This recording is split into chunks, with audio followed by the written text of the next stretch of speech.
I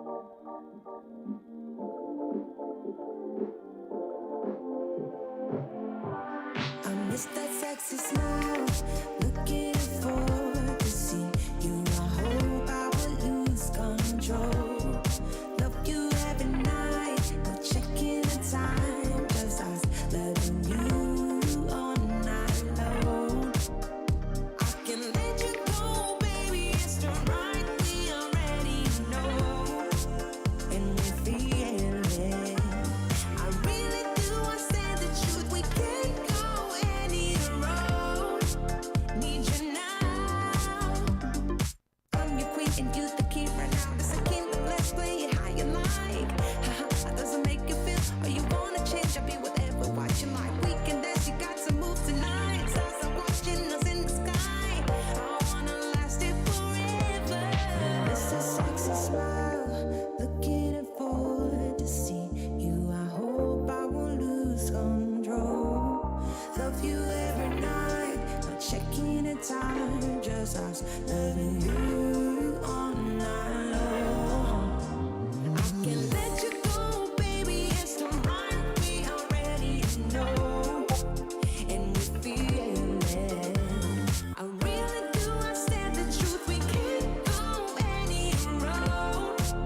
Need you now. Let's change the clothes we haven't tried. You know how you make me feel alive. Come close to me, I'm obsessed with your different kind of style. Don't you ever leave, step by my side. Hold my hand, cause I don't have much time. I wanna hug you forever.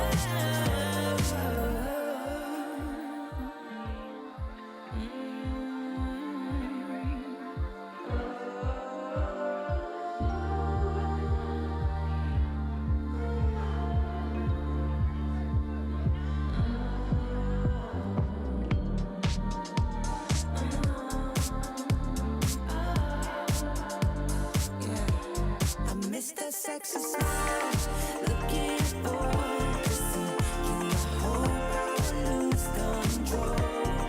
Love you every night, not checking the time, just us loving you all night long. I miss that sexy smile, looking forward to see you. I hope I will lose control.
Oh, Esport. You and I have come a long way. It was such humble beginnings. As we gathered in small groups, we were professionals right from the start. Passionate, organized, and ready to rumble. We dreamed big, and surely enough, our parents supported us at every step of the way. Didn't they? Fired up by all this love, it wasn't long until we caught the scent of competition. To be honest with you, it wasn't always that easy. Joe here, he had to take on 2 side jobs to afford playing professionally. It's gonna get better, Joe. Fist bump. Some of you dared to not even call this a sport. And look where we are today. An endless stream of esports events every year. Bet you didn't see that coming, Mom and Dad. And you know what? We have been with you every single step of the way.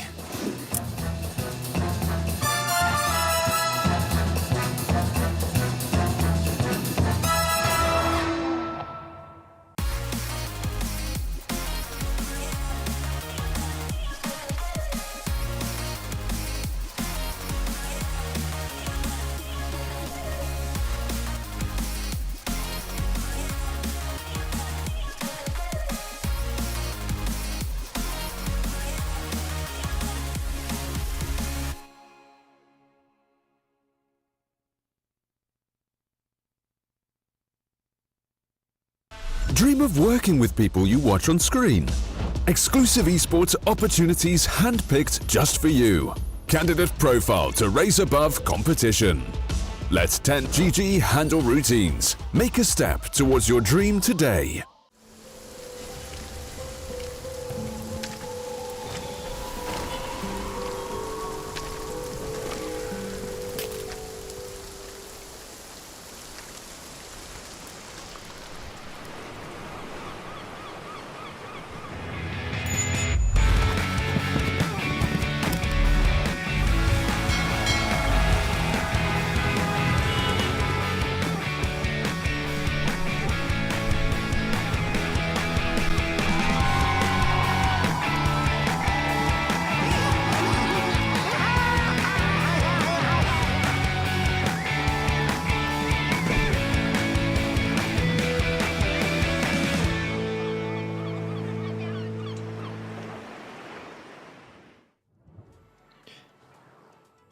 welcome in everybody. We're going to get started here with another day of the Pinnacle Cup Malta vibes, and I'm going to be joined this time by Hurry, no longer solo casting. I have my casting partner with me. Hurry, how are you doing this morning?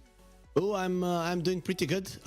This is probably the earliest start that we've had. So I'm. Oh, actually, no. We're starting an hour before this. No, I'm doing great. Woke up great. Prepared for the series and looking forward to great Dota. Okay, and yeah, looking into it, this series it is going to be Navi versus Into the Breach. Navi coming through Easy Cat, Kurt, HF, Ancient Tribe to get here. Meanwhile, on the side of Into the Breach, it came through Baza, Alakum Nihao, as well as Quest Esports to get into this bracket. You know, getting themselves into the quarterfinals.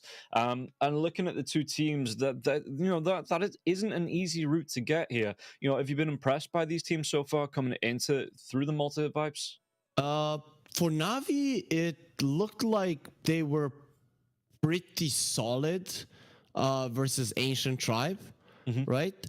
For Into the Breach, they did barely win versus Quest, but to be honest, Quest Esports, they almost went to the major. Of course, they did come in as with the stand-in. So for me, I think these two teams are going to be evenly matched, and I'm hoping for a close match between them.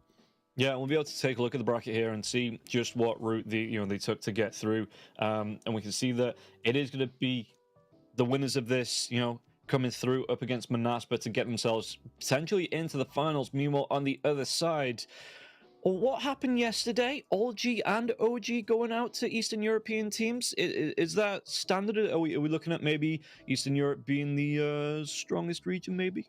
Yeah, might be the case. This is weird, Rob. I mean, you're from Britain, right? You're from England. You should be cheering for Western Europe. But yeah, Western Europe has been dominant for a very long time, and here, I mean, OG is a major team, but they're the fourth in Western Europe. Virtus.pro are the fourth in Eastern Europe, and they did manage to beat them. I'd say quite easily. So. Eastern Europe, we always talk about how much new talent they have. So it is normal that through time they are going to be getting better. Yeah, and I am going to be probably in this series, taking a break from the Eastern Europe fanboys, and because this is Into the Breach, this is UK Dota pride on the line here, coming up against Navi. But looking at these two teams as well, to face off against Manaspa, do you have a favorite coming into this? Are you expecting a good solid 3 rounds, or are you expecting one of these teams just to take it in a quick 2-0? If I would have to give my prediction out before I see any kind of the drafts, I would put Into the Breach slightly above Navi because of Navi's inconsistency. So I think overall it should be 2-1 in favor of Into the Breach. But I think whoever goes up against Manaspa, who are on a roll here in the tournament, I think that series Manaspa should win 2-1 or 2-0, whoever they face. Yeah, Manaspa making the game against BetBoom just look easy. Yep. It was a non-fact here. I don't know if BetBoom they didn't turn up on the day, or maybe some confidence issues from not having the greatest runs in the Eastern European DPC. But yeah, Manaspa rocked up and they rocked BetBoom socks. And BetBoom, I don't know. Again, it's considered one of the super teams in Eastern Europe and just not performing after the major performance. It does happen. Superstar teams, that means they have high egos, big egos. Those can get crushed, right? And if you are a great team, if you have someone behind you, you will bounce back. So that is what I'm hoping for them. If BetBoom does bounce back, they're going to be one of the best teams in the world. If they don't, they're probably going to be falling apart. Yeah, and well, that is not what we're here for today. We're here for Navi versus Into the Breach, so we will be able to take a look here coming through and see just how, the rosters are shaping up as well, and we'll see, both teams coming into this. So Navi, it is going to be Shigetsu, Meljul, Malik, Danielle, and Mallory. Now, we have a lot of experience over the past few weeks with this team here. Shigetsu looking pretty strong, but he's got himself some niche heroes here as well. Is there any heroes you're expecting to see for Navi coming out today? Any particular picks you think we might see in this draft? I think still Larissa Slark is his best bet currently, something that he goes for. So those would probably be the main two for him. Yeah. Looking through what they've drafted, they're actually bringing out the Ursa up against Ancient Tribe and the Chaos Knight, it seems like. whole roster as well. You know, don't forget, you know, they are the old puck champ team. So as we move on to Into the Breach, again, we've got the pride of UK Dota coming through. Any insights into the Breach? Because again, you know, you said against Quest, they were looking all right. You know, they looked good. They made it competitive. They took it 2-1 in the end. So anything we should look out for today from Into the Breach? I don't know how they can be a UK pride without a single UK player. So yeah, that's you need to bring at least one of those there. Okay, well, we'll see what they are going to bring into the draft as we get ourselves into this now. And standard bans coming out on the Broodmother and the IO, it does seem.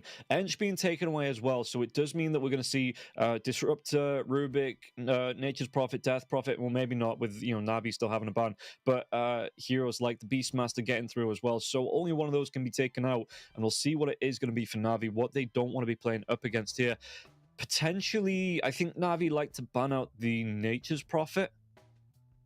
Not sure, but either way, we have Malik on one side and Zibe on the other one. So we are gonna be seeing Beastmasters. We are gonna be seeing Lycans. Yeah, we are gonna be seeing Enigmas. It is just a set when these two are playing the game. Yeah, and with that Ench ban Into the Breach, I think it does show, especially seeing as they have first pick here, will be going towards that. It's actually going to be the Undying ban, so they just go straight Beastmaster here, potentially? I wouldn't be surprised. I really wouldn't be surprised. Though Zibe has been looking a little bit better on the Lycan, but I think that is a pretty possible opening to go for a Beast here. Yeah. Though, you know, there's a ton of heroes. Disruptor, Nature's Prophet, those all come to mind. Okay, it is going to be the Nature's Prophet. And Navi, how do they respond? Again, Disruptor, incredibly popular pick. And it's open for them here if they want to go for that. I think Beast Disruptor is going to be your response to Nature's Prophet. Usually we see the Beastmaster played against him just because of the better vision. It allows you to scare the Nature's Prophet from going from his classic and standard split pushing. And also in the lane, you're actually quite solid versus him as well. So it wouldn't surprise me if Navi go for something like that. They're going to go for the Rubik and then...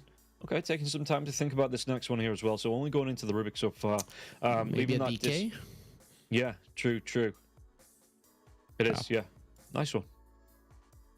It's the... I've seen different approaches to the Nature's Prophet. Sometimes it's Beastmaster, sometimes it's Primal Beast, sometimes it's Dragon Knight. And it seems like Navi lately have been putting a bit more emphasis on Dragon Knight. So yeah, they'll stick with that. Okay, and coming out in the next round here into the Breach, you're taking the time to think about this next one again. The Disruptor is still I think it's been pretty popular in the Pinnacle Cup as well, if I can take a look at the heroes. But yeah, it's one of those heroes that just kind of came out of nowhere, and all of a sudden it's just going to be top of the meta. But Into the Breach Shuffle, going to go for the double Prophet. So they're going to be looking for that Prophet, as in, you know, going for the money here in this game. And the push potential comes out here. How did Navi try and deal with this? Because you're going to have the... I saw yesterday, it didn't actually work, but in the Eastern European division, there was a Nature's Prophet, a Death Prophet, Enigma lineup coming out. They went for some very early aggression, took a lot of objectives, but they were the weaker team coming into that matchup. And, you know, in the end, they were shut down. But if you are looking like you are on the level, or maybe even slightly stronger here into the Breach coming up against Navi, and Navi have to deal with this high tempo push coming out, how can they respond in their draft to try and deal with it? The problem with the type of draft that you just mentioned is that you would have two very immobile cores, right? And every team that is somewhat good, which Navi is, are gonna be able to ramp up the tempo and punish you in the mid game, right? You would need to have a really, really good laning stage, transition into the early mid game, to have the strength to allow yourself to just stand together and not be punished by the enemy split push. That is not an easy thing to do. So I think Into the Breach, they might get another hero that can somewhat maneuver around the map as their third core pick. Because if they would go for another core that stands their ground, I'm pretty sure Navi would be able to punish it. Okay, and taking a look what they actually have drafted. You know, we've seen, like you said, some Lycans coming out. The Lycan is banned this time around. Do you think this is going to be the Death Prophet mid or off? Because I'm still seeing a fluctuation in those picks between the hero positioning. Very hard to say at this point. I'm gonna say that I've seen Supreme play it more than Zibe, but I haven't followed into the breach now for quite some time, so I might be wrong there. But also, if I would have to choose, I'd rather put Zibe on it because Supreme is more of a flashy type guy and Death Prophet doesn't allow him to shine, whereas Zibe is a lot more calm and collected and thinks through his moves a little bit deeper, and that is where the Death Prophet can shine. Yeah, I do like this Dawnbreaker ban as well. It was being played by both Into the Breach and Quest in their last matchup. It just offers the Nature's Prophet can TP into any location, and there's going to be an instant follow-up no matter where he is with that Solar Guardian. It's great as well for pushing down against... I'm surprised Navi actually ban it out and don't look for the pick on it, because I suppose they do already have the Dragonite, but you can put that Dragonite mid. I've seen the Dawnbreaker up against the Nature's Prophet recently, and I completely forgot about this hero, and it just runs over with the Celestial Hammer as well as the Starbreaker. It just deletes treants in the lane, and the Prophet could never really get any good momentum going. Yeah, that is true. That is true. Dawnbreaker is a big problem for a Nature's Prophet anywhere on the map. You split push a hard lane, which is what Nature's Prophet wants to do. He wants to pressure there. The Dawnbreaker is pretty much a counter to all of these heroes: Beastmasters, Lycans, Nature's Prophets, Enigmas, Broodmothers, because you just stand in the lane. But the hero in itself is not in the best place right now, so some teams are staying away from it, or most teams are actually staying away from it. Yeah, another hero that offers some D-push potential up against the Nature's Prophet, it is going to be Jakiro, and with the change to the Ice Path here as well, it seems that was enough to get this hero back to being fairly popular. Great just strat pick coming out, and the Jakiro coming through. I do like this hero. If you've got a way to anchor heroes to as well inside the macro pyre, like a Dragon Knight, Dragon Tail, potentially into the Meteor Hammer stun as well, the Jakiro damage does really start to stack up. So I am interested to see how Navi are going to play around this, but we're going to see an Earth Spirit coming out for Into the Breach. Now, I know they do like this hero, but not in the best of places. So what are you expecting from the Earth Spirit here in this game number 1? Immersion is an Earth Spirit god. He has been an Earth Spirit god for... I don't know, for like 4-5 years. Yeah, I kind of lost track of time, but for a very long time he has been amazing on this hero. I was always a big fan, even when he was just only playing pubs, not playing in any team, not getting his first big break. This is one of his favorite ones. You see the Jakiro, you see the Rubik. We talked about when you have the Death Prophet that you want to have some mobile heroes on your side. Well, now you do, right? Both the Earth Spirit and the Snapfire, in terms of supports, if this could be the double offlane as well, but either way, the heroes can maneuver around the map really well around the Death Prophet, and I like it. And it does allow you to go for tempo plays. Earth Spirit sets up around the Death Prophet, the Nature's Prophet comes in, and you just kill people. So this is beautiful. I'm really happy that we're gonna see it. Okay, and meanwhile, Navi go back for the Zeus, so again, deals well with any adds that push in with his Arc Lightning. Great burst damage to come through as well. How do you like this? Again, looking at it, more than I can't even say more than likely, it's going to be the mid lane coming out for Navi. And the Zeus, again, starting to rise in popularity. Does a lot of damage, so good pick here for Navi, do you think? They needed some magic burst. That can lane well against the Death Prophet too. So Zeus fits that one. I'm kind of scared that they do have catch for him, but I think my feeling always comes back to the time when Zeus didn't have the Heavenly Jump. Now with the Heavenly Jump, he's just not that easily caught. Yeah, and we've seen Zeus's in Eastern Europe as well recently that, they get the Aghanim Scepter up, they get the Octarine Core going, they get the BKB going. All of a sudden, you've got this Zeus that he's not sitting at 1400 health, he's sitting at like nearly 4k health. And, he just becomes this little tanky boy, and you wouldn't think of it as a Zeus, but yeah, he gets really hard to try and kill off, especially... if he gets any spell lifesteal in there as well, just trying to, burst him down when he's constantly throwing out spells. It just becomes an amazing hero to run if is the big important part of the statement. If you can get him towards those items, he gets really hard to kill. True. This could be a BKB game on the Zeus, Sanjin Kaya, Bloodstone, BKB. I love that build. I think if you are doing well in this game in particular, you're going to go for that one. If you see that you might not be able to get away with it, then you revert back to your ether lenses and good positioning. Yeah. Into the Breach are going to have this next pick, so potentially looking for an off lane. I'm pretty sure it's going to be, or you're saying the Earth Spirit Snapfire maybe going to be the off lane hero. So what are you expecting for Into the Breach? Is it going to be? Could be an offlane Nature's Prophet. Zibe is pretty solid on the Nature's Prophet as well, so it's very hard to actually guess what they're gonna do. That's why Navi, it's not easy to ban at this point. They're banning out carries, so they do believe that it is gonna be Zibe and the Nature's Prophet, and he likes the Lycans, Beastmasters, and Nature's Prophets as well. So I wouldn't mind it for sure. So I'd say I mostly expect a carry to come out at this point.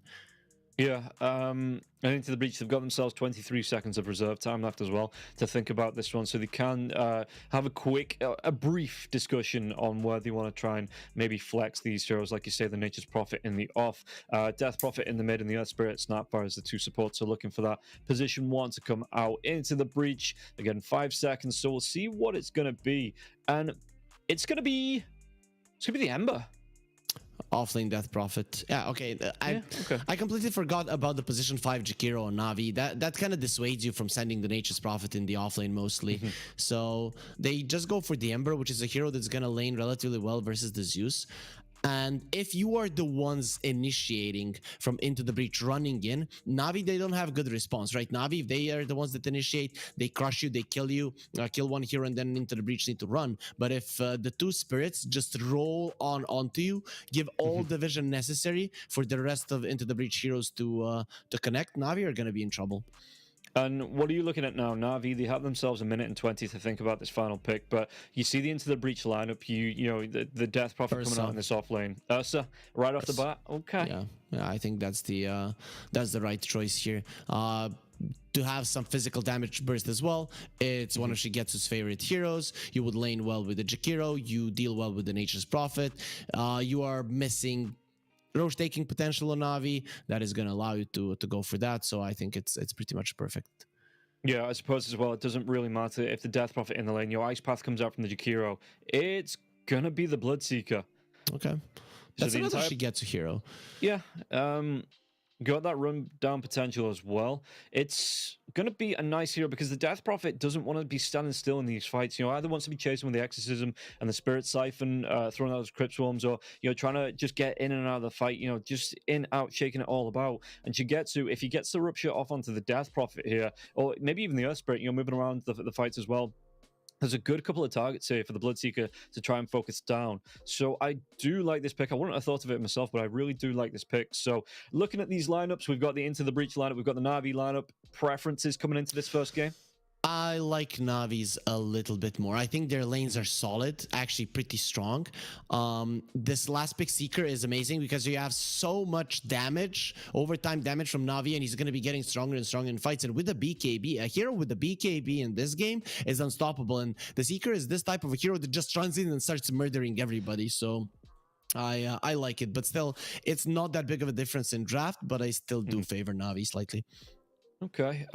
Looking at it, yeah, I think you're relying on the Earth Spirit for the engagement, the Ember Spirit coming out as well. But like you say, as soon as those BKBs start to come out from Navi, it gets a little bit harder. Where on the side of Navi, they might just be able to run at you as an entire team. The Dragonite maybe goes for a blink in first. Are you expecting the blink BKB kind of build for the Dragonite, or do you still prefer, or I'm not saying still prefer, but because we've seen this trend of the Dragonites going for the Meteor Shard out now as well. So which one of those builds do you prefer here for Malik coming into this Meteor game? Hammer, blink BKB. I want to see the Meteor Hammer, so he opens up the map just for that. Okay, well, we will see which way he's want to go in with this. Looking to get into this first game as well. We'll see which way it is going to go. Is it going to be Navi and make it 3 out of the 4 teams and Eastern European nearly semi-finals? Or Into the Breach, are they going to uphold the UK pride, get themselves through, and force out a Western European semi-finals? As we get ourselves into the first game, we're going to see the smokes coming out from both sides. And don't forget, guys, if you want to get involved, you can go to pinnacle.gg/welcome. Use the code CUP23 to get yourself up to $100 bonus on your first deposit, and you will be able to bet on not only the Dota but other esports as well. other markets. Don't forget that is over 18s only. Don't forget to check out the terms and conditions as well, but that is available if you want to go towards that. Pinnacle.gg/welcome, and we'll get ourselves into this first game. Smokes will break, wads will go down, and hearts about to be broken, but for now we'll see both sides which way this game's going to go. Who's in love, Rob? Well, no, it's like you want everyone wants to get to the finals, right? So like if you don't get there, you're heartbroken because like you're sad. Okay. So they're in love with Dota, or they're in love with winning. Exactly. Yeah. Exactly. Okay, makes sense. I'm sorry I misunderstood that one. Heartbreak always kind of is associated with love, but yeah, this is a bit different. Either way, though, I'm really curious to see how fast Into the Breach can play this game, because immersion, Earth Spirit is always an X factor. Yeah. And they're going to be able to get themselves on top of Mark now as well. Mark, Scatterblast is going to be used, slowing him down. It looks like Daniel not able to snipe the rune there. Will be going, it looks like 2 for 2 for the team. So not an awful start either way. A little bit of aggression coming out, but no real major commitment to the engagement. And both teams will be able to walk themselves away. A little bit scuffed, but nonetheless alive. A weird thing is happening here. They're sending the Nature's Prophet versus the Jakiro. And the Death Prophet versus the Dragon Knight.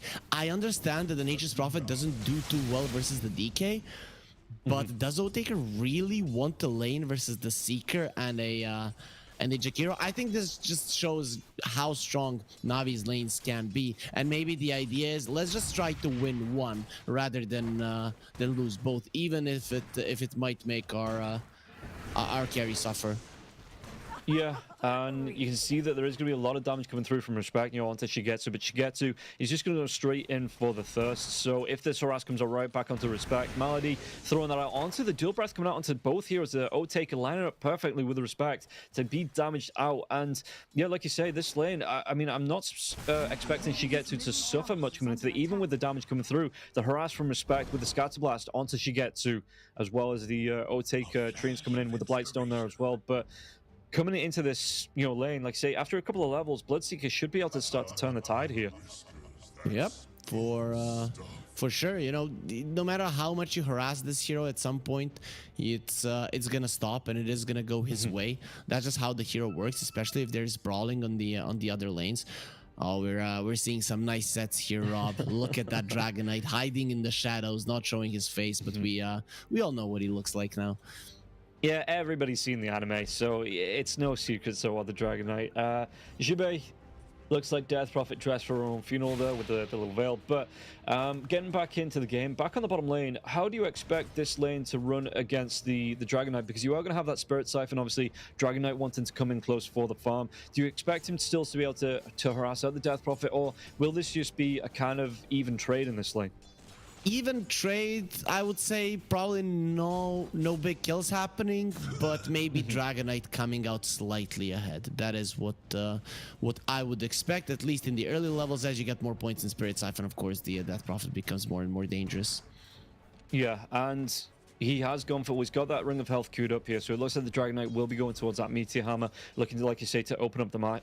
Push out the lanes as well, and we'll see. I mean, again, Jibei, it's not the easiest to push into as Respect. Going to be taking some harass from Malady. The Scatter Blast going to be used, so if he needs it, if he really needs it, he's got the cookie as well.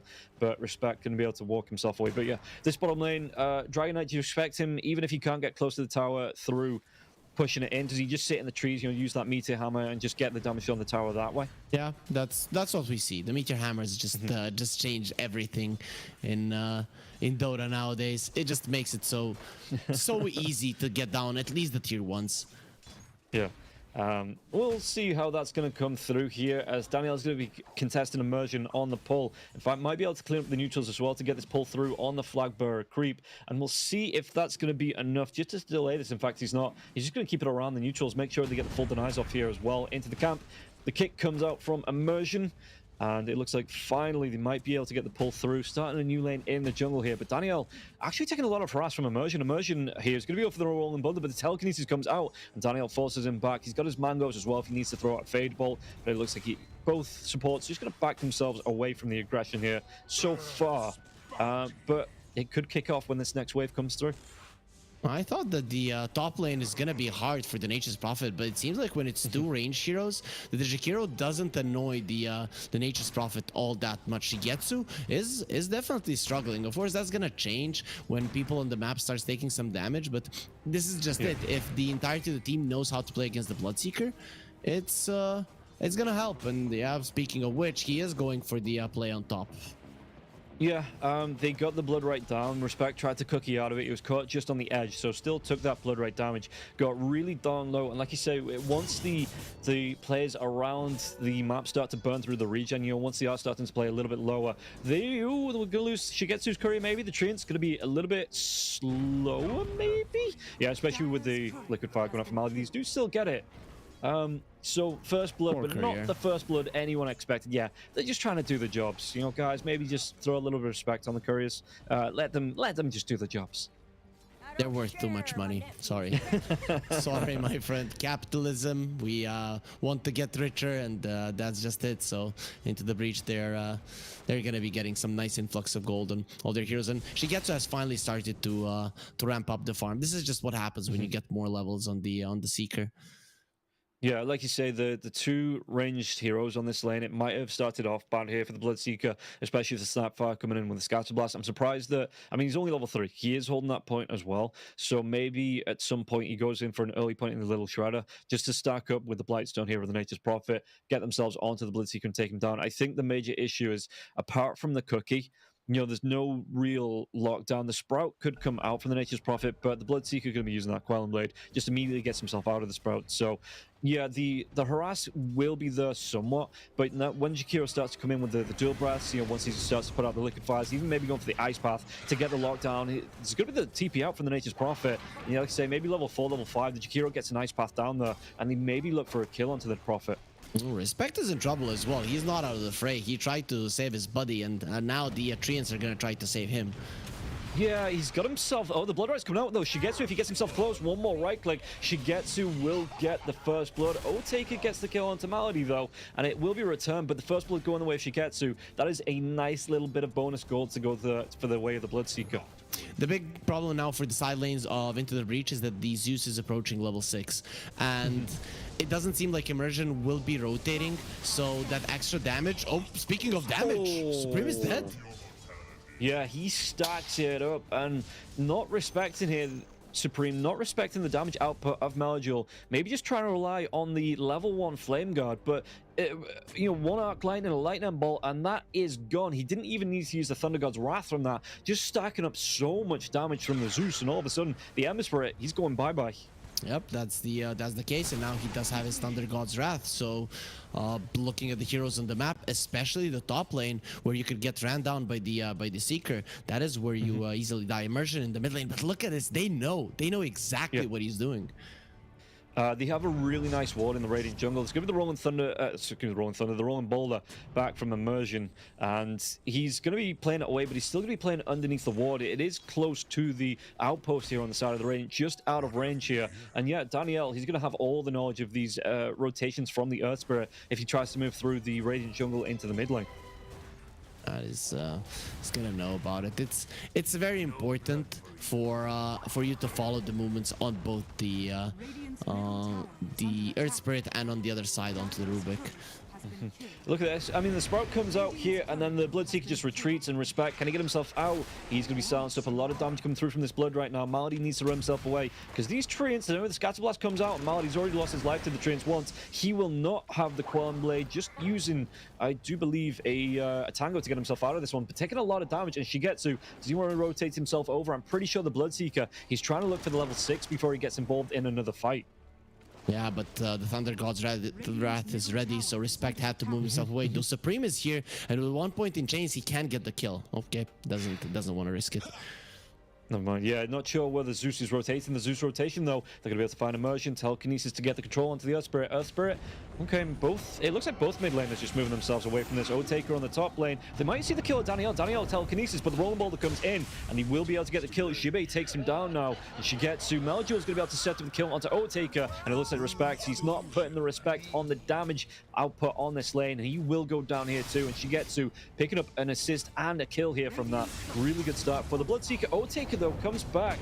with the treants. Gets the kill onto Maldi once again. Melduel, yeah, he's already used that heavenly jump. Is he going to be able to evade? He's not. Slider Fist comes out. Shigetsu TPs himself in. Does he have the damage to take down Immersion? One more right click. He's not going to be able to get it. Oh, so close, but close only counting in horseshoes and hand grenades. And Shigetsu, not going to be either here. He's gone there on immersion. That's such a nice play coming out from Into the Breach, and this is what they need, right? They didn't respect the damage of the Zeus, but if they continue playing fast every single time, they're gonna be able to mount up a solid response. So I'm happy with how they did it this way, and they just need to be continuing to play with the same tempo throughout the entirety of the game. Not always easy, and we've seen these Eastern European teams be able to slow down the game, but it is with their heroes, it's not impossible. So they're definitely looking solid right now Into the Breach. Yeah, and if it's any team that that knows how to play against fast aggression, it's called Navi Dota for a reason. And the Eastern European teams plenty of practice of playing against it. So yeah, like you say, Navi not going to be strangers to trying to slow down this game. You see Malik coming through as well in that Dragonfall. Got himself the Meteor Hammer flying through, so he is going to start to put pressure onto the Tier 1 as well.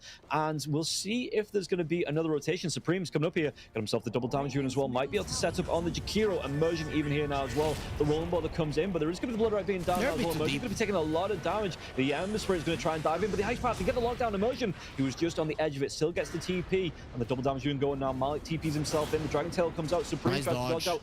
Dodge out. There's the Meteor Hammer with the Slider Fist, and now Supreme though, Exorcism's going to be popped on the what is the Death Prophet on the top lane now as well. The rotation comes in. Shebe, they want to dive onto Daniel.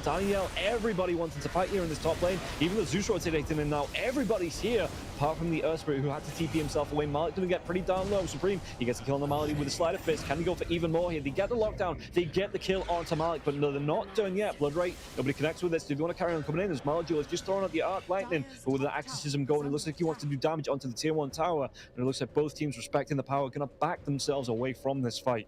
Into the Breach get a couple of kills, but Navi, they defended the tower. I think that was the reason why they brought in so many heroes. Immersion should have died, but the Ice Path did not connect, so that's a bit of a bummer. I think with that kill, the Seeker probably would have been a bit healthier, so Navi would have more to fight with in terms of posturing aggressively. But as soon as you see the Exorcism go out for that long and no one can kill the Death Prophet, you know that the fight is going to go the other side. Yeah, Supreme's getting control. Do they have enough damage to take him down now as well? Where's that Thunder God's Wrath? They don't have the mana for it, and he does have that Flame Guard up now as well. So it looks like, yeah, but he's got the bottle, he's got the regen coming through here, Supreme, and I think they saw when he took the rune and got himself away. You know, they did have an idea that he weren't going to be able to get that kill unless the mana was there and then. Yeah, they know exactly about it because they had the thirst, so they were looking at Supreme the whole time, and probably he was calculating, am I killing him? Nope. Let's not go for it then. Yeah, and all of a sudden, I mean, Into the Breach 7-5 here. Navi, they've got the slightest net worth lead in this game, but for the most part, it's going to be looking to go Into the Breach's way, and they have swapped the lanes down now. So Jibe on the top lane, he's already used the Exorcism, the Nature's Prophet here now. Take it down on the bottom lane. So they're looking to shuffle these lanes. And how do you think this lane goes? Because I mean, Shigetsu, it looks like he wants to move into the jungle and get this Maelstrom out for the Bloodseeker. So do you just leave Marty on the top lane to defend it, or is he just going to be babysitting the Bloodseeker through the dire jungle? The tower top is gone. You are gonna let that one go. What Malady is doing right now, I think, is getting some levels.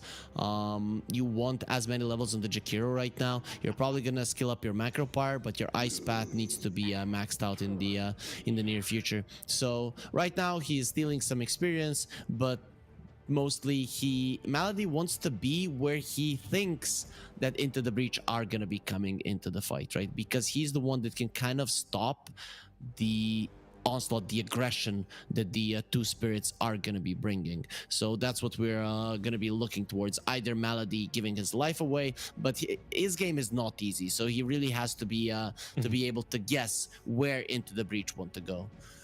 Okay, and Maljuel, yeah, we do see him with the superhero cape here as well, and let's see if he's actually going to be able to put in a superhero performance here on the Zeus. I mean, he's looking good already, 3-1-1. Daniel with the Jester. Is it like a Jester's mask? I can never know with the Rubik items. I don't know. I really don't know. You know, I don't understand art all that well. That's the thing, right? I Fair enough. really like that we have so many nice sets, but unless it's I'm the strongest drawer, I'm really not the best one to ask that. That's fair. I mean, I'm uncultured as well. Yeah, north of England, we don't do culture up here. Unless you're from Liverpool, which most of my family is top lane, though. They're going to be able to get the kill. They take down Malady. Tried to defend this top tier 1 with the Macropire going down. The fortification will be used as well. But again, 4 heroes rotate up here, and they will finally be able to break this tier 1 tower. It might cost them the tier 1 tower on the bottom lane. As we can see it on the map, Malik, he's going to be dropping those meteor hammers. He's trying to make this tier 1 tower on the bottom lane go extinct. And it looks like he's going to be able to do his job. Right now, for Into the Breach, you have to open up the map as much as possible before the Seeker gets his BKB. Against BKBs, you don't do well, so you need to be able to do as much as possible before that happens.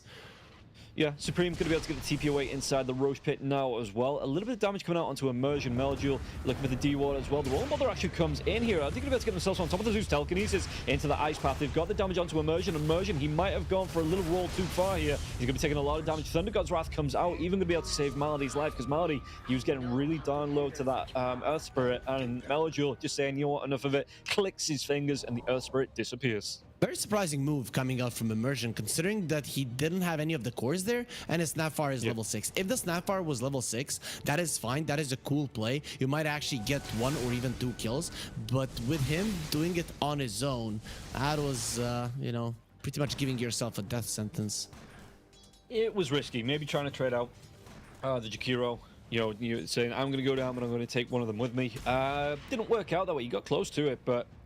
yeah, big commitment from the Thunder Gods just to make sure they got that kill. They kept the Jakiro alive. And now in the mid lane, Jibe, he does have the Exorcism up as an Arcane Rune as well. So he might look for the push in the backlines now as well. Multi-cases are going to start to drop. The Ice Path comes out, but they still get the kill into Melduel. They might even be able to go for more here with this Exorcism coming through just at the end of that Arcane Rune, it seems. So this will be a push onto the tier 1 tower in the mid lane. And it looks like Navi not ready to start fighting 5v5 just yet, despite what we saw. In fact, the Rubik, he's got himself the Exorcism as well, so maybe he looks to group up with the Dragon Knight and start to push down some objectives of his own. This is the speed of Into the Breach that we were talking about, right? If they are able to go around the map with this speed, that is huge. But also, a mistake was made and Exorcism was given, so now one side has it, the one that should have it does not. So that should allow Navi to open up the mid lane now. Yeah, it looks like they are going to group up and maybe go for a rotation here. Do they want to go as 3? Because it looks like, I mean, Zeus in the jungle, the Zeus is still looking to, it looks like he's just trying to get some D-wards off. Going towards his E-Blade here on the Zeus as well. Mid lane, 3 heroes from the side of Into the Breach stacking up. So not a push potential coming through from Navi just yet. But if they can maybe look to, I mean, Supreme's going to be caught out. There's not going to be any response because nobody else close here to Daniel. So they're not going to be able to get the follow-up after that. And the Ice Path doesn't connect there either. They get the lockdown onto the Zeus. Zeus going to get himself away from this one. It looks like they're not going to commit on Into the Breach. And both teams just going to give it the ceasefire and go for the walk away. Navi want to have burst potential. They're going for E-Blade on the Zeus, and now they have a blink on the Dragon Knight, so they can fight. Again, Into the Breach, they deal with this by they themselves being the ones on the aggressive, and they're going immediately for the Zeus. This is a great way if they can get him. Yeah, can they get him though? The Ice Path comes out, the Macropire is going to be dropped now as well as the Meteor Hammer Thunder God's Wrath comes through. They get the kill onto the Ember Spirit Supreme. It looks like Immersion. His brother going to fall here now as well. Can they get the damage onto Jibe? Jibe trying to do what he can, but the Blood Right comes out now as well. Yeah, going to be able to use the Dual Breath, and she picks up a really nice kill, even ended up 9-9. So both teams here looking to break that first 10 kill barrier, and it might be the stun into the Meteor Hammer. They get the kill. They are going to be able to set up here for the kill. Yeah, and it's going to be Navi going for the first 10 kills of the game. Even going to be able to break this tier 1 tower in the mid lane as well. Oh, that is huge, right? So this is the thing with these speedy lineups. If you're 1 second too late, this is what's gonna happen. If they were there a second earlier, the Dragon Knight isn't close enough. He doesn't get the stun on the Ember. Zeus dies. Fight completely different. But because he was there, this is the timing that Into the Breach needed to stop, and it goes the worst possible way. They lose 4 heroes and a tower. They get nothing for it, propelling the Seeker closer to his BKB. Yeah, and I mean, really, we'll take a look at the replay coming through. There was the immediate jump in from the Amber, but he was locked down multiple times coming through, even the Meteor Hammer coming through, and he just gets so low. And again, Flame Guard in this game really does not do anything because it disappears so quick. Jibbe comes in, the Rupture comes out, and Jibbe, he's just going to take a quick fall coming through with the cleanup from the side of Navi.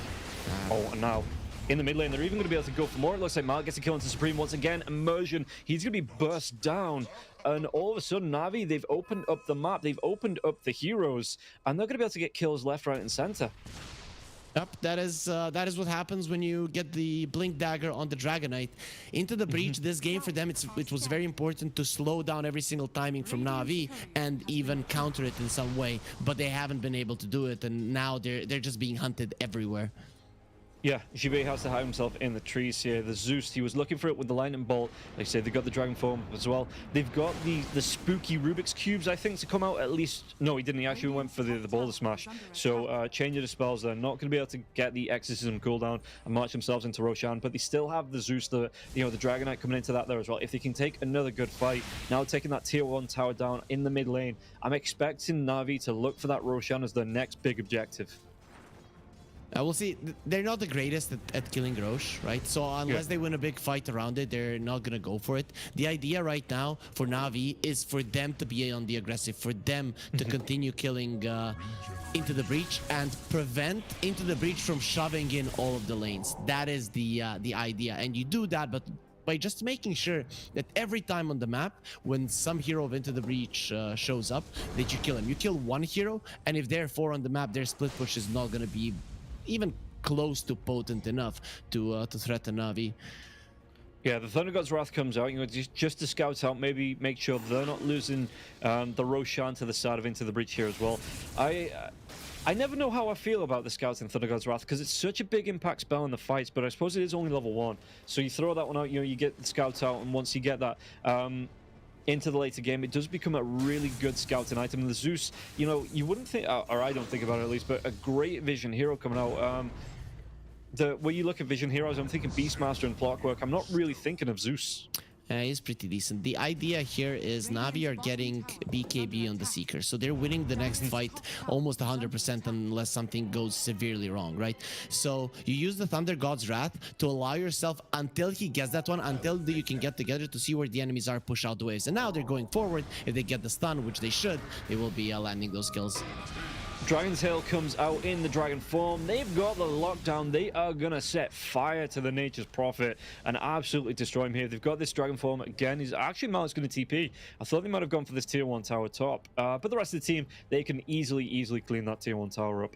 Everything was perfectly done from Navi in the past 5 minutes, and Into the Breach, they really couldn't do anything, right? Because every single one of their moves, everything that they thought about has been pretty much foiled by what Navi have done. And that Thunder God's Wrath, it was at a perfect timing. So now you're just opening up the map again, getting those kills, pushing out the waves, and Into the Breach at this moment of the game are helpless. Yeah, and the Zeus changes his mind here, maybe because of the Bloodseeker, obviously wanting to run in and right-click heroes down, but not going to be going for the E-Blade anymore on the Zeus. It is going to be the Sanjin card to come up for him, and then right back into the Bloodstone. I think the idea is that he saw that they were doing well in the game, and then if he can be this tanky frontliner as well that cannot die, that's gonna destroy all of the chances from Into the Breach to win. So Navi now, they know what's up. They don't even have to be searching for big fights. Just posture aggressively, get a pick off, go back, and once you have all of your items in like 5-7 minutes, we're used to this from Eastern European teams, that they slow the game down in their favor, knowing that with the way things are going right now, if it continues that way, they're gonna win. Yeah, and it looks like they're going to try and look for an engagement here now as well. Did they get a lockdown onto the Dragonite? Dragonite, though, he's not going to be able to survive through that. I thought, big tanky Dragonite, he can put up with the fire, but it looks like he can't stand the heat, and he's going to be sent out of the kitchen here. As Navi, they do lose one. They back themselves away, making sure they don't lose anything else Into the Breach. And I was going to, the Bloodstone coming out from the Zeus. How do you like the Bloodstone now? Do you think it still gets changed a bit more in 7.33, or do you think the Bloodstone is in a nice place where, it's not that OP item for the Lash and the Razor, but still in a really good place? I don't know. Bloodstone is just weird, where it's just an item that is used on just a few heroes, though. Yeah. To be honest, there's just so many items in Dota right now that I don't even know if I mind it or not. I just like a little bit more versatility with the item, that it's not like this is a Lesh item, period. That's it. Like nobody else buys it. Sometimes we see a Zeus and that's about it. So I would like the other heroes to have some benefit to buying the item. So I would hope for a slight change.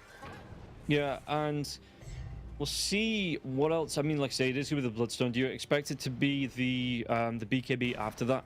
Yes, I think that is the appropriate way to play the Zeus. You get the BKB Bloodstone with the Zeus, and you can do whatever you want on the map. You are gonna be a frontliner that cannot die. There's almost no physical damage on Into the Breach at this point, and even when the Nature's Prophet gets to a point where he does a lot of it, that is the one hero you can stay away from. It's not like he's super mobile. Yeah. In a fight. Yeah, no, well, at least until he gets like the 0 cooldown. They're going to be able to go in. Another Thunder God's Wrath comes out. They get the lockdown onto Immersion. Immersion, can he get himself away from this one? Silence tries to get himself away with the Rolling Boulder, but he will still go down here. Malik gets that kill, and Shigetsu even takes his courier down for good measure, just to rub it in. And now the tier 2 tower, well, we will get a pause as the Ember Spirit. Maybe a little bit of lag. We have been, you know, the service for Dota been a little bit dodgy over the past couple of weeks, but yeah, it looks like he's going to disconnect. But this does open up. It opens up the tier 2 tower in the mid lane here for the side of Navi, and an objective with the Dragon form being out. An objective I see them going right towards here, as a Dragon Knight wants to go towards that BKB. Already got himself the Ogre Axe, and close to the Mithril Hammer Gold as well. Yeah, Malik is very farmed. I'm really looking the kill death assist here from the cores of Navi. They're doing really well. Very hard to die. And once Malik gets his BKB as well, that is where Into the Breach they don't really have a core target. I mean, you can target the Zeus, but he's always going to be in a pretty defensive spot. So I think now probably is the best time for Into the Breach to fight when Malik doesn't have his BKB. But it's so hard. You're weak.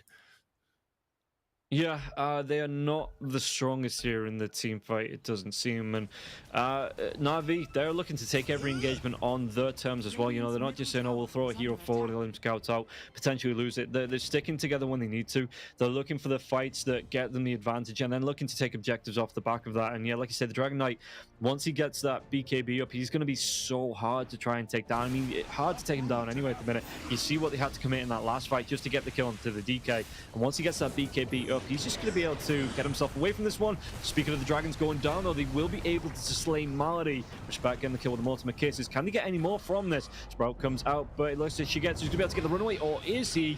As it looks like what was stolen by, it's going to be the Remnants, it looks like, Supreme, but Shigetsu just pops the BKB. Going to go straight for the TP away. Zeus has got, so he has a haste. Unfortunate there for Into the Breach. One big thing that is gonna come from Into the Breach is gonna be the BKB on the Death Prophet, which is actually quite close. And if you could go back to the net worth, that would be good there. And yeah, if he gets that BKB, you can start poking into the pit with that force Navi to be close to the pit, which will allow you to split push. And that is all gonna be allowed with the BKB once it does come out. Yeah. The Rubik again stealing the Remnants, it looks like, coming through from the Ember Spirit. So I don't know how much he wants to be using these Flame Remnants here from the Ember Spirit, but we'll see. Maybe he tries to steal something else soon.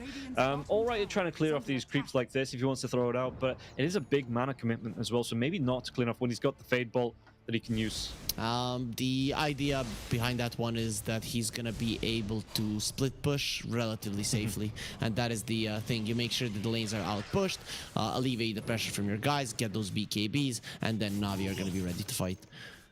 Yeah, and he does it there. You know, Supreme tries to come into the lane, maybe just to try and push this one out, sees the Rubik, and the Rubik, well, all he really saw was just a big green blur as the Rubik was able to zip-zap himself away. Or it's not zip-zap because it's not a Storm Spirit, so I don't know what noise the Flame Remnants would make. Yeah, you know, like a like a martial artist, man, so yeah, like a martial artist. Yeah, there was a post on Reddit.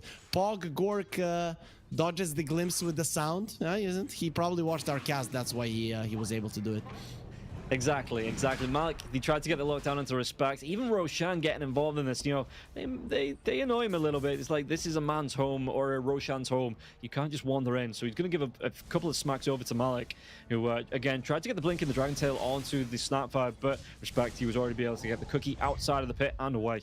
Yep, but they're not done. They want to go in again. If Navi, I don't think Navi are the best at just jumping into the pit. They're going for a pick-off. The most important thing is for them to start off the fight with a kill. Immersion in a good position. Yeah, Immersion though, he's going to be able to get the rolling boulder away. Do they want to carry on going for more now as well? The Dragon Knight jumps himself in, gets rooted, pops his BKB, and it looks like into the breach. Do they want to try and engage onto this? Because Mark's BKB is going to be down now, but yeah, Supreme looking to chase. Side of fist, Searing Chains. He comes to the Searing Chains now onto the Dragon Knight. The Dragon Knight, the multiple kills have come down. And again, he's already used that BKB on the DK, but Mark, he's surviving through this for a little bit longer. He will eventually be taken down as Shigetsu gets the kill onto Jibe. Takes down Immersion now as well. Do they want to try and turn the turn on this fight? As it looks like they've got the chase down. Melduel looking for the lightning bolt onto Respect. Respect though, can he get himself away? The Cookie, but the Blood Right's still going to be there. Cookie stolen by the Rubik. The chase is on Melduel trying to do the damage. The Searing Chains comes out, and Zeus underneath the tier 2 will be taking some harass from this tier 2. Has to back himself away. Navi are so much stronger, but this was a tunnel vision approach from them, especially Malik. I think they came to a conclusion, we are going for a kill, right? And then even though Immersion outplayed them in a way and got himself out, they still continue chasing. We're like, how dare you escape? And it is going to cost them the Dragon Knight. 1 9-second BKB, 1 8-second BKB. So not the worst thing for Into the Breach, but Navi are just so much stronger that even with things starting off badly, they're just winning the fight when the Seeker starts running in. Yeah, I wonder if they're actually going to make a beeline towards the Roach Pit here, because Into the Breach dropped their scan. It scanned out Bloodseeker Illusions, but it looks like it went green just at the very end. So maybe not Marty, though. Dual Breath comes out into Immersion. Immersion, the Ice Path. It's not going to lock down onto the Earth.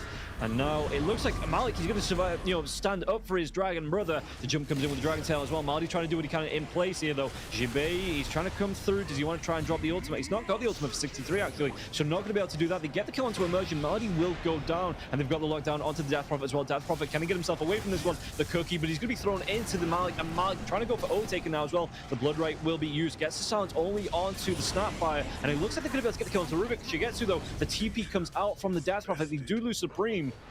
And now Respect, close, but we'll be able to get the TP away. And now they can move themselves into the pit. At this point in the game, the Seeker is gonna start packing a punch, so they will be able to finish off the Roach. But that was a long fight in which the Seeker didn't pop the BKB. He didn't have it at the start, so like, nah, I'm not gonna do it. They do not have the damage necessary to go for us, and this is gonna be every single fight without the Exorcism. Into the Breach just cannot bring down the cores. They are way too tanky. Yeah, and speaking about tanky, Zeus, of all heroes, was the one tank in the Roshan there. Going to go back for the Octarine core on him as well, so that's going to make him even stronger, even before the BKB. I mean, sitting just below 3k health here at level 18 as well, the Zeus. So once he starts to get those later stats, once he gets that Octarine out, that's going to be a big ramp up again for him. He feels like he doesn't need the BKB, and Melgil might be right. I still think it's the safe choice, but the Boots of Travel that he is thinking about does make a lot of sense. You're up against the Nature's Prophet every single time I see the Boots of Travel versus the hero in general. It really does help a lot. So I'm that choice I do like. We'll see if he does commit to the Octarine core, or if it's gonna be something else. But either way, it is still a somewhat of a defensive item. Yeah, and if you actually want to make a move, there's going to be the 3-man smoke coming out. And like you say, the Boots of Travel, it looks like it was picked up by the Zeus as well. So we will be able to close that cap if anything kicks off. And 2 heroes here from the side of Into the Breach. Do they get themselves away from this one? I would take Immersion both in the trees. So no major engage. Shigetsu, though, he might look for the Earth Spirit's current. No, he doesn't. He's going to be able to avoid that one. And Otake just goes for the TP away. And it looks like they're trying to avoid this fight for now on the side of Into the Breach. And they're sitting in the trees praying that the Zeus doesn't use his ulti, because that would be awkward. You know, you are hiding there, you think you're fine, then he uses the ulti, and suddenly there's 5 heroes on top of you. Good thing for Into the Breach, they still haven't lost the tier 2. They are not bleeding any more kills around the map. And there's the Thunder Gods. Rat immediately Immersion. He tries to get out. Nope, not gonna happen. Yeah, Zeus, he was able to just ramp up there, get the kill. And yeah, using everything in his kit, but he does get the kill onto Immersion to send him up to the grave for the next 30 seconds, which might be a nice opening here as Navi, they take down this tier 2 tower in the mid lane. They might even be able to go for a little bit more here, maybe towards the bottom lane as well. Opening up the map now with this Aegis is very important in terms of setting yourself up for success for the next Roche, right? If the bottom lane is pushed in, then you're gonna have an opening in the Roche, you're gonna have a numbers advantage in the Roche pit probably, or at least while the Roche fight is happening, the creeps are gonna be pushing in your favor. So once it ends, you're still gonna be in a good position on the map to go for more plays. So this bottom tower very important right now for Into the Breach and for Navi, and Into the Breach they're not defending at all. No, in fact, they might be able to get the lockdown. Otek is going to throw out the Glepnir onto the Zeus Melody, although he's got that heavenly jump. Trying to close the gap. He might be able to scout out with the lightning bolt. Do they have anything that will side lightning bolt to come through once again? They can't get the stun onto the Nature's Prophet. It was brave for the Nature's Prophet to go for the no BKB TP out, because maybe if there was a blink in from a Dragonite, maybe he knew that there wasn't going to be and just went out after the lightning bolt and found that window to get the TP away. When you're losing a game, you have to be greedy sometimes. You have to make plays to try to be able to get back, and that is why he didn't want to go for the BKB. Well, this time Mike will be here with the Dragon Tail. They might move on to Jibe. Jibe, does he want to try and get himself away from this one? Or maybe even try and turn and fight. He can't turn and fight now as well. He uses the BKB. He's going to go for the TP out. They get the stun. They get the lockdown this time. And Overtaker, they should have the damage this time to get the kill. Oh, he did not have the teleport. He did not have the portal scroll either, and that's why he dies. So it's Navi that are now fast around the map and Into the Breach. Well, this is what I was afraid of. At this point in the game, you cannot split push, and the only thing that is left for you is team fight, where you are significantly weaker. So gonna be very tough for them to start the fight in a right way to be able to win it. Yeah, and you see that on the map, the Bloodseeker is cutting a wave as well to make sure that they can push onto the tier 2 tower in the bottom lane. They get the Meteor Hammer coming through. Supreme, he wants to look for the kill. He wants to look for the damage onto the Dragonite, and I don't know if it's going to be enough. Jibe, yeah, Supreme, he just backed himself out because they are losing their base here, and it looks like it's going to be all hands on deck for the defense. Oh, maybe not the Death Prophet. The Death Prophet still doesn't have that BKB for 30 seconds now. Yeah, and Jibe trying to run himself, trying to keep himself alive, but in the mid lane. Respect will get the kill onto Malady. Jibe, though, still being chased down. Heavenly Jump comes through. They have the Lightning Bolt. They have the control. Thunder God's Wrath will be used. Jibe, he's keeping him alive so long with this Spirit Siphon, just delaying Navi from grouping up as 5. And they wasted so much time. They were able to get the kill onto the Dragonite, and it looks like it repelled the damage onto the tier 3 in the middle as well. Oh, Into the Breach, they need to use this time to go out on the map right now. But look at Navi, how smart they are. They're immediately getting themselves together, understanding if we're together, even if they start playing fast at this moment, we are gonna be ready for it. So Into the Breach, the only thing that is left is for them to go for this play of pushing out the waves, and it's just not good enough with the state of the game to turn this game around. Yeah, the Bloodseeker, the Aegis expires straight into the Blink Dagger, even finds himself a double down during here as well. So if he can find a couple of heroes with Shigetsu, he's got himself the full Mlonye, so he didn't actually go in for the Gleipnir either, for the lockdown on the Bloodseeker, for things like a group Bloodright, just straight in for the Mlonye, and he's going to be able to do a lot of damage going to the Abyssal Blade next as well. So the lockdown damage, if he can get off a one-to-one hero, he's going to be able to kill them from 100 to 0 fairly easy on. Shigetsu crushes everybody. It's just insane how much damage he can do during this DD. If Into the Breach take a fight, they're just gone. They have to get out now. Yeah, there's going to be the jump in now as well. Do they get the kill onto the Dragonite? Dragonite's going to get pretty darn low. He'd already dropped that fireball now as well. Shigetsu with the chase, and Jibe, he's trying to run himself away, but it looks like Shigetsu, even without the Aegis, he's just trying to chase onto the Death Prophet up to the high ground. And has he gone a little bit too far? No, he's going to be able to heal through all of these creeps. They knew that the Dragonite was baiting. You go for that Dragonite kill there, and you lose at least 2 heroes for him, if not more. So nice call from Into the Breach. Seeing that the kill is not coming out fast enough, get out. He's too tanky. We're gonna get murdered. Yeah, and he gets to dive in. They might be able to get the kill into Starfire. Respect, though the Silence comes out. Ice Path, it will connect. Thunder Gods comes through. Do they get the kill? It looks like Respect might be able to get himself away here. Bloodseeker, never mind. Daniel gets it. They even take down Immersion. That was the stolen Wrath of Nature coming out from him. That's the only reason that they got the kill. Daniel, he got it from the Nature's Prophet. That's not really a spell that you should ever give, to be honest. No, it is not here, and it will allow the push to come through. Malik pushing out the top lane with the help of Melgil as well. So it looks like Navi feeling comfortable to split the objectives, just split the focus from the team. And this tier 3 tower in the mid lane, it's taken a lot of damage coming through from Marty with the liquid fire, the liquid ice as well. This tower, it is getting really darn low. Yeah, but you do not need to commit on it wholeheartedly right now. For Navi, the most important thing is that the lanes never get pushed out too far. Into the breach, their only play is to be out on the map, and then with speed and mobility of the two Spirit Brothers, catch Navi off guard. So if Navi are able to apply pressure, pull into the breach back, get out, and just rinse and repeat that is the definite recipe for success. But into the breach, they see that this is definitely going to happen, so they go for a smoke.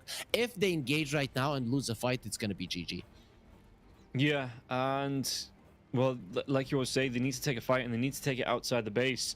But it does look like it's approaching that last dance here for the side of Into the Breach. Try and go for the rolling ball now as well. Immersion was that Dragon Form into Dragon Tail. They do get the kill onto the Jakiro. Can they go for more? Malik pops his BKB. The backlines now as well. They've got the lockdown into Zeus, but Melgil with a little hop down to the low ground, but the follow comes here from Supreme. He's going to be taking a lot of damage, and maybe that shows for the BKB. The multi case is going to be dropped here from the Rubik as well. So dropping those little molten Rubik's cubes. That is a big fight. Yeah, they force out the buyback from the Jakiro here as well. She gets on the backlines. He cleans up onto Jibe. Can he get more now as well? He's already used that BKB on the Bloodseeker. And again, no Abyssal Blade just yet, but he does have the gold for it. He has a Basher as well. So if there's any BKB TPs out, they might be liable to being stunned here by Shigetsu. So it looks like they just need to back themselves away before they go for the leave. In fact, not even go for the leave on the side of Into the Breach. They might look for another re-engage here. Just a wraparound coming. No, Otake is going to TP himself away. Try and push out this bottom lane. And yeah, but that's still a nice fight there for Into the Breach. They take down 3, even forcing out 1 buyback. Awesome fight. The main reason why they were able to win it is the BKB on Immersion, right? He rolls in and he pops the BKB. This hasn't been discussed for Navi. What do we do about this, right? You don't use the Rupture on him. You just allow him to go ham for 9 seconds, and it gives so much vision and understanding of the fight for Into the Breach that they can get on top of the right targets in time, wait for the enemy BKBs to drop down, and then engage when they think it's the best time to do so. Yeah, meanwhile, they do, well, Respect finds Marty here. They might be able to force out a dieback. He goes for the D-Ward. The Wrath of Nature comes through as well. Immersion, he wants this kill. Otake is keeping himself in, and you see that Marty, he was just trying to get himself around, but they do get the jump off the Shigetsu now as well. Double Ice Path lockdown before the Jakiro goes down, and now Otake, the Mortimer Kisses once again will rain down from Danielle. It's a lot of damage here. Shigetsu, he's going to try and pop his Manta Style. He's going to try and man-fight this. Here he is. It's going to be a 4 versus 1, though. They get the kill onto the Bloodseeker. The Wrath of the Thunder God comes through. Can they get the kill into Otake? Otake is taken down. They do finally take him down now as well. Supreme on the backlines. He's got his BKB going, and now the real Mortimer Kisses will start to drop onto Melgil, and Melgil again without that BKB. Driving himself away, he's got the Heavenly Jump. He will be able to get the kill onto 4. Danielle, they are even going to be able to get the full team-wide Jibe. He might go down, but they did lose this fight on the other side of the map, even taking down the Bloodseeker and the Jakiro. So it buys them a little bit of time here. It buys them, they got a good couple of pickoffs, and it won't be an immediate base crush coming through from the side of Navi as well, because they do have to get the A very, very big fight for Navi Into the Breach. They have to go for these fights. That's just it. That's just it. You cannot run away from the Seeker. He's gonna run you all down. So you stand your ground and you fight him. The problem is you're this far behind, and it just allows so much time for Navi to come into his aid. They might not save the Seeker, but bringing down everybody is a big deal. Look at how long he's surviving here against all of them. Yeah, he's even popping that Manta, and he, like you say, and then the Fireball does come through. They get the damage and they follow up, and all of a sudden, Navi, what turned into a good, what was a good engagement coming out from Into the Breach, it just turns on its head. Definitely, and if they get the Roche right now that they're going for, Seeker gets his shard, then next time this kind of a fight happens, I don't know if they even kill him. Yeah. That's, 1.8 health sustain. You see, again, in Shibe just tries to keep himself alive for as long as possible with the Spirit Siphon, but just being burst down, like I say, inside the Roche Pit, it's going to be a free one here for Navi. It doesn't look like Into the Breach going to draw the battle lines now. Smoke will come through, but this Roche, it's already gone. Yeah. Oh, they actually give the shard to the Rubik. Interesting. The saving people with the telekinesis is nice, but I kind of feel like the Shigetsu one just instantly wins you the game because he can do whatever he wants with it. Yeah, it might be that, Malady needs all the help he can get. No force staff coming out for him, no blink dagger or anything like that. And, he has gone down a couple of times, so maybe this is going to be for him, just to give him that, the safety of making sure that there could be a telekinesis safety telekinesis come through to keep Malady alive. Let's see, they went for the Emperor. Supreme is in trouble. He's popping the BKB. He's just trying to dive himself around with the remnants. While this is going on, O-Taker on the bottom lane. He's not even going to join in this fight just yet. Just looking to try and push out this tier 2. Shigetsu, though, he's got, again, this Aegis. So they're going to look for a fight here, Navi. They want to look for objectives. They want to look to get as much out of this as possible with this Aegis timing. Navi are going at it slow, and I'm okay with that one, but O-Taker, he's trying to punish it, right? But like Meladrill, the Zeus is hunting you. That is just so sad. Yeah, he did TP out. It looks like underneath the Dire Ward there, but he was able to complete the TP. And yeah, it does pull the Zeus away from this fight for a little bit. I mean, I know he has the Boots of Travel to come out, but it's still the cooldown on that to come through. Now the multi-kiss is, do they get the kill onto him? No, the telekinesis comes through. It saves the Jakiro for now. Immersion. He has to pop his own BKB, and it looks like he's just going to try and roll and boulder himself away from this one. There's a Dragonite in the fight. Does he want to actually get the kill onto the Dragonite? The Dragonite now as well. He's used his own BKB. Malik's going to get really down low, but it might have been a great bait, mate, as Immersion goes down, and the Dragonite, he's going to live. Malik on the high ground. He's trying to play himself away. He's got himself the Accept, he's got himself the Octarine Core, and now the Meteor Hammer's come through as well. This is just a great stack up here for the Dragonite, and he survives through it. He's going to be able to regen up and come right back on to sieging down this base. The trad move from Daniel just runs into all of them. He has the shard and the he had the Spirit Siphon as well, and he gets 5 Spirit Siphons off. Everybody's running away from him. O-Taker, he has been caught. Oh, she gets to, he pops that Mantis down now as well, whereas the Abyssal Blade, it does come through. They're going to be able to get the kill onto the Nature's Prophet. He's dead for 90. This is a big opening for the side of Navi.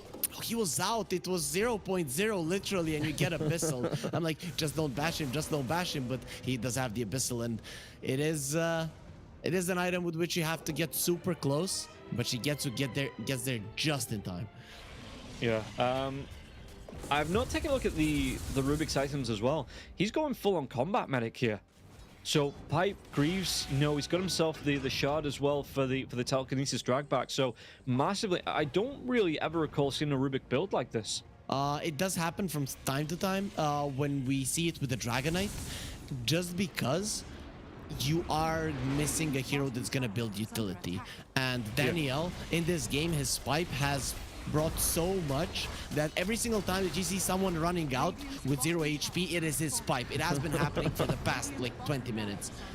Yeah, they tried to get the jump onto an Immersion here as well. Immersion, he gets out with the cookie coming through from the Snapfire, but it will cost him at least one lane of rights. And again, no O-Taker now for the next 25 seconds. Let's see how much more Navi can get from this. Trying to break the base, and they have thoroughly broken it here. Going to be able to get 2 lanes of rights, and the Dragon Knight in this big black dragon form, not done just yet. Got the Meteor Hammer coming up in 3 seconds as well, so they might even be able to take down this range racks on the top lane, though. The Immersion, he gets the roll in. There's going to be the jump in from Supreme now as well. Can they get the kill onto Malady on the backlines? Malady trying to get himself away from this one, but the BKB from Supreme will be wearing off sometime soon, and it looks like he has to go for that remnant jump away to safety. Exorcism from Jibing now as well, just trying to push back onto Navi, waiting for the respawn, but they did lose the Earth Spirit as well. Thunder God's Wrath will be dropped. Can they get the kill onto Shigetsu? Shigetsu trying to get himself away, drops that blood right now as well. Can they do the damage to get the kill onto him now as well? Still the alive. safety telekinesis comes out. He's still going to be going here now as well. They even get the Meteor Hammer onto the Death Prophet, and the Breathe Fire comes out from the Dragon Knight, doing so much damage. O-Taker gets low.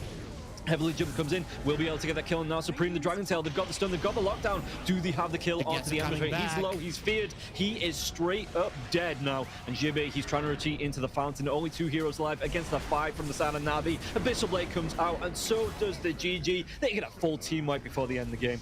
Yeah, and you mentioned the combat medic Rubik, and now I take it back. His shard really did make all of the difference. He saved Malady at the previous push. Now he saves Shigetsu, and I don't know if you were seeing him just going around the fight there with a billion movement speed, or behind the fight, right? Everybody is murdering each other, and he's just zooming from one camp to another to get his HP back so that he can rejoin the fight. So very nicely played there, coming out from the side of Navi. And really Daniel's items overall, the item choices of the entirety of the Navi team were so well coordinated. They allowed them to be so strong in these fights.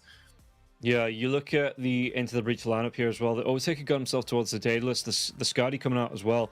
I did get a good couple of pickoffs, 4, 6, and 10 for the Nature's Prophet, but you compare that to Shigetsu on the Bloodseeker, 14, 1, and 10.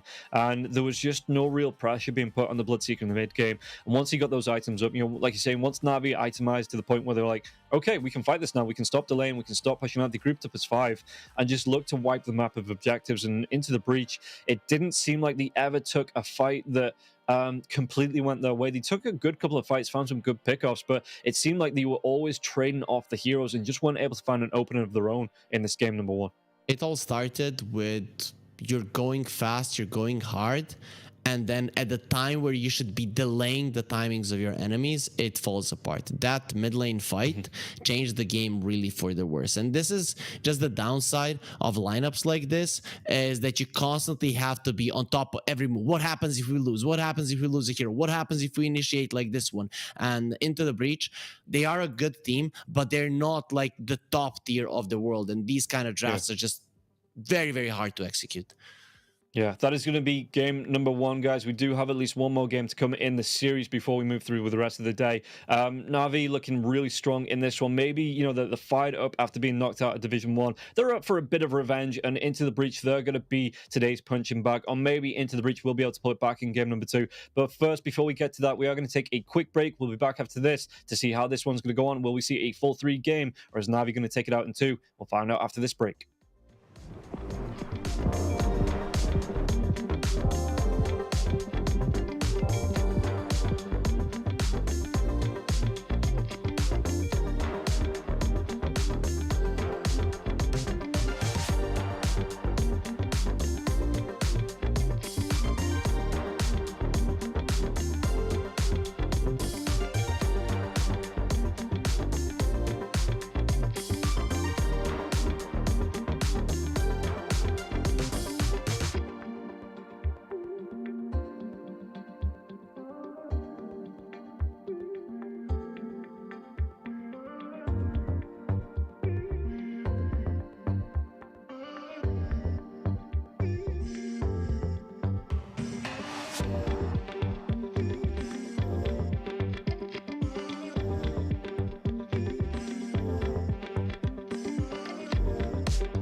Despite the storm that hit us, we're still on board. Dancing in the moonlight. Oh, Esport. You and I have come a long way. It was such humble beginnings. As we gathered in small groups, we were professionals right from the start. Passionate, organized, and ready to rumble. We dreamed big, and surely enough, our parents supported us at every step of the way. Didn't they? Fired up by all this love, it wasn't long until we caught the scent of competition. To be honest with you, it wasn't always that easy. Joe here, he had to take on 2 side jobs to afford playing professionally. It's gonna get better, Joe. Fist bump. And some of you dared to not even call this a sport. And look where we are today. An endless stream of esports events every year. Bet you didn't see that coming, Mom and Dad. And you know what? We have been with you every single step of the way.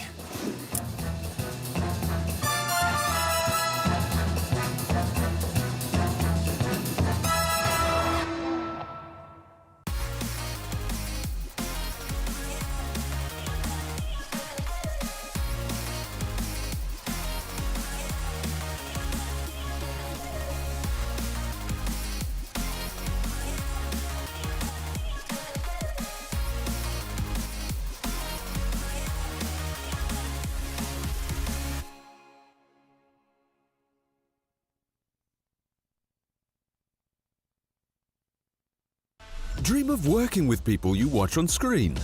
Exclusive esports opportunities handpicked just for you. Candidate profile to raise above competition.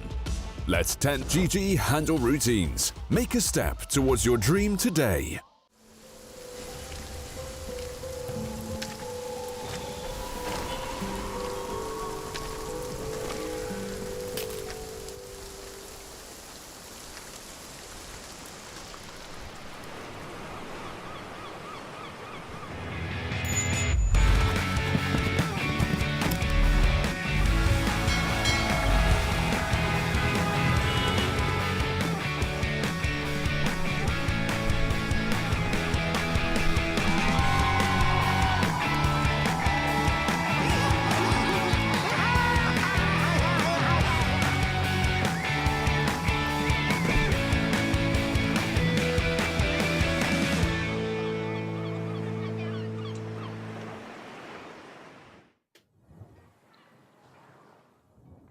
Welcome back, everybody. We're going to get into this one, and again, it is the Pinnacle Cup, but Malta Vibes, brought to you by Gaming Malta, the home of gaming excellence. And it's, again, the prize on this, it's not just the prize money, but you are competing as well for a boot camp in Malta. Again, the 5-star hotels, the sun, the sand, the sea, the beaches. I keep saying that one, and I keep repeating, we're gamers. We don't go outside. They're going to be looking for that lovely boot camp. You know, the great setups as well to get some practice in and hurry. At the minute, it looks like Navi going to be moving on to that next round of games into the breach. How do they get themselves back into it? I think they're probably going to be going with something that's a little bit easier to execute, a little bit less mobility around the map. Classic, you know, O-Taker, harder scaling carry, mid lane Supreme. That's fine what he had right now. Something that does allow you to make plays. In Zibe, I do think that they should probably put him on the Lycan, on the Beastmaster, because those are the types of heroes with which the theme thrives. But also, you keep mentioning that people don't want to go outside. Players, it seems like this is the best motivation for Eastern European teams ever. You are like, you're gonna be major champions and win a ton of money. Nope. You're gonna go to Malta and enjoy a 5-star hotel. Okay, that's gonna be us getting into the zone. Let's go Super Saiyan 3. We're the best. We're gonna crush everybody. So yeah, they're definitely not playing around. No, you have all the Eastern European teams looking good. Well, all the Eastern European teams that are left looking good, because we have lost a couple coming through, you know. in the brackets before this, so we will be getting ready to go into the draft, and we'll see here if Navi, if they're going to be able to take this one in a 2-0 or into the breach. Do they pull it back with a, like you say, a little bit of a better draft coming into this one? We'll find out as we start. The IO ban comes out right away here from Into the Breach. Navi are not being allowed to play the IO, and I always come back to it. The only game in Division 1 that Dark Side has won was against a Navi IO. So why are you afraid of it? So a team that hasn't beaten anyone in any game, not even gotten close, has beaten the Navi IO, and they're constantly banning out. It is an annoying hero to play against, but you know, it does seem to be a hit or miss for Navi. Sometimes they look amazing, but they can't drop the ball with the hero.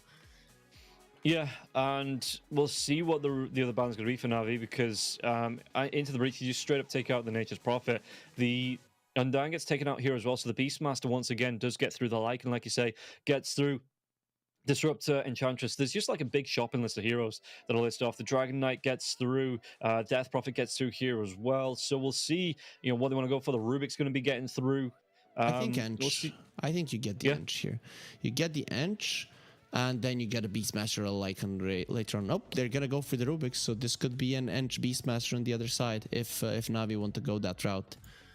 Yeah, and I really do like that offlane combo, because it means that you're getting the early momentum coming through from the Enchantress when he gets that Enchant creep up. That buys time for the Beastmaster to build up, but it's going to be the Disruptor. Will it be the Beastmaster to follow here from Navi as well? Not sure. Dragon Knight. Just back into the Dragon Knight. Yeah, okay. So it seems like that between these two teams, that the Dragon Knight is the one that they want, the one that they put a lot of emphasis on. Because Into the Breach picking the Rubik, I think the idea was, let's dissuade Navi from picking the Dragon Knight, so that we have it open, or by the very least we don't have to ban it out. But it doesn't work. Navi, they have another support that is very well established in the meta. In the Eastern European Division 1, this was 75% win chance or win rate on this hero. So Into the Breach, did you really want to let that one go?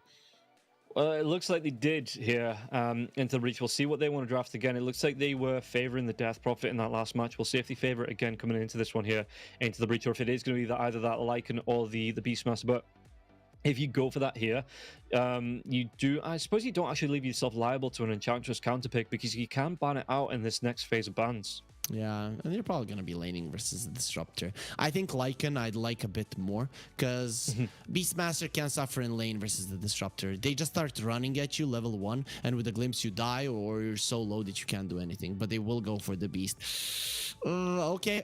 I mean, it's something that Into the Breach know how to use, but I've seen it so many times that Eastern European teams now, they pick up something like a Terrorblade, a Naga, they just keep running at you and pulling you back, and eventually you just cannot play the lane any longer. Oh, was it with, right, okay, so I've cast, for the past 10 days, I've just been on a run of casting, so some solo casts, some casts with you, so everything's kind of bleeding into one. Was it with you where I cast the Monkey King game with the Disruptor coming up against, it was a Beastmaster and a Lycan in like the two like games that get played? Yes. And the Disruptor Monkey King just ran at them and shut down the lane. Do you think Shigetsu maybe considers that pick here for the next phase of Navi? Shigetsu doesn't like the Monkey King. You remember that? You remember that he never picks it. He never goes for it. Even though it feels like a Shigetsu hero, he just never does go for that one. It's kind of weird. Why is the Monkey King all of a sudden coming back into the meta? Is it because a lot of these cores are coming in now? You know, we're kind of over that ranged meta, and we're coming back into more melee cores. Is that making the hero, you know, is it enabling the hero in the meta again? Everybody's playing melee heroes. So Beastmaster, Lycan, Dragon Knight, those are in the play. The ranged heroes that are being played right now are still our Nature's Prophet and the Drow. Against all of those 5 heroes, the Monkey King does well.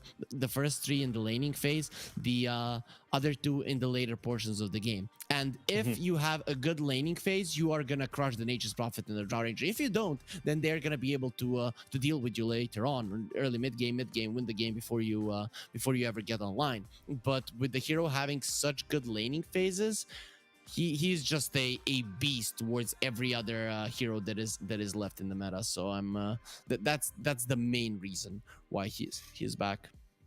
Okay, I mean, Excuse me, I'm even seeing him coming out as a 4 as well. So, you know, teams liking to play this hero just right across the board. And even on the 4, going for the Orb of Corrosion into a Diffusal Blade, just trying to run down heroes and, you know, take down some of these weaker supports. It seems to be working every time he pops up. So looking forward to seeing more of the hero as well. It is one of those heroes that, you know, it's a bit of something different. It's a bit of a change from the heroes that we've seen picked up from all of the DPC and, you know, the events before that as well. So just anything different is nice to be able to cast. Yeah, and when the regions mingle, of course there's gonna be something different, right? We have seen different heroes come out. Yeah, yesterday ex-HellRaisers versus OG, Virtus.pro versus OG. We did some heroes that I haven't seen all that much, and probably the Western European teams, they've seen some of them, but then once they mingle, you have to adjust your drafts. You and me, we have been casting Eastern Europe now for a long time, and there everybody is used to what the other guy is doing. They just respond, you know, mechanically to it, and then let's get into the game and see who's better. But when you meet a team in a competitive match after a longer period of time, then there's going to be a lot of you know, mind games happening between you. Yeah, and well, we'll see what mind games are going to be coming out here. It's, you know, the sniper ban comes out, the Lycan and the Weaver being taken away here from Into the Breach. So they do leave this Enchantress in the draft if Navi want to go for it in this next phase. And again, the Disruptor can be played either the 4 and the 5, so can the Enchantress. So Beastmaster, if they do go for that one, he might suffer a little bit in the lane, and we'll see how quickly he will be able to recover if that Enchantress pick does come out. We'll see if they do want to go that route. The Disruptor on paper should do pretty solid versus the Beastmaster in the lane. We've seen it so many times. Maybe the Rubik does help there because he can isolate the Disruptor on the side and just be a nuisance to him. But Beastmaster early levels doesn't do the best in a 1-versus-1 scenario, so you want to help him against the carriers. Well, Navi are banning out a lot of heroes that I thought they would want to get, and they pick up a Mirana, so they're just making sure that their lineup is strong rather than countering into the breach. Yeah, oh, I need to check the brackets for a particular reason, because was it a Lakem Ni Hao versus Into the Breach? Where was it? I saw, play? was it up against Baza? And I was just, I've seen a carry Mirana. I can't remember who picked it up. I don't think, it's not something I was seeing here today. It's just one of those, you know, those kind of things that you're seeing. It's just, I don't expect it to come out. So, but Into the Breach, go back for the Jakiro. Yeah, I can't remember who it was that picked it up now. Oh, that's going to bug me a little bit. Yeah, no problem. I'm gonna talk here until you come to a conclusion that you're not gonna remember, that you're not gonna find it, and then you're just gonna have to live with it. Jakiro does get picked up every single time we see a Rubik. We see a Jakiro as well, and I think this is gonna become a staple ban in the future when there's a Rubik on the other side, that you ban out the Jakiro, because obviously the hero is very, very powerful right now, and you cannot pick a Rubik to counter it. So it is. It came out last time for Navi. Now it's going to be Into the Breach, and they go for a Death Prophet again. This time around, it is going to be Supreme on it. It was Cybercats versus KZ. I remembered. I remember by checking all the brackets and seeing who played the Mirana, but it was Cybercats versus KZ. Yep, and they won in 24 minutes, so that must mean that the carry Mirana is the best thing in the world, right? Yeah, it played in the lane with the Marcy support, and I was like, oh, it's gonna be the Marcy carry and the Mirana, you know, coming in as the Marcy carrying like the Mirana coming in as support. I thought, yeah, that'll work pretty well. And then all of a sudden, there's like a Mirana carry in the lane. I was like, what? But the Slark comes out here for Navi, so that is going to be the carry. No Monkey King today with the Disruptor, but still the Disruptor Slark combo in the lane, that is pretty darn scary if you do get dragged right back into the Slark's weight in arms, or, you know, pouncing arms, looking for those S and shift kills as well. It's gonna be a interesting lane to watch, because if Navi are able to run and push the Beastmaster back constantly, they're gonna crush this lane. But if the Slark takes some damage, you know, like 1/4 of his HP gets taken out every single time that the spells of Into the Breach are there, and he cannot run forward, then we're probably just gonna be seeing a farm fest between the two teams. So it's gonna be quite cool to see if Navi can force out that aggression that they would want to go with in this lane. And considering Shigetsu is pretty well versed with the Slark, they should have an edge knowing how to play against the Beastmaster with it. What do you run in the lane with the Beastmaster? Is it the Jakiro or the Rubik here, do you think? Rubik, Yeah? 100%. 100% you go with the Rubik. It's important for him to be able to stand his ground and attack. Jakiro is annoying, but against the Slark, especially on the later levels, you get the Dark Pact and your spells don't do nothing. Okay. Yeah, I suppose they do have a lot of burst, and the Beastmaster might opt to skip, because we've seen it a couple of times coming up against heroes like the Slark, where the Beastmaster just skips out on the ball level 1. You go for the point into the axes on the inner beast first, just to try and get the damage off. And the Rubik being able to throw the harass out with the Fade Bolt and get the lockdown with the telekinesis. Yeah, Slark, if he makes a couple of mistakes in this lane, Into the Breach might be able to pick up a good couple of early kills here on the Slark. Yeah, but I do want to see more boars here for the Beastmaster. Level 1 axes are good. People usually go for those. But on level 3, 4, I'd like to see 2 levels in boars. I think that it's just so good versus a Disruptor Slark lane. They can't do much versus those. Yeah, and we'll see. We'll see what the Beastmaster wants to build. Usually that is the way. You just go for the early point in the axe and a beast, and then you do start to stack up the balls. It does obviously help you push the lane out as well, get that harass from range onto the Slark. So the Beastmaster never really has to commit to, try and dive in to get the last hit onto the range creep as well. Meanwhile, the side of Into the Breach, they ban out the Zeus this time. It's just like, never again. Well, at least not in this series. We'll see what else they do want to be banning out as their final ban. Coming through a lot of reserve time here Into the Breach to think about this final ban as well. There's a ton of heroes here that Navi could go for. They just want Magic Burst. Any Magic Burst is good. Whatever it is, it's going to be nice. Puck does make sense, considering that he can be annoying to the backline, especially to the Jakiro and the Rubik, and you don't want to allow that. This time, with the Beastmaster being picked up, I am expecting, unless they want to play some more musical lanes here, the Death Prophet to be in this mid lane. Yep. So, Navi... they can answer back to this, but Into the Breach is looking for a carry here. Is there a carry that you like for the side of Into the Breach to pick up? Monkey?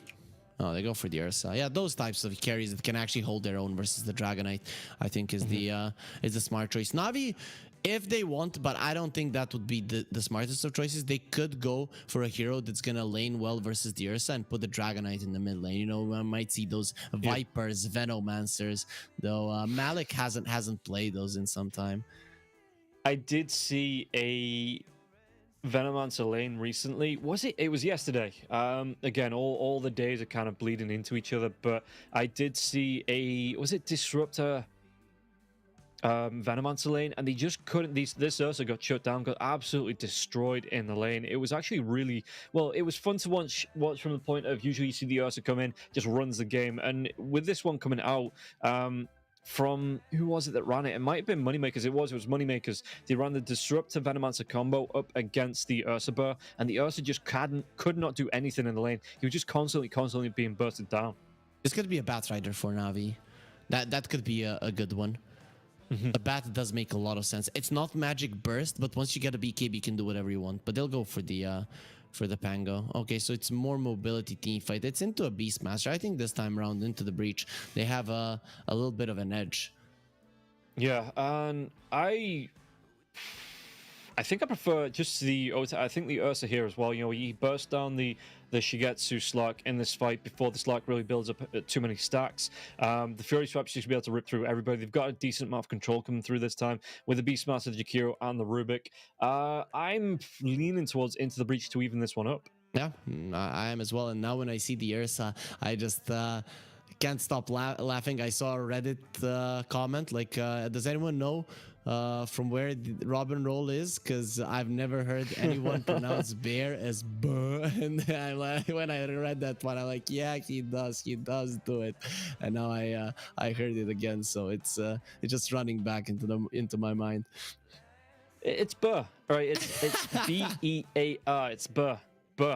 Right, so that's how it's said. That's how it's pronounced, and yeah, people will like to make fun of me from it, but it's my language. I can speak it however I want. I still, I was when I was working with some of your other countrymen, so we went into the shop, and instead of yogurt, they say yoga, and I like yogurt. It's yogurt. No. That's what you said now. That is closer to what but yoga, and that's it. No R, no T, nothing. See, that's how, as we're going to get ourselves into the game, it's just efficient speaking coming through from from England, from the UK, because like you don't need to be putting emphasis on every single letter and every single word. Otherwise, it just you'd be there all day trying to speak. So you drop a couple of letters there. You make it more efficient. Like I think the classic one is the bottle of water. That people say, it's just, bottle of water. Can I get a bottle of water, please, mate? Yeah, bottle of water. Yeah, okay. I'm kind of used to it. I used to watch some British shows. And but then when you watch the American shows where they're making fun of that, when an American gets into London, like, what language are you guys talking? Don't get me started on Americans.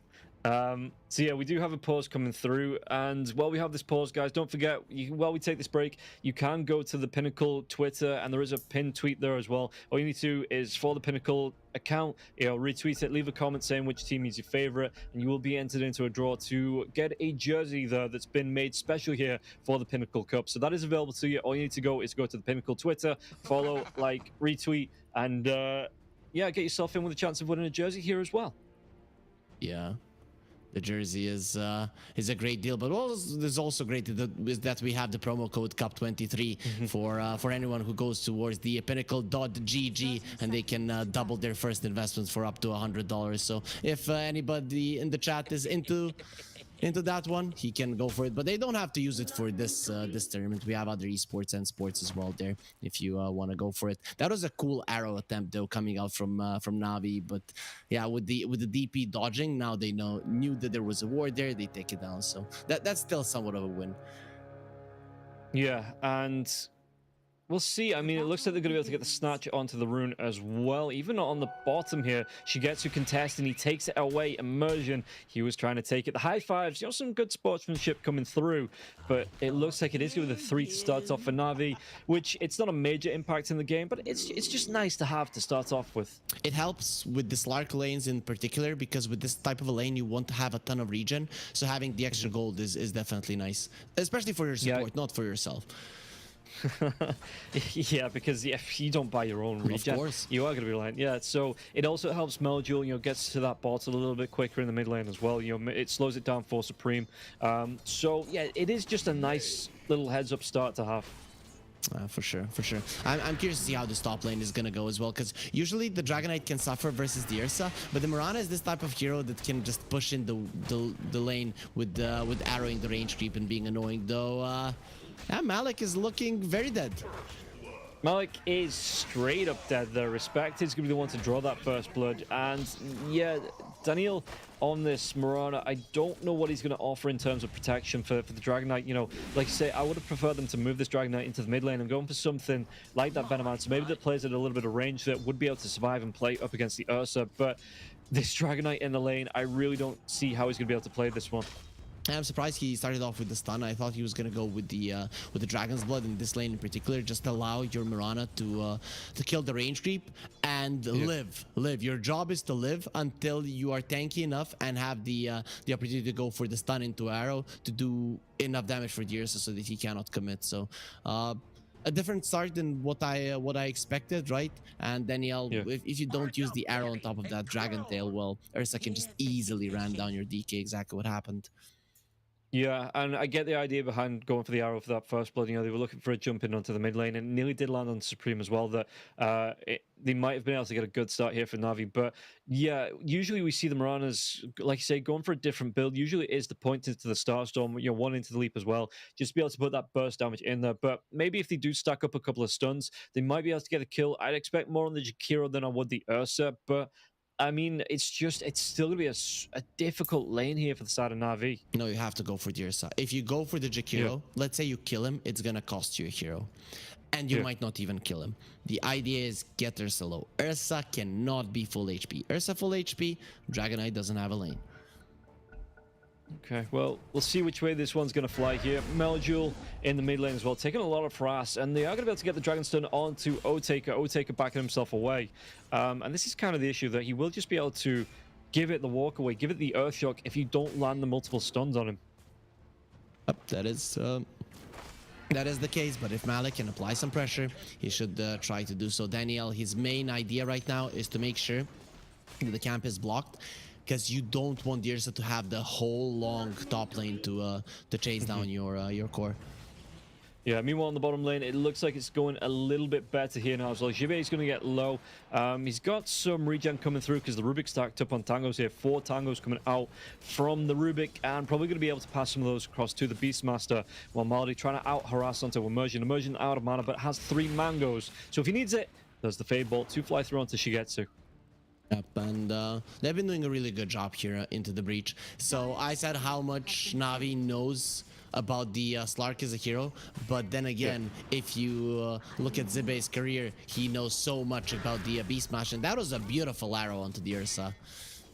Yeah, he's going to be stunned up for a decent amount of time. Like I say, the Dragon Tail coming out as well from Mark, so they were able to stack that damage up, and they are starting to keep him low. So we see what the build's going to be, because the Ursa going straight in for that Earth Shock at level 1. Not going to have the overpower to come out, so he isn't going to be able to just straight up burst down the Dragon Knight if they get on top of him. Do you expect Jakiro... Is it going to be more into the Dual Breath and the Liquid Fire, or do you expect this early point into the Ice Path to set up for the Ursa to come out? Oh, 2 points in the Dual Breath, 1 in Liquid Fire. That's it. You do not have the mana necessary in the laning phase to have your first and second spell. Okay, and he's going to be going towards, it looks like a Veil to come out for the Jakiro as well. Meanwhile, on the bottom lane, again, Shigetsu, well, I said he had a good start. He's going to be harassed back now as well, coming out from Immersion, as well as Jibe on the Beastmaster. And what's he gone for in terms of build here? Beastmaster, yeah, 2 points into the ball, and 1 into the Wild Axis. The best build versus a Slark lane, and also Disruptor. If there was a support that can maybe deal with your boars, then you will max out the Axis, but the lane for Into the Breach, the offlane, is going quite well. Yeah, and they just keep stacking up the Wild Axes and the Fade Bolt on top of Shigetsu. And Shigetsu, again, he's only level 3, so doesn't have a point into the Shadow Dance. He doesn't have that passive heal, the passive regen to come through. And at the minute, he is suffering, and Meljoul not looking too great against Supreme in the mid lane either.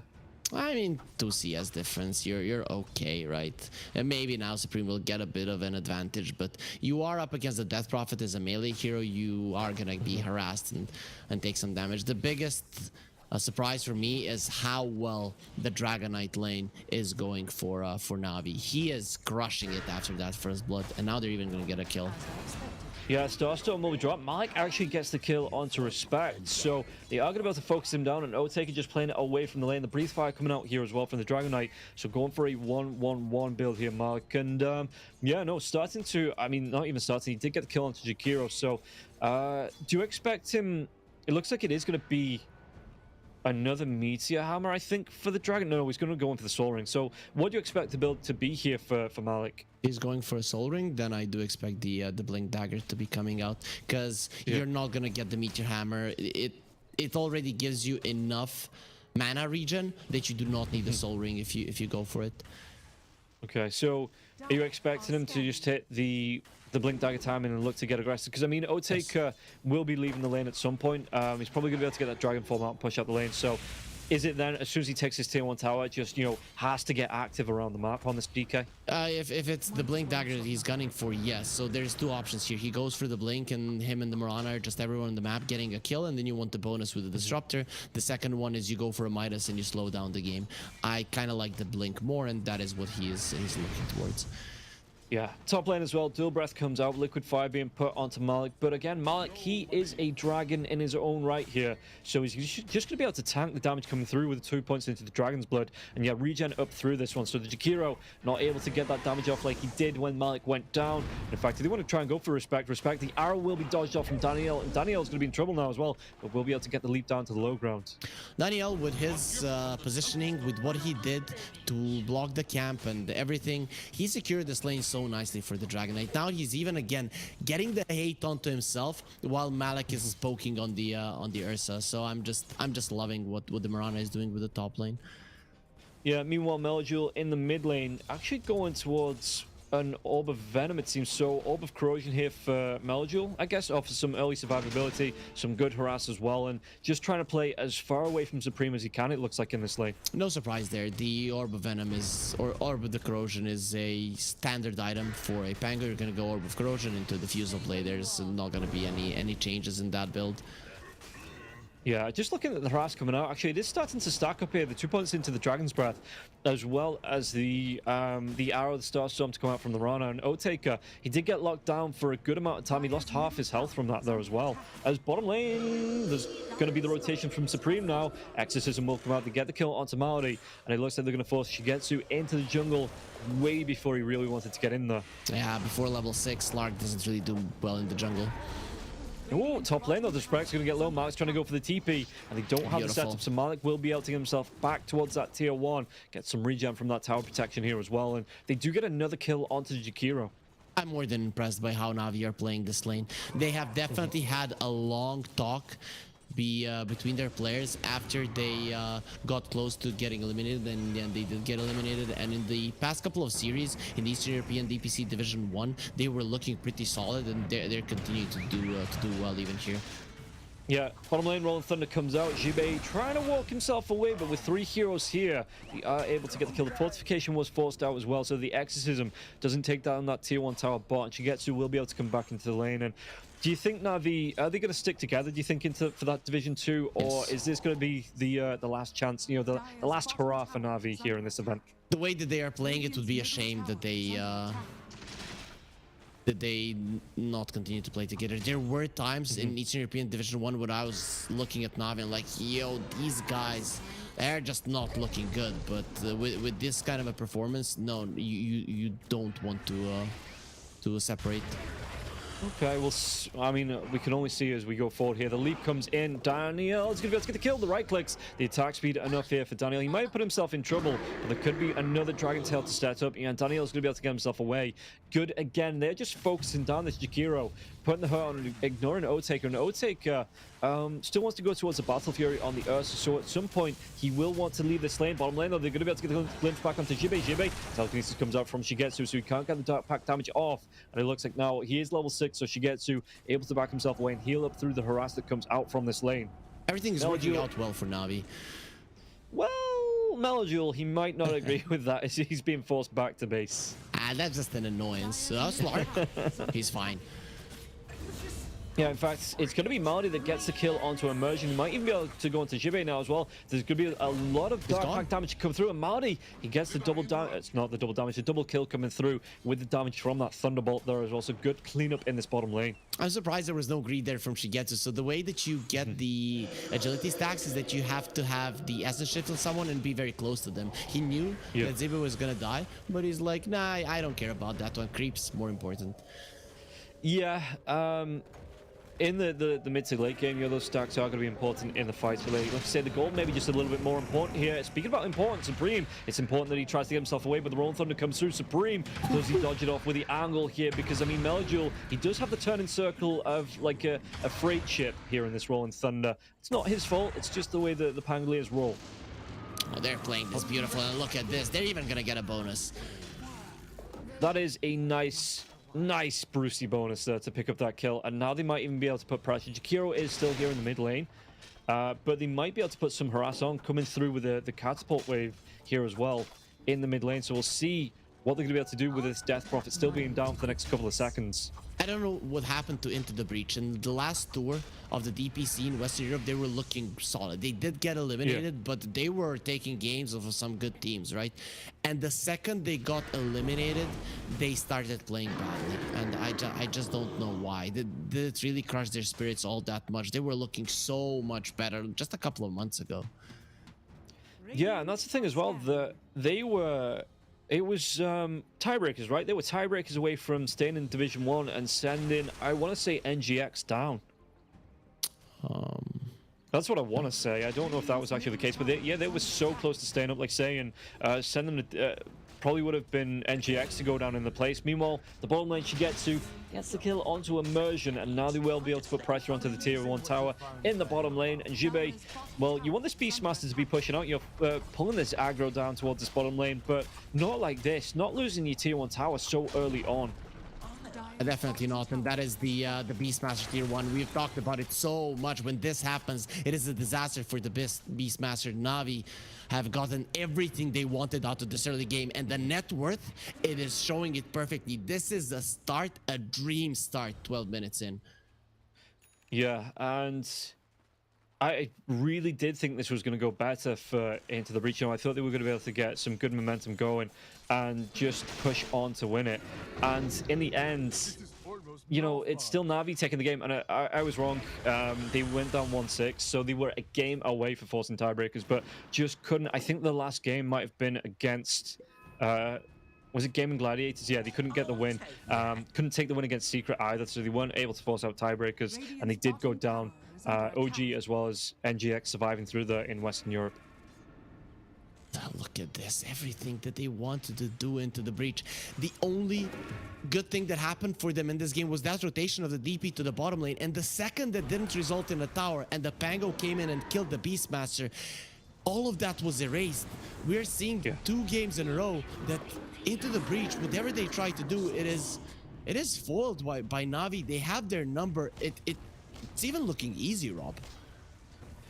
Yeah, I didn't think they were going to have this momentum coming into this Navi. I thought Into the Breach had the better draft. I thought they were going to be able to take down 2 out of 3 of these lanes, and Melduel did suffer a little bit, but overall, like you say, he's able to come right back in. He's 3rd on the net worth. He's above this Ursa, who I thought was going to guarantee a win in this lane, and all of a sudden, you know, the Dragon Form's coming out now as well from Dragonite. They're finding some great pickoffs with the arrows, with the Dragon Tail stuns onto Respect, and Otaker, he is really suffering in this lane. You know what the biggest problem here is? That Shigetsu is gonna have his Aghanims in like 1200 gold. And when that happens, these supports of Into the Breach, they're gone. You have nothing to stop him. Well, so they're going to be going down now as well. It's going to be Melduel takes down Respect. Can they go for more? Because Otaker, he's already used that Enrage. It's on cooldown for the next 13 seconds. There's lockdown with a Static Storm coming through. Rolling Thunder now as well from Melduel. He's got that Diffusal Blade. Great setup, great kill. And Navi, they're just looking better and better as this game goes on here. Daniel trying to leap himself away. He's going to be able to get himself away from that ice path now as well. And everybody getting out on the side of Navi. Did he even get the TP away from Maldi? Maldi's got that TP. He's pretty darn low, but he might just look for this tier 1 tower on the top lane, because Daniel, he's going to be coming right back in after this leap, and only Jakiro is here to defend this one. So Respect, he's got to be so careful. Gonna be so dead here in a couple of seconds, and that's gonna be a dieback. Oh, the blink in it comes out from Malik. He's got himself the damage here with Dragon Tail now as well. Respect, and you can see that Maldi, he doesn't want to be taking the harass coming out. He just gets that stack up, gets the damage through now as well. This Dragon Form for Malik, they're gonna be able to take down the tier 1 tower in the top lane as well. There was a stolen arrow on the Rubik and it killed the Pango. That is a huge kill. He got the swashbuckle now, so Shigetsu is in trouble as well. He's fine. Yeah, could be able to Shadow Dance, pounce himself out of danger. Like you say, you said about a minute ago, if that, he was going to be about 1200 gold away from the Aghanim Scepter. He's now 200 gold away from the Aghanim Scepter. Yeah, that's what happens when you are left on your own. There's 5 heroes of Into the Breach, top lane, protecting the tower, and there's nothing they could do. One thing also I forgot to mention is how poor Into the Breach are, and then they cannot have that many sentries and dust, and you can see how much of a problem the Moonlight Shadow is posing for them right now. Imagine how you buy like 5 sentries and 2 dusts on your team. That's another 1,000 gold that Navi are ahead. Yeah, and I mean 8k ahead already in 15 minutes, 12-3 in terms of kills, so nearly a kill a minute coming out. One big team fight here for the side of Navi. They are going to be able to hit that kill a minute mark, and Slark, does he want to get involved with the rest of his team? He's going to be able to go towards that Mage Slayer now as well, and this is just going to be look like, and this is the point, right? Shigetsu, he doesn't need to go for that early BKB or Lincolns or anything like that, because his teammates are creating space for him. He can play greedy on this Slark. He can go for those big kill items, and now we might see the kill onto the Beastmaster in the bottom lane. The pounce comes in, they've got the lockdown, they've even got the fireball, the arrow connects, and this is going to be the death of the Beastmaster. Yep. Without the bottom tower falling, Into the Breach cannot play the game. That is just it. Yeah. They have 2 pushing heroes, they haven't gotten a single tower. They need a big fight into a tower taker right now. Static Storm comes out. Melduel, does he survive through this one as well? There's going to be the pounce coming through from Shigetsu. Telekinesis will be used. Goes for that second pounce with the Aghanim Scepter set up. He gets the kill onto the Death Prophet, and now Respect. He has to flap those wings, get himself away to safety, but they're still going to be able to get the kill onto Emerging. They take down another tier 1 tower. At least Shibe from the grave was able to take down the tier 1 tower on the bottom one. But Navi, they aren't bothered about this. They're going to group us as 5. They're going to look for kills. They might even be able to get the kill onto Respect. Respect trying to drop that Ice Path. The stun comes out from both dragons now as well, but there's going to be the Dragon Ball, the Fireball coming through from Malik. And Melodule, he even gets the kill onto O-Taker on the Ancient's Guard. Into the Breach, wishing he had some Dragon Balls coming out now as well, because they want to wish to win this game, and it's just not looking like it's going to go their way here. 17-3 and a 10k net worth lead. Navi coming through in this game. 93% win rate according to Dota Plus. You know that there's some wishes that Shenron is just not powerful enough to give. I think that's the case in this game between the two teams. Told you, the second that the Slark gets his Aghanims in a game when you're this far ahead, everybody just dies. You do not have a response. Shigetsu has to make a mistake for you to kill him, and you need to have 5 of your heroes. So even if you kill him, it's not that big of a deal. He's gonna come back to life and still haunt you. Yeah, and it's just looking rough here for the side of Into the Breach. You know, we look at the Ursabur, he's just been picked off. He's only just got his Battle Fury as well, which you'd think, oh, this is going to be great. He's going to be able to, you know, keep pace with Shigetsu. He's going to be able to find a little bit of farm. Navi aren't letting him have the space and time. Look at this, they're invading the dire triangle. They're looking for, he's still 4k behind the Slark as well. So the Slark, he's looking to try and steal these camps away from the Ursabur and then just get himself out. And they're being allowed to do it, even with 5 heroes around from the side of Into the Breach. He's in, he's out, he's shaking it all about, and he's taking away the Ursa's farm. It's nighttime. He can do whatever he wants. He's the one that has all the vision. It's not the it's not the Beastmaster. It's the Slark that contributes more in terms of vision now when it's nighttime, especially when you're playing this much on the aggressive. Yeah, Daniel does have the arrow stolen here from the Rubik. If you want to set maybe with a, you know, a raw into an arrow, but that'd be a lot to commit onto a support Mirana. And do they even go for that? It looks like they're not going to try and go for it now as well. And Navi, they're going to go for a big smoke play here. They know where Into the Breach are. They know where they're stacked up. There's going to be some wards being dropped here, but they won't see the smoke vision. And O-Taker, he's not sure where everyone is. There's going to be the leap in. Did they get a kill onto Respect? There's going to be Ice Path being dropped now, but Daniel, to be able to dodge it, do they get the kill onto the Dragon? Though Malik gets low. Didn't have that BKB, but on the back lines, O-Taker, who's just trying to trade it into this one. There's going to be the drag back here from the Glimpse as well, and O-Taker's going to go down. Malik does get the kill, but with that Shadow Dance coming through, if he wants to carry on fighting here, he's going to be pretty down healthy. Rollington comes in to get the lockdown onto the Beastmaster now as well. Can he go into Supreme? Supreme's trying to run himself away. Pops that regen rune now as well. But the slowdown from the Diffusal Blade, the arrow connects. They're going to be able to get the kill underneath the tier 2 tower just to rub it in. They take down 4 heroes on the side of Into the Breach. They have no money for vision. They're like, we already placed 2 sentries. That's the extent of our ability. So you killed the Dragon Knight, but then Navi are invincible. And playing against the Slark, who is invis, like just waits 2 seconds and he's in invis, he's always gonna be full and ready to fight. And that was I think that's as best as it goes for Into the Breach. Okay, now daytime will come, so Navi are not going to be as aggressive, but between minute 25 and 30, if Into the Breach do not do something about this lead in the next 5 minutes, that's going to be when Navi just completely crush you. Glimpse comes back. I thought it was Jakiro getting himself away from this one. No, it's going to be the Glimpse back, and Shigetsu, he's going to be able to pick up another one. Daniel gets the kill onto O-Taker. 23-4. Melodule, Daniel with a high fives there as well. And look at Daniel's items. He's got himself the Spirit Vessel coming out there as well. And the Death Prophet nowhere near the BKB. So the Spirit Siphon's going to be slowed down. And the regen coming through from that's going to be destroyed. The Ursa Bird, he's not anywhere near the BKB either. Even through the Enrage, you know, that's going to be ticking him and slowing him down and stopping him from being able to regen up as well. And they're just setting up for the kills left, right, and absolute center here. Malik gets the kill onto Immersion. They get a double damage unit as well onto the Pandalea, and really, oh, the arrow. If that was on target, they get the kill onto the Death Prophet there as well. Supreme calls GG. If that's on target, he's like, I don't want to play this. I don't want to play this any longer. Just get me out of this game. And that's how everybody on Into the Breach feels right now. Now it's daytime. You have these 4.5 minutes to try to make something happen. Let's see if they're going to be successful. Yeah, and in the mid lane now as well, O-Taker, he's already popped that Enrage, so if he does get locked down, he's going to be the full extent of the lockdown now as well. The Slark, great bait, mate, as they get that Static Storm to come through as well. Supreme's going to go down, the backlines are going to be able to get the jumpers coming through with the Rolling Thunder. Roll will be used, Melodule gets slow, is he going to be able to roll himself away? No, Immersion at least gets that kill, but can they get even more from this as well? What's going to be stolen? It's going to be the Shadow Dance here being stolen, no, it's a Dark Pack, excuse me, stolen from the Rubik. Not used to seeing the default icon. Is it going to be enough to get Immersion out alive? The Fireball gets dropped, and so does Immersion. And this looks like it's going to be Butch and Sundance time coming out already here. 21 minutes in for the side of Into the Breach. Jibbe trying to do what he can. Won't be able to get the kill onto Malik. He's going to be fine here. Marty will lose his courier, but chase down. They get 4 heroes once again on the side of Navi. They're just, they put the tent up. You know, they're camping outside of this tier 2. Yeah, I wouldn't mind if Into the Breach call it right now. They got their Helm of the Overlord, which is like the biggest timing that they have on their lineup. It is daytime, so Navi significantly weaker in terms of vision, and you got decimated again.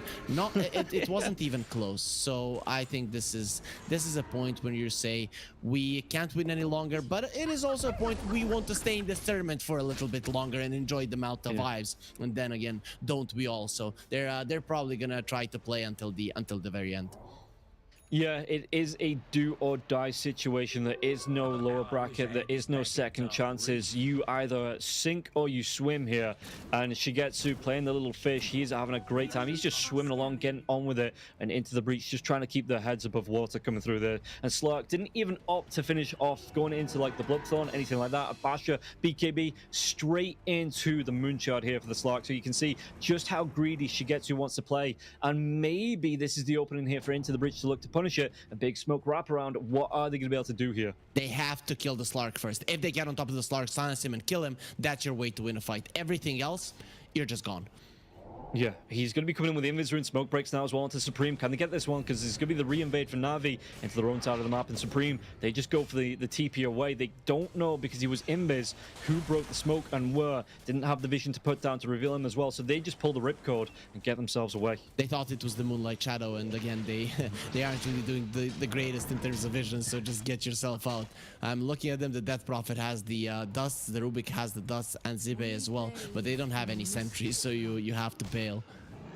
Yeah, and Navi again looking to set up. Now the Moonlight Shadow comes out, the glimpse onto the lockdown. They have the kill onto Immersion. Yeah, Shigetsu, he claims that one, even takes down a sentry there as well, and you can see the Immersion just trying to do whatever he could, but once that glimpse comes out, he's locked down, no way to get out of it. Yeah, no force staffs, nothing like that, and Rubik just straight up dead.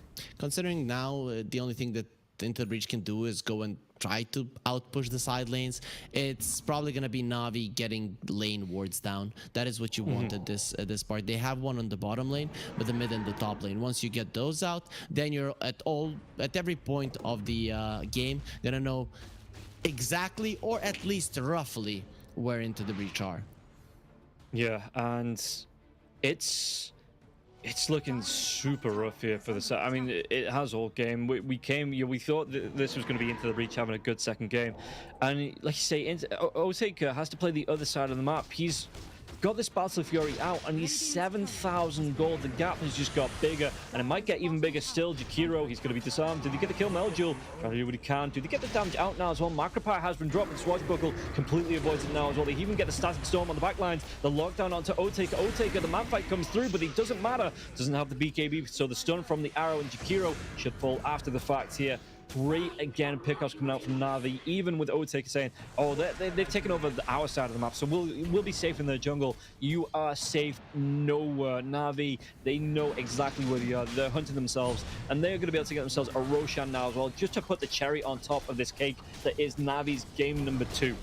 They were allowed to be in that jungle for longer than I thought, but Navi, at some point you ask yourself, like, where are these guys? Why are we not getting more kills currently? And you will, just by the process of elimination, be able to understand where the enemies are. Meljul, he goes in, pokes a little bit, and Ursa, because he hesitated and didn't want to TP out immediately, he gets found by the Disruptor. So that's a bonus kill, a pretty big one. The win condition for Into the Breach. Yep. Right on top of him here, Slark comes in. Ice Path will be there, but the Jakiro won't be. Arrow from Daniel is going to be able to finish off this kill, and Otake comes in, but Shigetsu, he's got himself this Aegis. He's going towards the Abyssal Blade and the Shard as well. It's going to be the Dark Pack being stolen once again from the Rubik, but they've got the creeps now. They've got the catapults pushing in, and they've got an Aegis. Shigetsu, I wouldn't be surprised. He's trying to go into Otake, but I wouldn't be surprised here if Navi, they just look to siege down and break this base. There is no reason not to go for it. Currently, you're so much stronger. You have the night vision of the Slark. He sees everything in the enemy base, especially with the bonus of the Moon Shard, so he can do whatever he wants. And then, well, Into the Breach, they get comfortable, go around the map, try to split push, and they get punished. Yeah, the TP comes in from Daniel. Malik setting up there. Didn't even need the glimpse, I do believe, to get that kill. It was there just in case the Dragon Knight wasn't able to get the Dragon Tail in time. But there was so many setups. Jibi has to go for the TP away in the trees as well. Trying to hunt onto him. Malik, They had the idea, they knew where he was because he had this lane ward down. They saw him go into the trees, but he will get that TP away. While this is going on, look at this. Shigetsu is just going man mode against 4 heroes here. Yeah, he's just saying, it's time, I'm moving in, you're moving out, and we're looking to take this game away from you here. We're looking to take the series as well. Still has the Aegis as well, and it looks like he's going to actually build into the Shard before the Abyssal Blade, but whatever he builds into, it seems to be working out. The Rolling Thunder comes through, they get the lockdown, they get the kill onto the Rubik. And the landlord has come to collect, and you you do not have enough money, so eviction notice for Into the Breach from their base, and from the Pinnacle Cup. Malta vibes is coming. They're trying to do something about it, but it's looking pretty much impossible here. I thought that Supreme is gonna go for a blink on the Death Prophet to try to split push, but he went for a BKB. That means Into the Breach, this is gonna be their last hurrah, one last fight left in them, and after that they will admit defeat if they lose. So let's see if they can make something happen with it. Yeah, the Rubik will be back up in 5 seconds. This is do or die time, 99%, but Observer, you saying there's a chance for Into the Breach to pull it back? Dota Plus saying there's a 1% chance, 1 in 100 games here.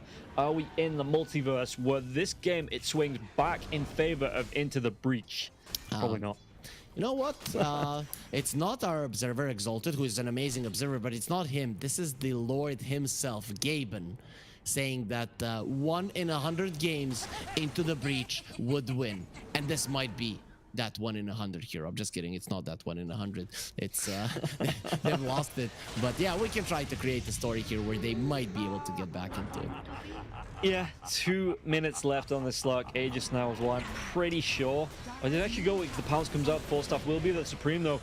Pops his BKB, maybe? No, he's not going to use it just yet. They get the silence out. But again, the Slug has himself the Aegis, the damage coming through. Do they stack it up? It looks like they're going to be able to pop this Aegis, but it will be the Death Prophet's death in return. They've got the lockdown with the static zone coming through. Otik this time, he pops that BKB. The lockdown, the roll comes through. Shigetsu. He might have gone a little bit too far, and he's not able to get off the depth shroud in the end there as well, but there's going to be jumping from Malik on after this comes through. They get the kill onto Jibe. So again, once again, Navi maybe playing that great bait, mate, as the Shadow Dance from the Rubik, even with this damage coming through the swashbuckle. Daniel gets the kill into respect on the backlines. Meljul will go down, so they're getting a couple of kills, but once again, Immersion, he should fall with the Spirit Vessel, that Thunderbolt coming through, and the damage onto Otek. He has to back himself away. 1 versus 3. Does he have it in him? Is he going to pull this Goku-like arc out of the bag? No. He's not. And they take down this tier 3 tower. They might even go for the racks here as well. Malik still got that Dragon Form up for a few seconds, so they will be able to do the damage here. The 2 supports and the Dragon Knight. Fortification will be used, but even when they get a good fight into the breach, don't take a great fight, and Navi were able to turn it around. Supreme didn't pop a BKB there, so him not getting anything out is actually a problem. Though I have to say, if he did pop a BKB, Shigetsu probably doesn't die because he just gets himself away and doesn't stay in that one. But still, you still have a 9-second BKB. You haven't used everything in your arsenal, so no reason to tap out just yet. No, I guess not. As we see the Slark going towards the Skadi here, it seems like, after. So not going to be the full Abyssal Blade further side of... I really like how you thought very long about that one. I guess not. Rob, if he was in a pub, he would already be destroying all of his items, staying in the fountain. No, right, okay. Okay, I don't destroy my items. I'm not that kind of player. I might be a little bit toxic, but I'm not a rundown mid destroy my items kind of player, okay? So I only got the 1 game in low priority, and I was straight out of it there as well. That wasn't, that wasn't an issue. The best approach to Dota is to get yourself not to talk. Before you get into the game, you take the microphone, you throw it away, and you have someone to kind of punch your wrist if you click the enter button to chat, right? And that is the best way. Then even if you get mad, you're still going to be playing in a decent way. Yeah, I'm not going to throw my microphone away because it is a pretty expensive microphone. So, but I'll probably just turn off all chat. You know, I'll just mute myself. I'll turn off communication to my teammates and just play it that way. Okay, that's nice. You know, I'd much rather have silent teammates than mad ones. You know, even though I would prefer to have nice communicating people, which is what you get mostly in Dota. This is a 5-man smoke from Navi. They're going for the juggler finally.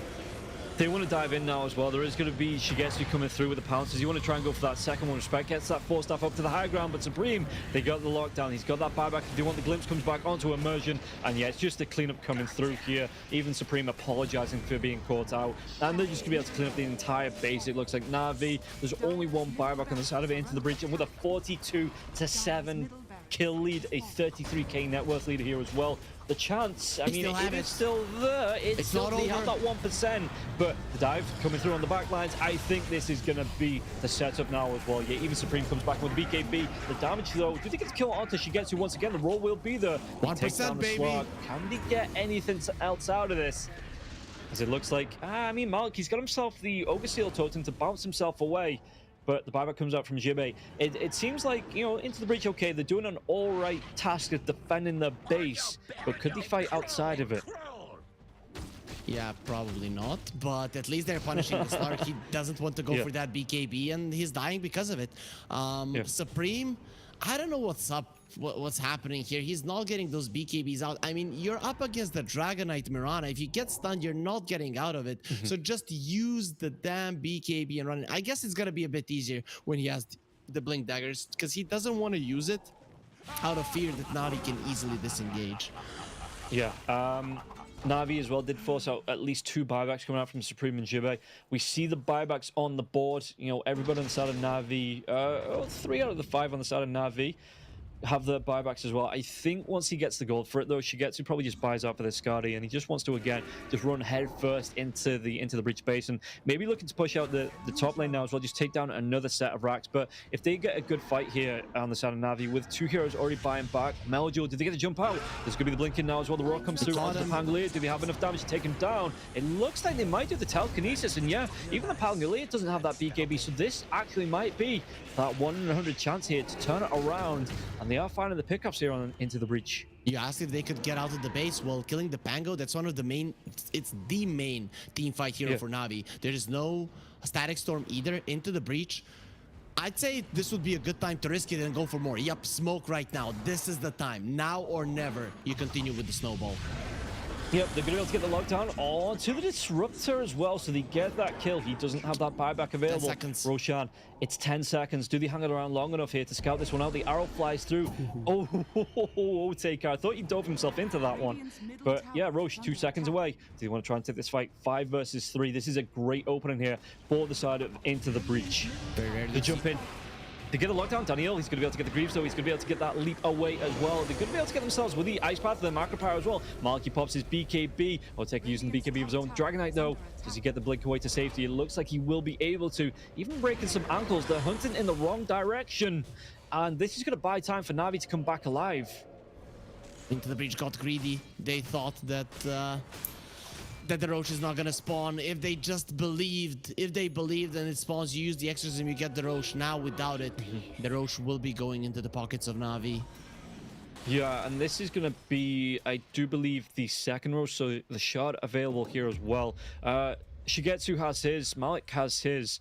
Do you give this over? Mirana has his shard as well. I think, okay, Pangolier doesn't. So it's the choice between the Pangolier and the Disruptor. If they go for this one, who do you prefer to give the shard to? Pango. The Disruptor shard, I haven't seen it for a very long time, even though it would be cool on a Slark. But I just think that the Pango shard is much more valuable and easier to use. Yeah, and Disruptor actually not going towards the Ags as well. It's going to be the Wraith Pact here for the Disruptor. Still a ways away from it. We're looking at about 1,300 gold. But yeah, it is definitely coming out. And I suppose there is a lot of physical damage on the side of Into the Breach that you would be able to shrug off with that Wraith Pact. The problem when Navi has an Aegis is that Into the Breach they want to kill the Slark, right? So and now it's a lot tougher because Shigetsu isn't really that viable of a target. I mean, we've seen them do it twice now. True. When Shigetsu was in front of their fountain, he's going to be more careful now.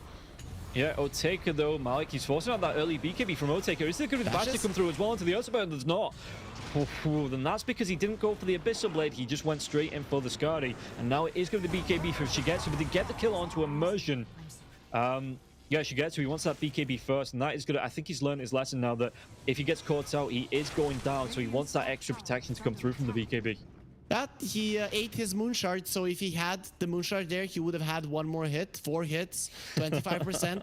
That means that you must get the bash. Ursa was very lucky, 3 hits of the Slark didn't get the bash, so that is why into the breach they still have their carry. Though buyback is at the ready.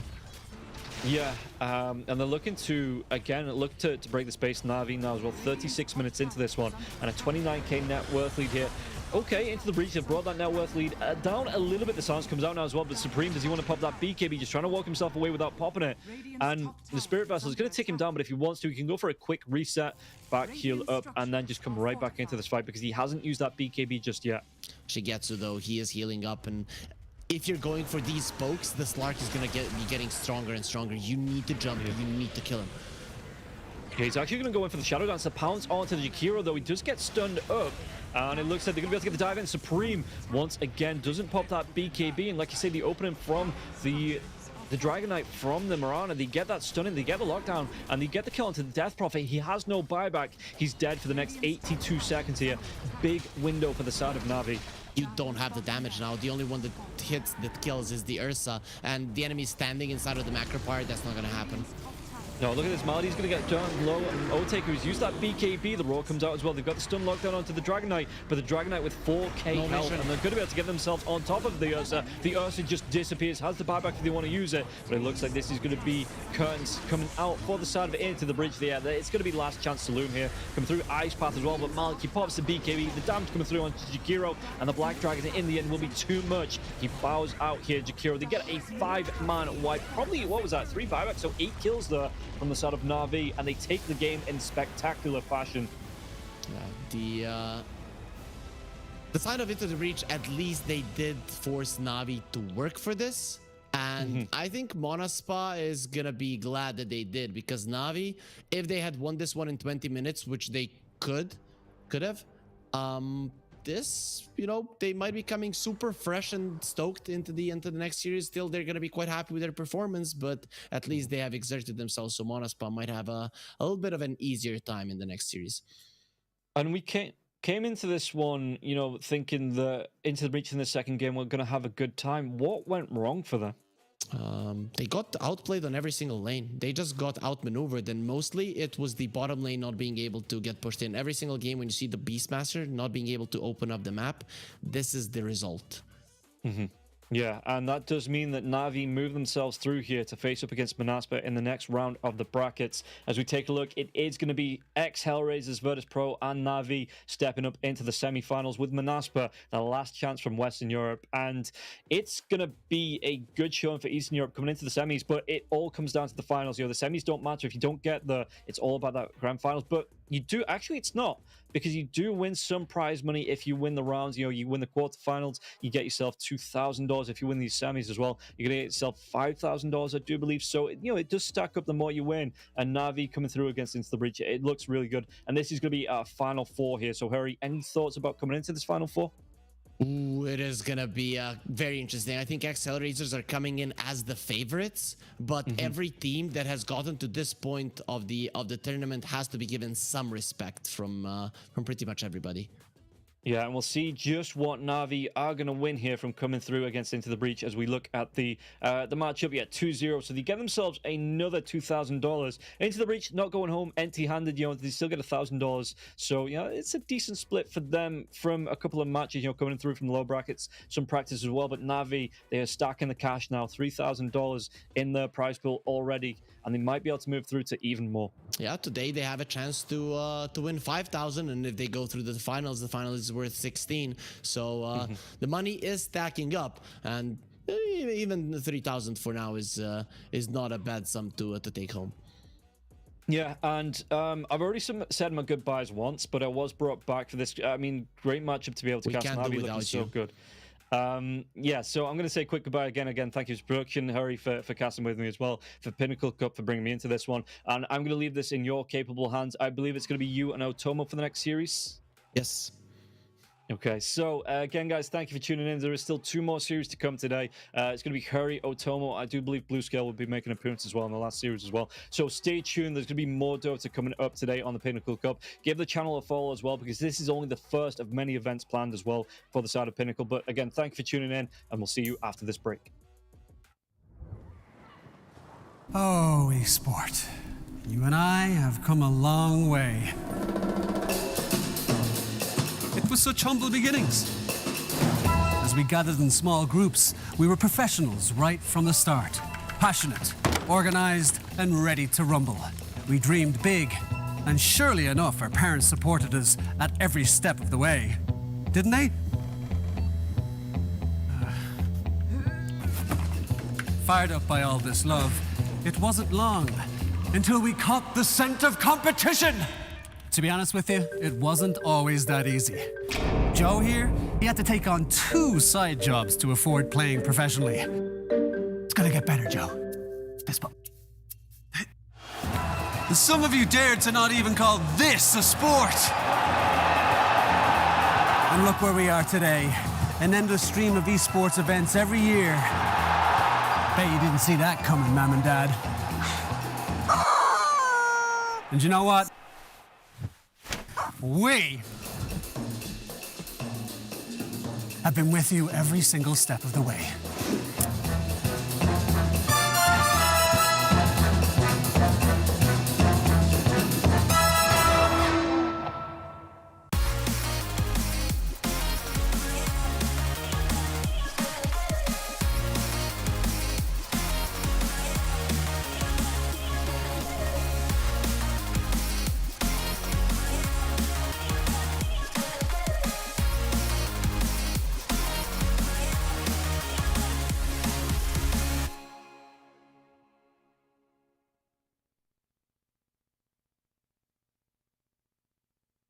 Dream of working with people you watch on screen.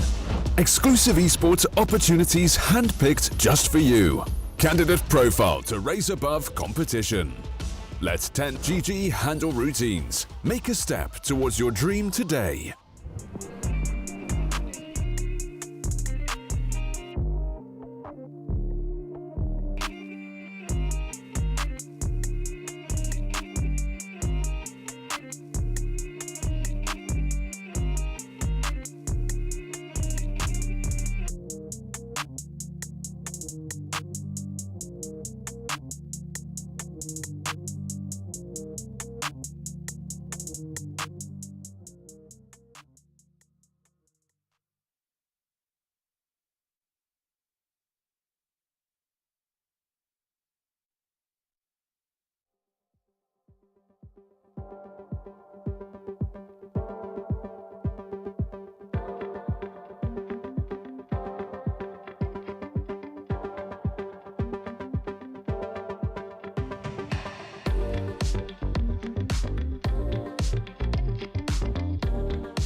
Despite the storm that hit us, we're still on board.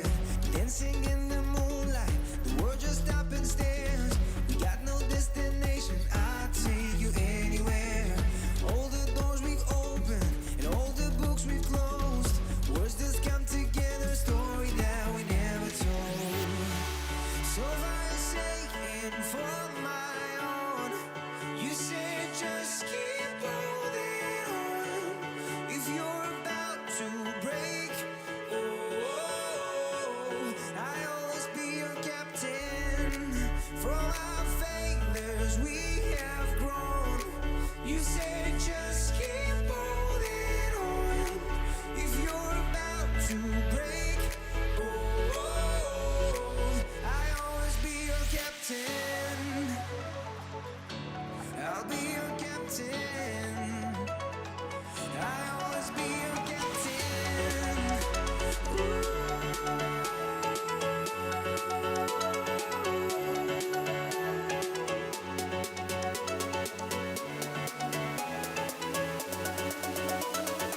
I'll always be your captain.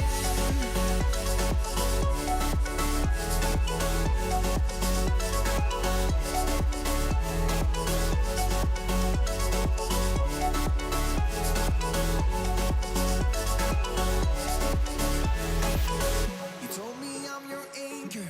I told you you're my pole. Through the wind and fire, we tried. Hold on. All the doors we've opened and all the books we've closed. Words that come together, a story that we never told. So if I saying for my own, you said just keep holding on. If you're about to break, oh, I'll always be your captain. From our failures we have grown. You said just keep holding on. If you're about to break, oh, I'll always be your captain. Be your captain. I'll always be your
Seagulls flying overhead,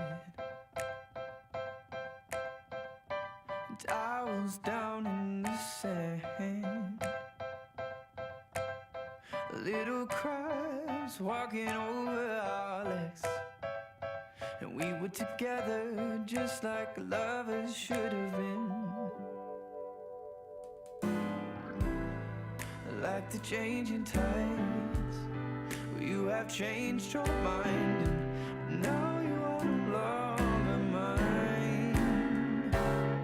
But last summer, you were holding my hand. Last summer, you were laying in my bed. Last summer, we were more than just friends. But that was last summer.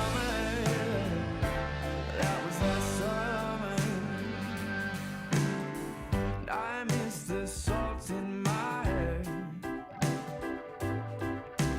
and I miss your emerald stare, and I wish you were still here, in your red sundress, watching the sunset by the pier, in your red sundress, watching the sunset by the pier. Last summer, you were holding my hand. Last summer, you were laying in my bed.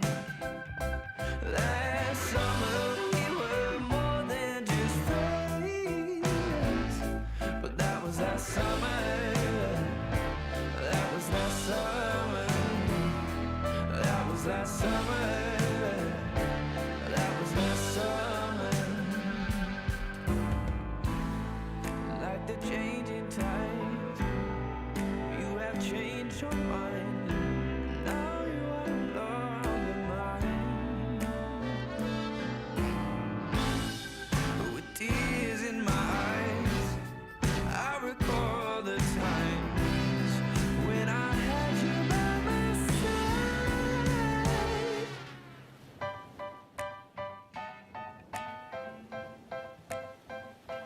Last summer, you were holding my hand.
you wanna be a bad man? Yes, you do. Do you wanna taste sweet salvation underneath the summer moon? Do you need another hand now? Yes, you do. Go Sinners Joseph down on Columbus Avenue. Down in the city, there's a place that never sleeps. You can see it all up past 57th Street. Music is hot and the drinking is free. It'll turn you upside down before you count to three. One, you're looking for a helping hand. Two, you need a friendly face. Three, feeling good you can barely stand. You're falling all over the place. One, you're looking for a helping hand. Two, you need a friendly face. Three, feeling good you can barely stand. You're falling all over the place. You want it, they got it.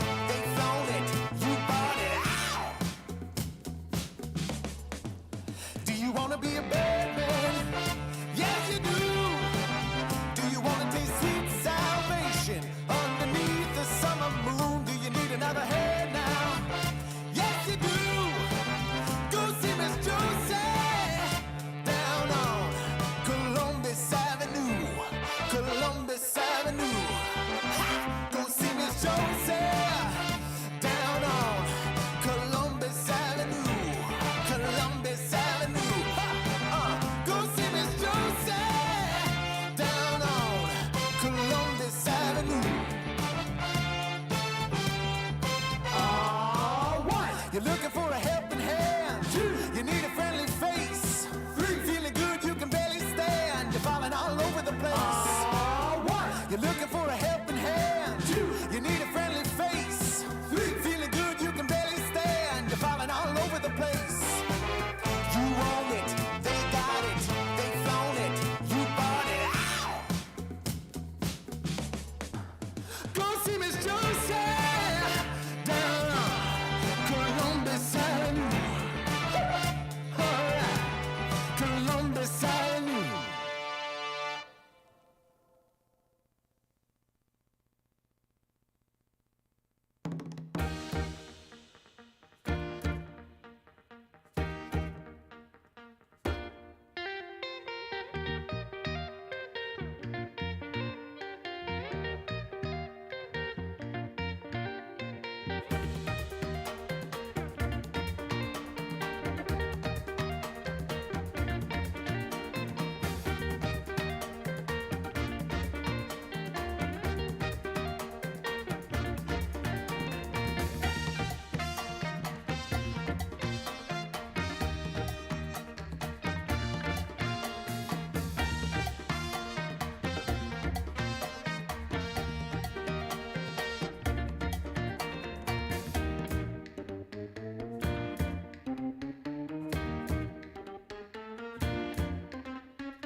now. This a kingdom, let's play it how you like. Haha, doesn't make you feel, or you wanna change, I'll be whatever, watching my weekend dance. You got to move tonight. Stars are watching us in the sky. I wanna last it forever. It's a sexy smile, looking forward to see you. I hope I won't lose control. Love you every night, no checking the time, just us loving you all night long. I can let you go, baby, it's the right we already know, and we feel it. I really do, I stand the truth, we can't go any road. Need you now. Let's change the clothes, we have a drive. You know how you make me feel alive. Come close to me, I'm obsessed with your different kind of style. Don't you ever leave, step out my side. On my head, cause I don't have much time. I wanna hug you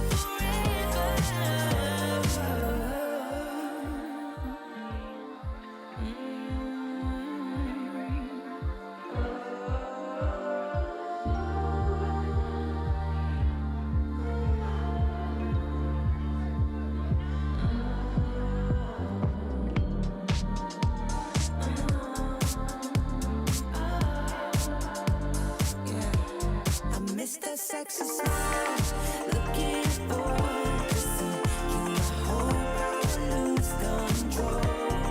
Love you every night, not checking the time, just us loving you all night long. I miss that sexy smile, looking forward to see you. I hope I won't lose control.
You told me I'm your anchor.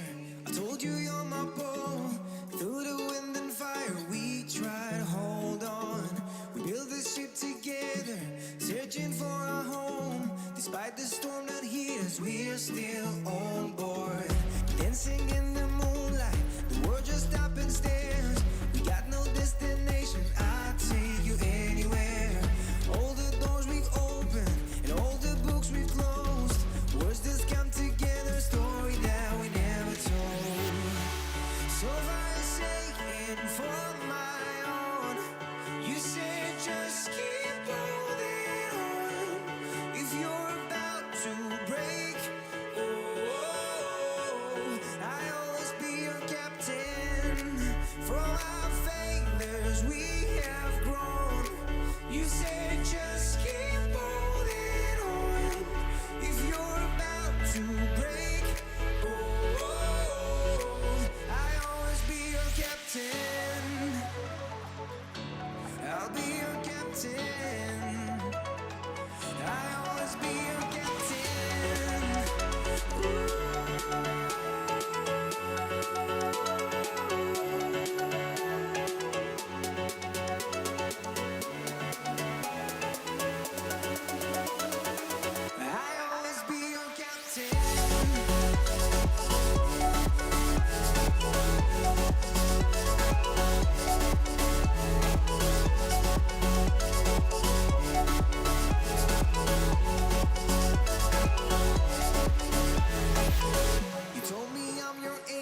seagulls flying overhead, towels down in the sand, little crabs walking over our legs, and we were together just like lovers should have been. Like the changing tides, you have changed your mind, and now you are no longer mine. Last summer, you were holding my hand. Last summer, you were laying in my bed. Last summer, we were more than just friends. But that was last summer. That was last summer. And I miss the salt in my hair, and I miss your emerald stare, and I wish you were still here in your red sundress, watching the sunset by the pier. In your red sundress, watching the sunset by the pier. Last summer, you were holding my hand. Last summer, you were laying in my bed. Last summer, we were more than just friends. But that was last summer. That was last summer. That was last summer. That was last summer. Like the changing tides, you have changed your mind. Now you are no longer mine. With tears in my eyes, I recall the times when I had you by my side.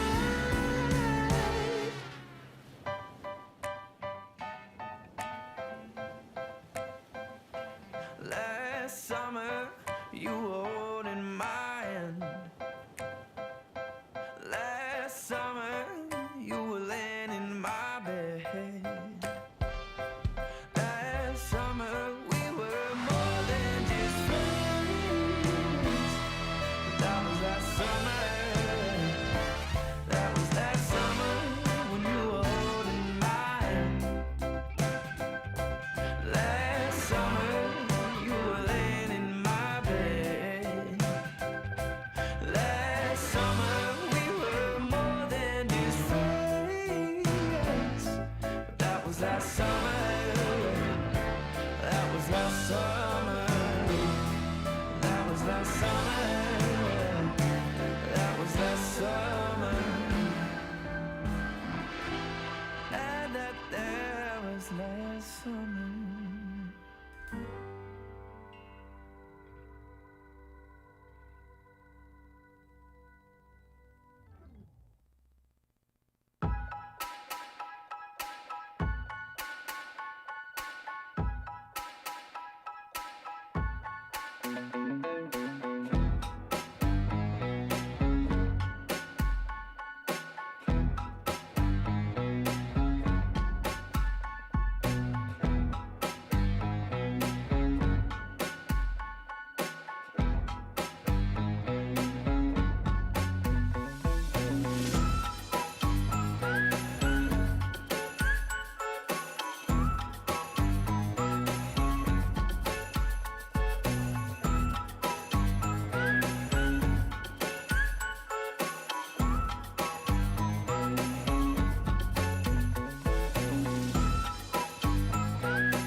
wanna be a bad man? Yes, you do. Do you wanna taste sweet salvation underneath the summer moon? Do you need another hand now? Yes, you do.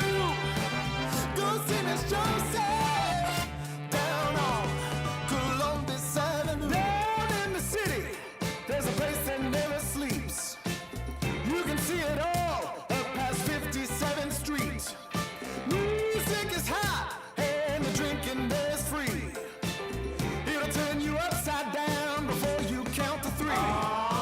One, you're looking for a helping hand. Two, you need a friendly face. Three, feeling good you can barely stand. You're falling all over the place. One, you're looking for a helping hand. Two, you need a friendly face. Three, feeling good you can barely stand. You're falling all over the place. You own it, they got it, they flown it, you bought it. Ow! Do you wanna be a bad man? Yes, you do. Do you wanna taste sweet salvation underneath the summer moon? Do you need another hand now? Yes, you do. Go see Miss Joseph down on Columbus Avenue. Columbus Avenue. Ha! Go see Miss Joseph down on Columbus Avenue. Columbus Avenue. Ha! Go see Miss Joseph down on Columbus Avenue. One, you're looking for a helping hand. Two, you need a friendly face. Three, feeling good you can barely stand. You're falling all over the place. One, you're looking for a helping hand. Two, you need a friendly face. Three, feeling good you can barely stand. You're falling all over the place. You own it, they got it, they flown it, you bought it. Ow! Go see Miss Joseph down on Columbus Avenue. All right, Columbus Avenue.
sexy smile, looking forward to see you. I hope I will lose control.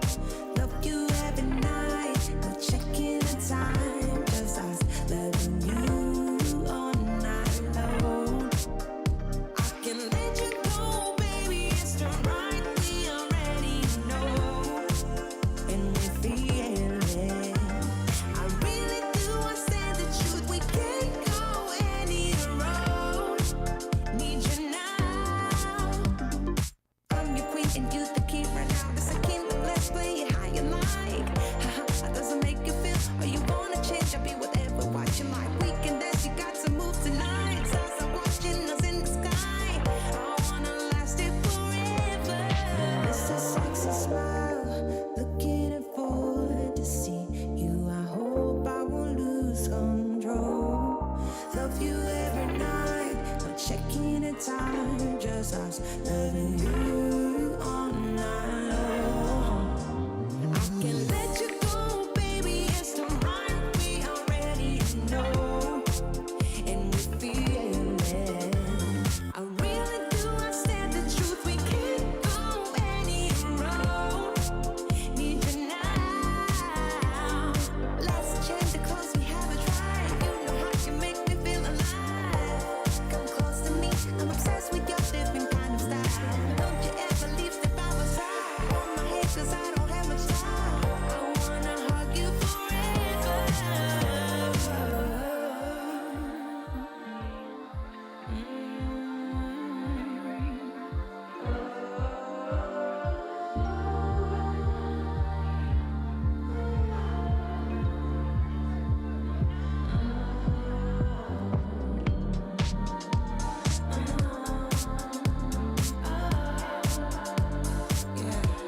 I miss that sexy smile, looking forward to see you. I hope I will lose control. Love you every night, not checking the time, just us loving you all night long. I miss that sexy smile, looking forward to see you. I hope I will lose control.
Oh, Esport. You and I have come a long way. It was such humble beginnings. As we gathered in small groups, we were professionals right from the start. Passionate, organized, and ready to rumble. We dreamed big, and surely enough, our parents supported us at every step of the way. Didn't they? Fired up by all this love, it wasn't long until we caught the scent of competition. To be honest with you, it wasn't always that easy. Joe here, he had to take on 2 side jobs to afford playing professionally. It's gonna get better, Joe. Fist bump. Some of you dared to not even call this a sport. And look where we are today. An endless stream of esports events every year. Bet you didn't see that coming, Mom and Dad.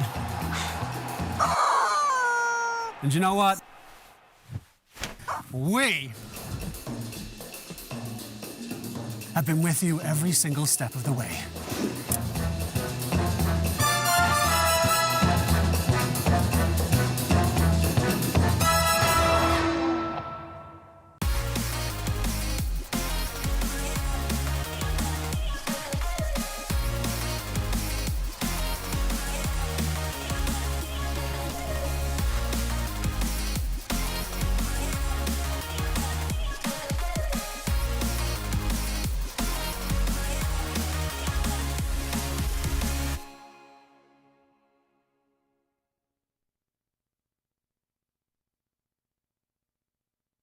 Dream of working with people you watch on screen. Exclusive esports opportunities handpicked just for you. Candidate profile to raise above competition. Let 10GG handle routines. Make a step towards your dream today.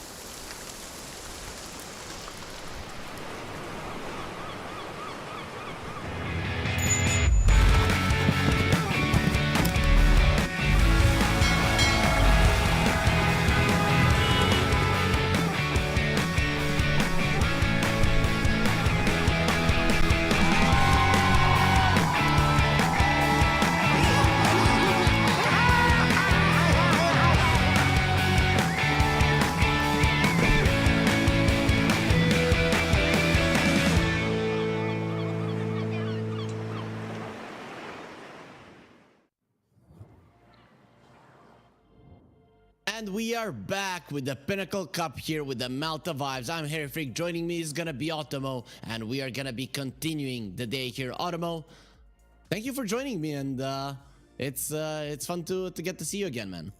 Yeah, no, it's been a while since we worked together. It's always good when we are together like this. And yeah, it's amazing that we're going to be doing the semifinals and hopefully later on the grand finals of this tournament. And what big names we have in all the stages of the left. We have Virtus.pro, we have Navi. It's pretty awesome. And actually, this is the table. Yeah, well, I mean, looking at it, these teams have gone through hell to get this. We did have some big names in the that were left behind in the tournament. OG, as we can see, even Bedboom did get eliminated in their in the first round that they played. So a lot of great teams here. You and me, we're gonna be casting Navi versus Monaspa, and then later on, Blue Scale will be taking over with you for ex-HellRaisers versus Virtus.pro. It's a fun day here, but you know, looking at these two, considering now we're together, do you have any favorites in either of the series? Let's go with the first one at hand with Monaspa Navi. I think I kind of prefer Monaspa. Not really just because I think they're a stronger team, but for one other reason, because they're the ones who made all the way through the qualifier. You know what I mean? Like, they've been here, for instance, the first round. Now, the other three teams have all been invited teams. They only came in at the quarterfinals, I think. So it's not quite the same thing. Monaspa, they grinded their way here. So I'm a little bit on their side. You know, that's more of a personal bias thing. I don't know if they're a better team than Navi, but I'm rooting for Monaspa. But we could get ourselves into the rosters of the teams here between Monaspa and Navi before we get ourselves into the draft and the game. Nande, Wish, Skylark, Desire, Spartan. Which of these handsome boys do you think is going to be shining today? Desire really did amazing yesterday with Primal Beast in both of these games. He was really impressive.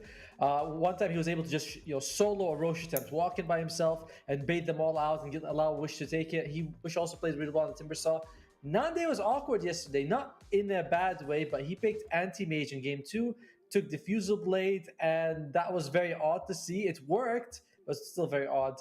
And yeah, that's my thing about Monospa. An interesting team.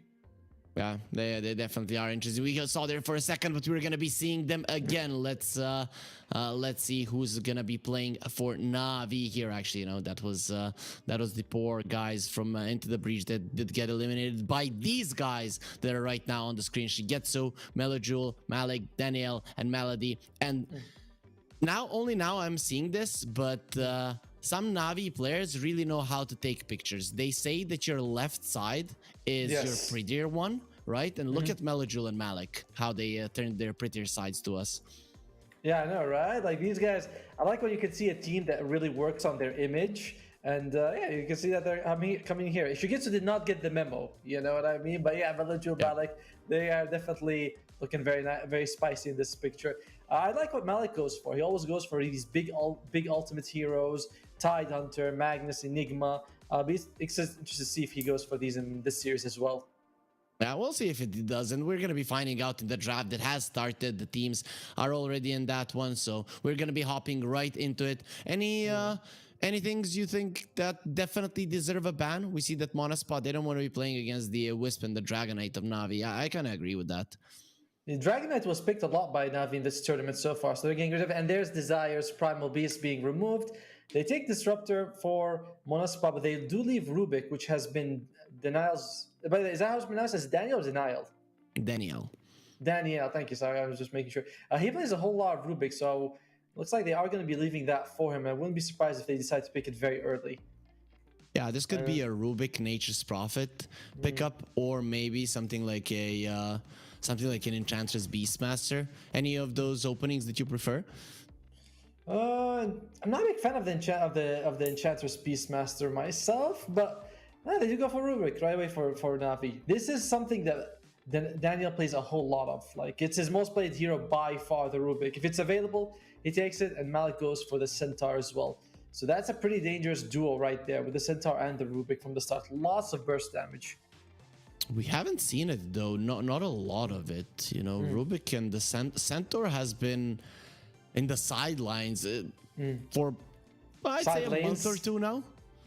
Sidelines. No. But this is a murderous lane to punish the Disruptor or any carry that goes. What's the response here from Monospa? Let's see, Monospa, if they go for a carry, they just go for the Death Prophet instead. I imagine that's probably going to be Skylark's hero over there. And definitely a hero who doesn't mind just hanging around, throwing out the Spirit Siphon. And yeah, it's an interesting pick with the Death Prophet though, right? It's like it's quite early. You're not countering the Centaur Rubik lane. And we might see Navi start banning heroes that are pretty good against this. Like like a Life Stealer. Yeah, Life Stealer, Monkey King. Those are the ones that come to mind. Everything, even the Life Stealer could suffer. I've seen a lot of heroes that I thought would crush the Rubik Centaur lane, or at least do well, just get smacked by it. So this is not an easy lane to play into for sure, especially not with melee carries. And guess what, Monospa, they're banning out the range one, probably the most popular one currently in the meta. But yeah, Death Prophet, you mentioned Skylark. Wish does love playing this hero as well, so it is definitely a flex pick for Monospa, a pretty good one at that. They could consider going for the Anti-Mage for Nandai on Monospa. That would be an option because one level of Spell Shield gives you, 28, something like that? Extra magic resistance, pretty good against the Centaur Rubik. Usually go for a Vanguard early so you have a lot of health. And Centaur Warrior is not a hero with a whole lot of brain power. Not a big mana pool. Couple of hits from the Anti-Mage is enough to make sure he can't use his Hoof Stomp, and then you're not so scared of him. I mean, he still uses Double Edge, so that hurts, true. Of course. Of course, it hurts you as well. I feel like it's the Hoof Stomp control is a big thing, and the damage was increased significantly in recent patches as well. That is true. It's not to be underestimated. People sometimes see like 20-30 damage, but it's actually 10-20%, which does make a huge difference in the laning stage, and even coming towards the later portions of the game. On a spot, they ban out the Zeus, so they don't want these burst type heroes in the game, it seems like. Yeah, the draw pick was very cool, right? Because when you with a ban, when you ban it, you are signaling that you're considering taking a hero with high base armor. It could be the Terrible, it could be the Morphling as well, which is something that Monospa likes a lot. Nandai, I believe Morphling is his most played hero. So, you know, you would definitely like to remove a Draw Ranger from the pool if you can. You know, Morphling a lot of times, you full agi, huge amount of armor, not a whole lot of health. One thing that only Monospa, I mean, I don't want to say only, but only Monospa has played consistently in the past 2 months, let's say, is a Clinks. So I would like to see a Nande Clinks. That would be quite fun, actually. I do think that Nande does like his ranged cores a little bit more than melee cores. Yep. You know, when he can get them, Sniper, Drow, like you mentioned, the Clinks as well. Clinks did receive a big buff. He got basically his Aghanim Shard, half of its value for free, which is pretty wild.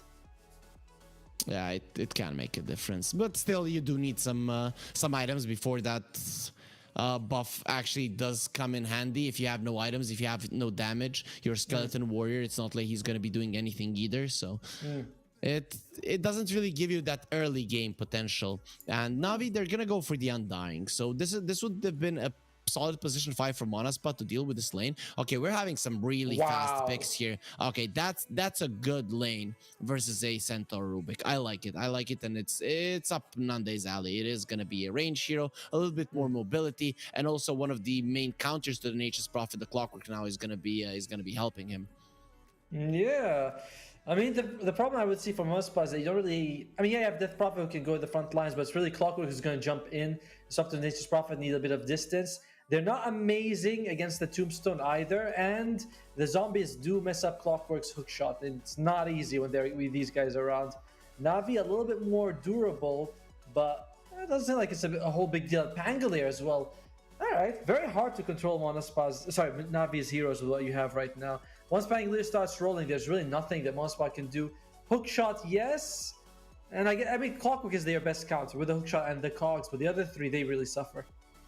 I still like what Monospa have more. It's more often than not that with the Clockwork and the Nature's Prophet on your side, with the lanes constantly being pushed in and you having better vision, that you're going to be the one initiating. You initiate on the Pango, push him back, Kinetic Field, Static Storm, he's dead. So in my mind, Monospa, they have more tools to work here than Navi does.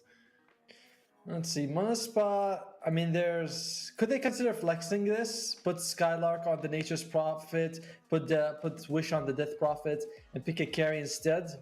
It's something that Navi, looks like they're banning those a little bit, those flexible heroes. Bloodseeker, we've seen him as a carry, we've seen him as an offlaner, so they themselves aren't completely sure which way it can go. And Bloodseeker, pretty damn good against Centaur and Undying. Once you get the shard, you do percentage damage and you heal from it as well. It's pretty damn good. We're not gonna mention him being the best counter to the Pango. That's what we're gonna throw out the window. What? I kind of feel like he does? No way. Yeah.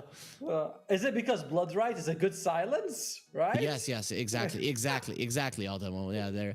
Just for the viewers who actually want to learn something, when you get ruptured inside of the Rolling Thunder, it hurts. It pains you. If you don't stop, you're dead.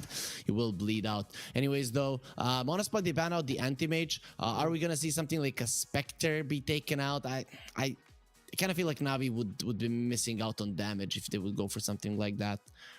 Yeah, they're sort of burst damage. It's not that bad, right? Like, say you have Centaur Pangolier, Swashbuckle with the Centaur combo, but that feels like it's a one and done. You blink in with the Centaur, you do that, and it takes you like 13-15 seconds to do that again. So I would like something that has a little bit more DPS on their side for sure.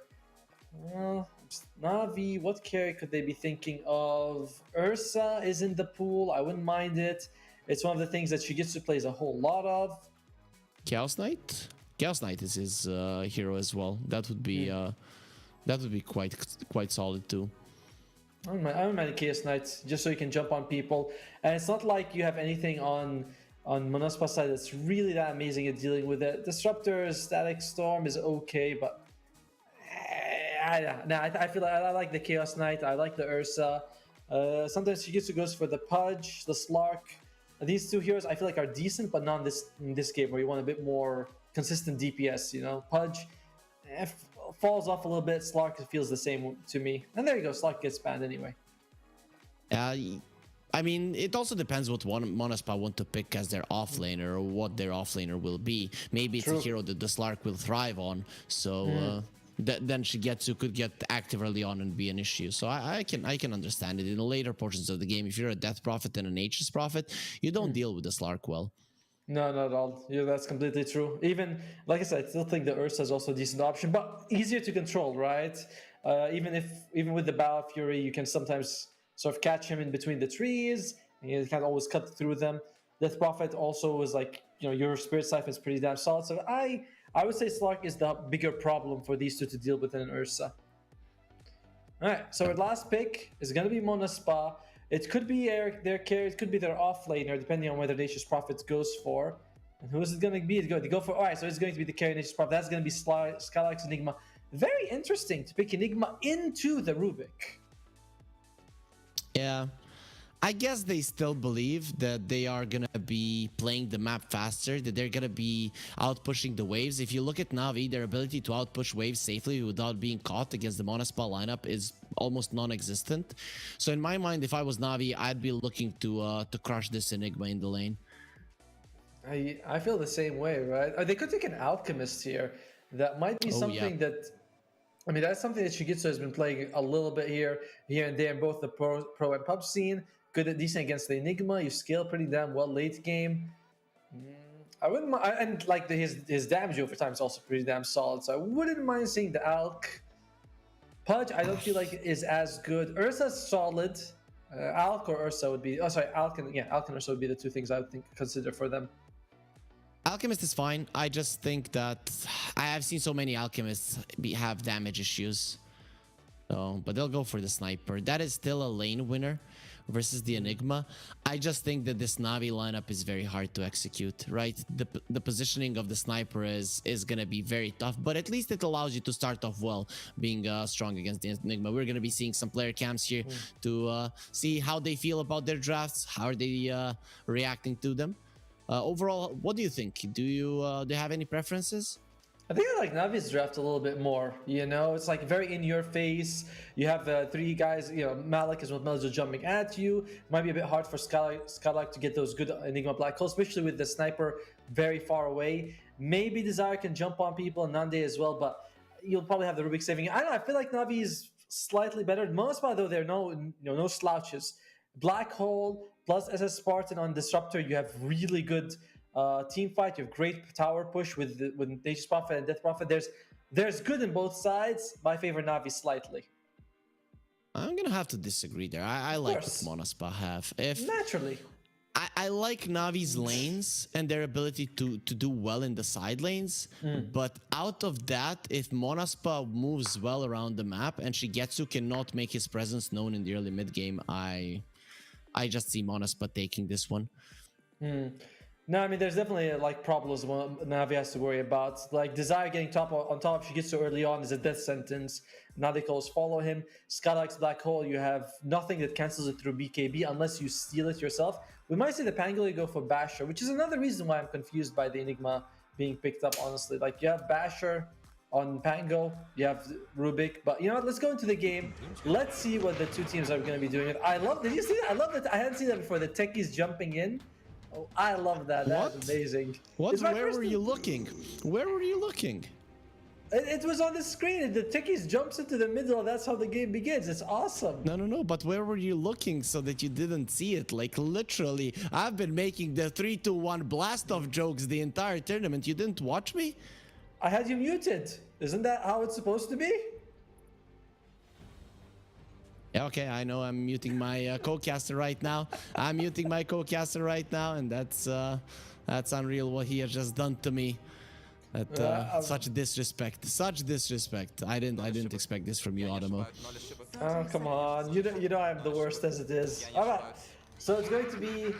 he's in the mid lane, but I imagine he's going to move bottom, right? Yeah, there you go. That's... I didn't think that he's going to be sticking there. So mid lane is going to be the Death Prophet versus the Pangolier. That's not a matchup we see a whole lot of. I do think that Wish should have a decent time. You know, we will have to see the Metal of Jewels like sort of swashbuckle away anytime anything happens to him. You know, the Spirit Siphon comes out. Sniper wanted to give some early vision. Let's see if Navi here feel confident enough to go for a rune. Yeah, good call not to do it. That would have ended up not so well for them. Desire gonna be coming forward, and Spartan starts off with the Thunderstrike. Usually we see the glimpse. Desire, he is not respecting the damage output of Navi, and with a couple of blocks there, Spartan should be able to keep him alive. This is gonna leave Enigma alone early on, and or no, he's gonna have a crippled Clockwork there in the lanes. He's not gonna be able to get close to the creeps. Yeah, starting off with barely, what, a third of his health, one tango already used. He's actually eating the second tango right now, so even when he finishes them, he'll be up to like 70% health maybe. Not a whole lot, not exactly what you want, especially not against the Undying Sniper. It does feel like Desire has almost like the first couple minutes of the laning stage. He's just going to be completely useless. Maybe he'll be able to pull creeps, but that's about it. Level 1 Sniper doesn't really have all that much kill potential, so maybe you can run in, you can be annoying to the Undying. It's not like you're gonna fight the Undying anyways, so True. it's just keeping him away. If it's a 1 versus 1, Skylark is probably gonna be happy. There he is. And by the way, Daniel is a Grandmaster Rubik. I am still shocked to see that Monospop last picked Enigma against the lineup that has Rubik and Pangolier. You know, like they see them, they're like, yeah, that's very ballsy, I gotta say. Yeah, I'm looking at this Enigma and I don't see it as a black hole in this game. It's just that's true. not the part that they want to use. It's the split push, control the area potential. That's why I'm a little bit afraid that this sniper could crush you in the lane. If Navi makes some rotations to the bottom lane with the Pango, I think that could work out wonders for them. Yeah, it's I mean, Scala could go for just the usual aura items and focus on just throwing out the black hole the moment you see Rubik is dead. You know, there are ways to play against your counters. Not like this account's like, oh my god, I can't do anything.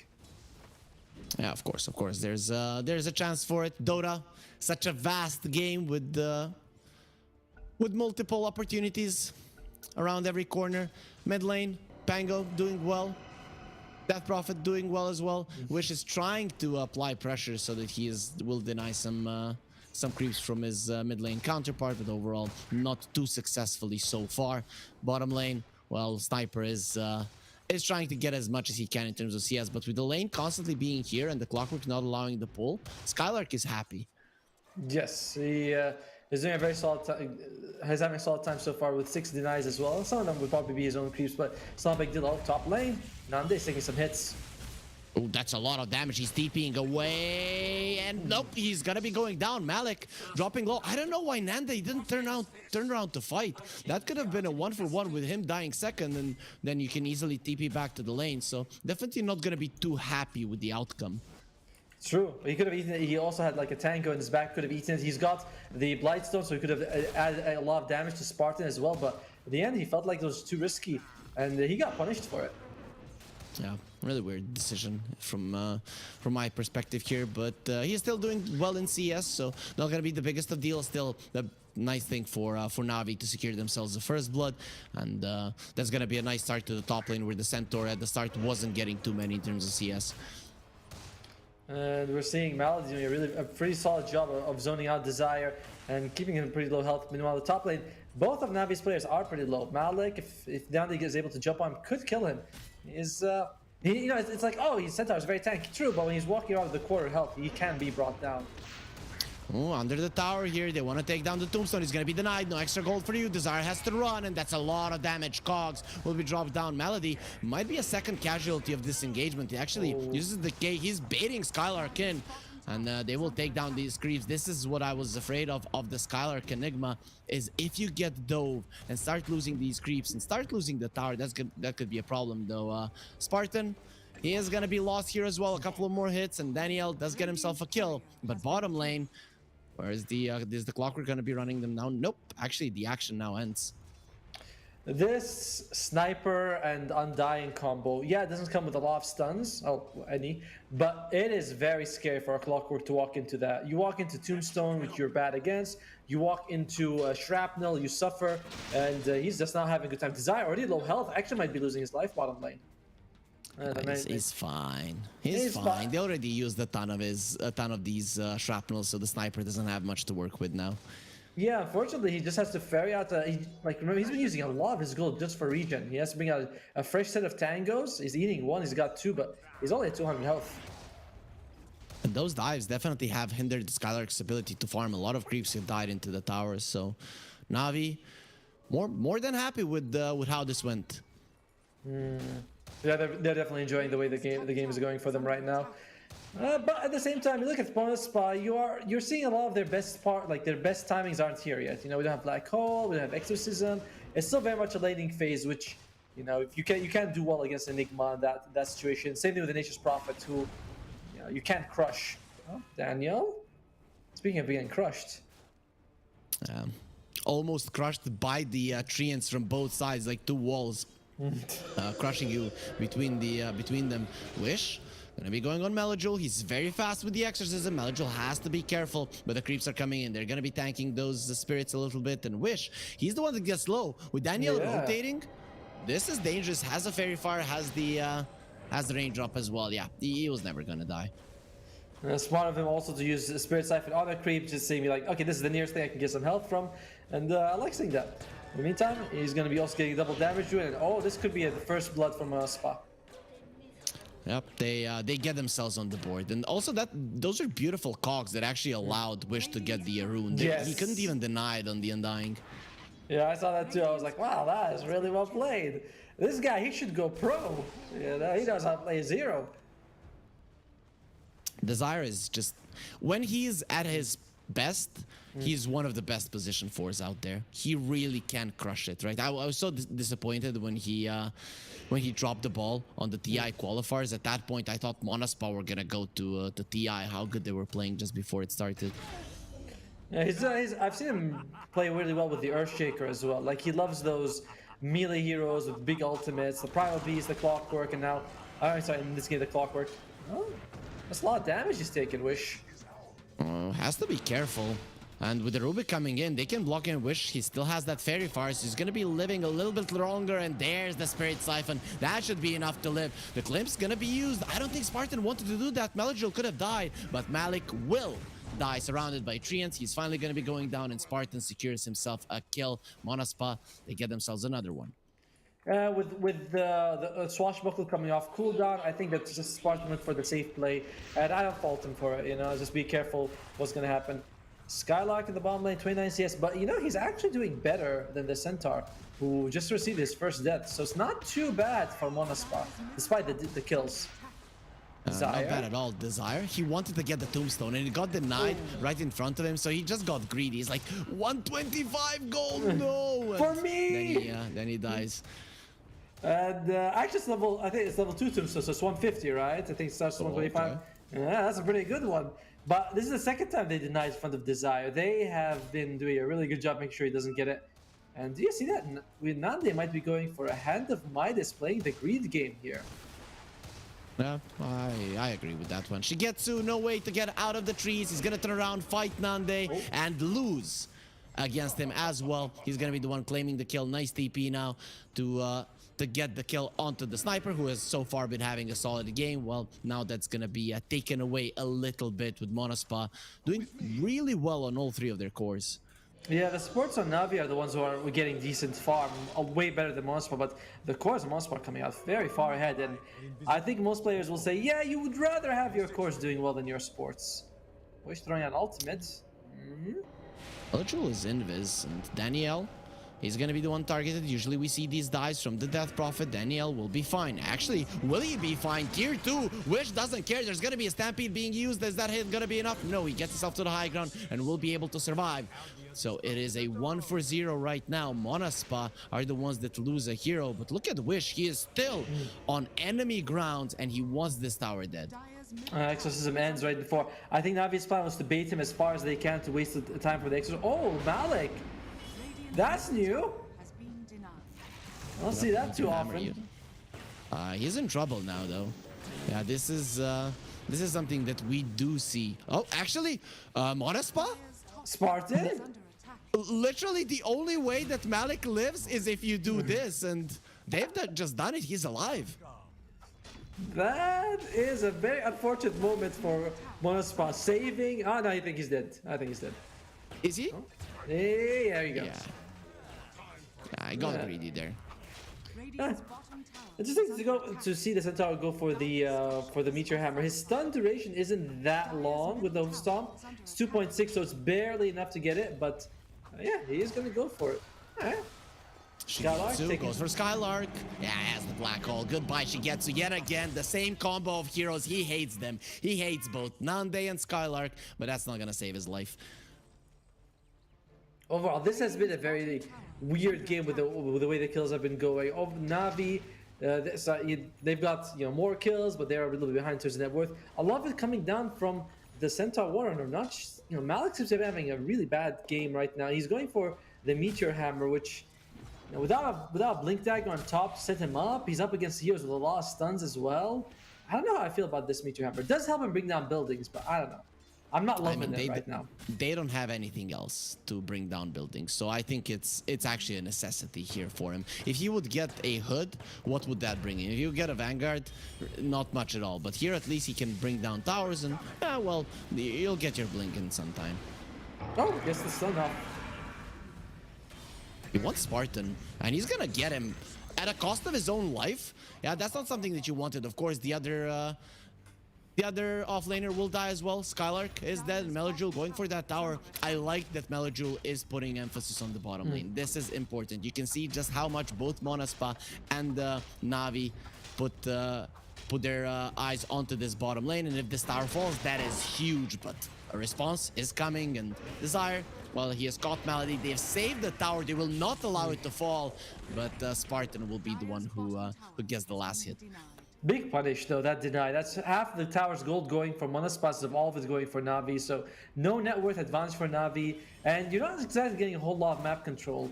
Dire, bottom tier 1 is one of the least valuable towers you can get in the game. Every tower counts, of course, but some towers are a little bit better than others to get.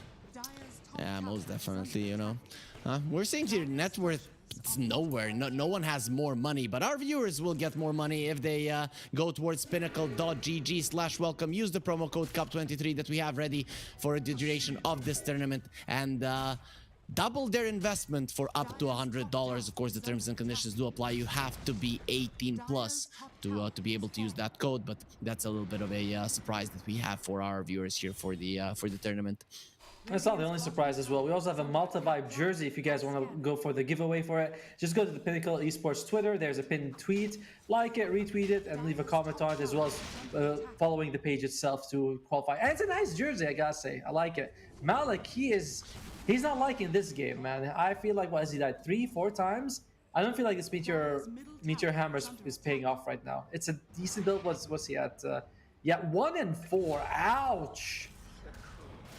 Wish is dead again though. Navi, with them taking that tower down, they can play this bottom lane quite aggressively, and they want Spartan with the Diffusal Blade. He's not going anywhere. He has his ulti. Dropping it here would definitely be a waste, so he'll accept his death, and Navi will get another one on the bottom lane. Just Malik is suffering, but Monaspa, they're suffering on the other part of the map because they're putting a lot of emphasis on killing him over and over again. And guess what? He did take down the tower, something that Monaspa hasn't been able to do. Shigetsu all alone. Does he get killed here solo? Yep. No, actually Nande does come over to help. Yeah, that was a little unfortunate for him. It feels like if you can get on top of the sniper right now, it's just an easy kill. Oh, that's a black hole. That could be a dead Centaur. That is a very dead Centaur here, Automo. Skylark does finish him off easily, to be honest, and yeah, doesn't even want to use the Stampede. Wouldn't have changed anything.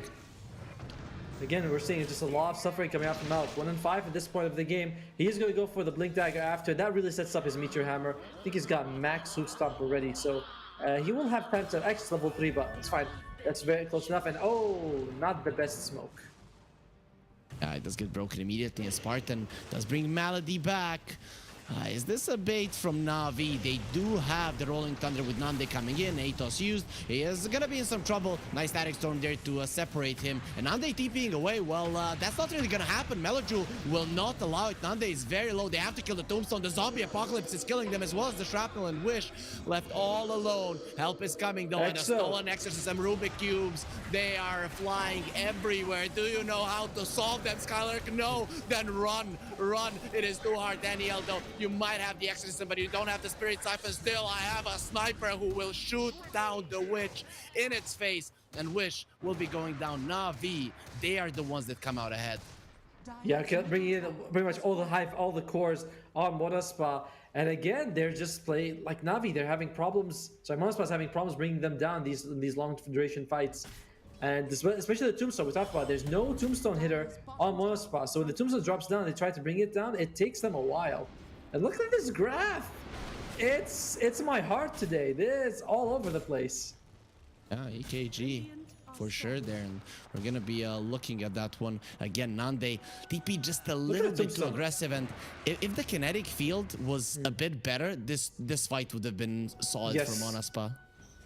And I love the swashbuckle, almost catching Nande as well, and they do get the Tombstone at the very end. But Daniel, he takes the exorcism, and he's just sure he doesn't have spirit siphon, but look at how much damage he does to Skylark along with the sniper. Sniper really does pack a punch, you know, with the maxed out headshot. He used the take aim, and suddenly people are just dying. Look at Wish. Look at how much damage he's taking. That's unfair. And he's also got the Mask of Madness, which is really good with his physical damage. Physical build he's going for. Malik, is he gonna jump in here? He does have the Blink Dagger now. Very fast pace coming out from Navi, by the way. Already, going near the tier 2s. That's the ulti from the Nature's Prophet. The side lanes are being pushed out. That's kind of what Monaspa wants to do, but they still haven't been able to secure a single tower in this game. Okay, they did secure the mid lane one, but really when you look at their lineup, they want to be playing on side lanes. The mid lane doesn't matter to them all that much. Yeah, I mean, generally, when you have Enigma and you have Death Prophet and a Nature's Prophet, buildings should be falling down like flies, basically. And the fact that we still have 2 tier 1 standing is scary for Monaspa. The win percentage, what does it say? It's 60% in terms of Navi, which I feel like is fair, you know? It's definitely, I like Navi's draft a little bit more. They're playing, and Monaspa isn't playing the game they want to play.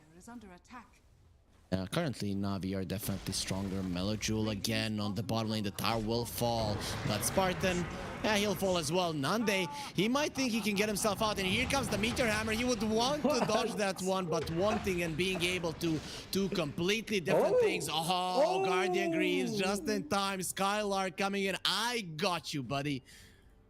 Melojule a little cocky there, thinking he already got the kill. Cool guys don't look at explosions, but sometimes they should. And that was definitely one of those situations. She gets so smoked up. Who can they find? They find Wish. Tough guy to kill. Let's see. They're bringing in the sniper. I like this because he's a big, strong hero. Well, let's see if they can kill Wish here before Monaspa responds. That's a lot of damage. Not enough. Yeah. It is not enough. Now she gets us in trouble. He's dead.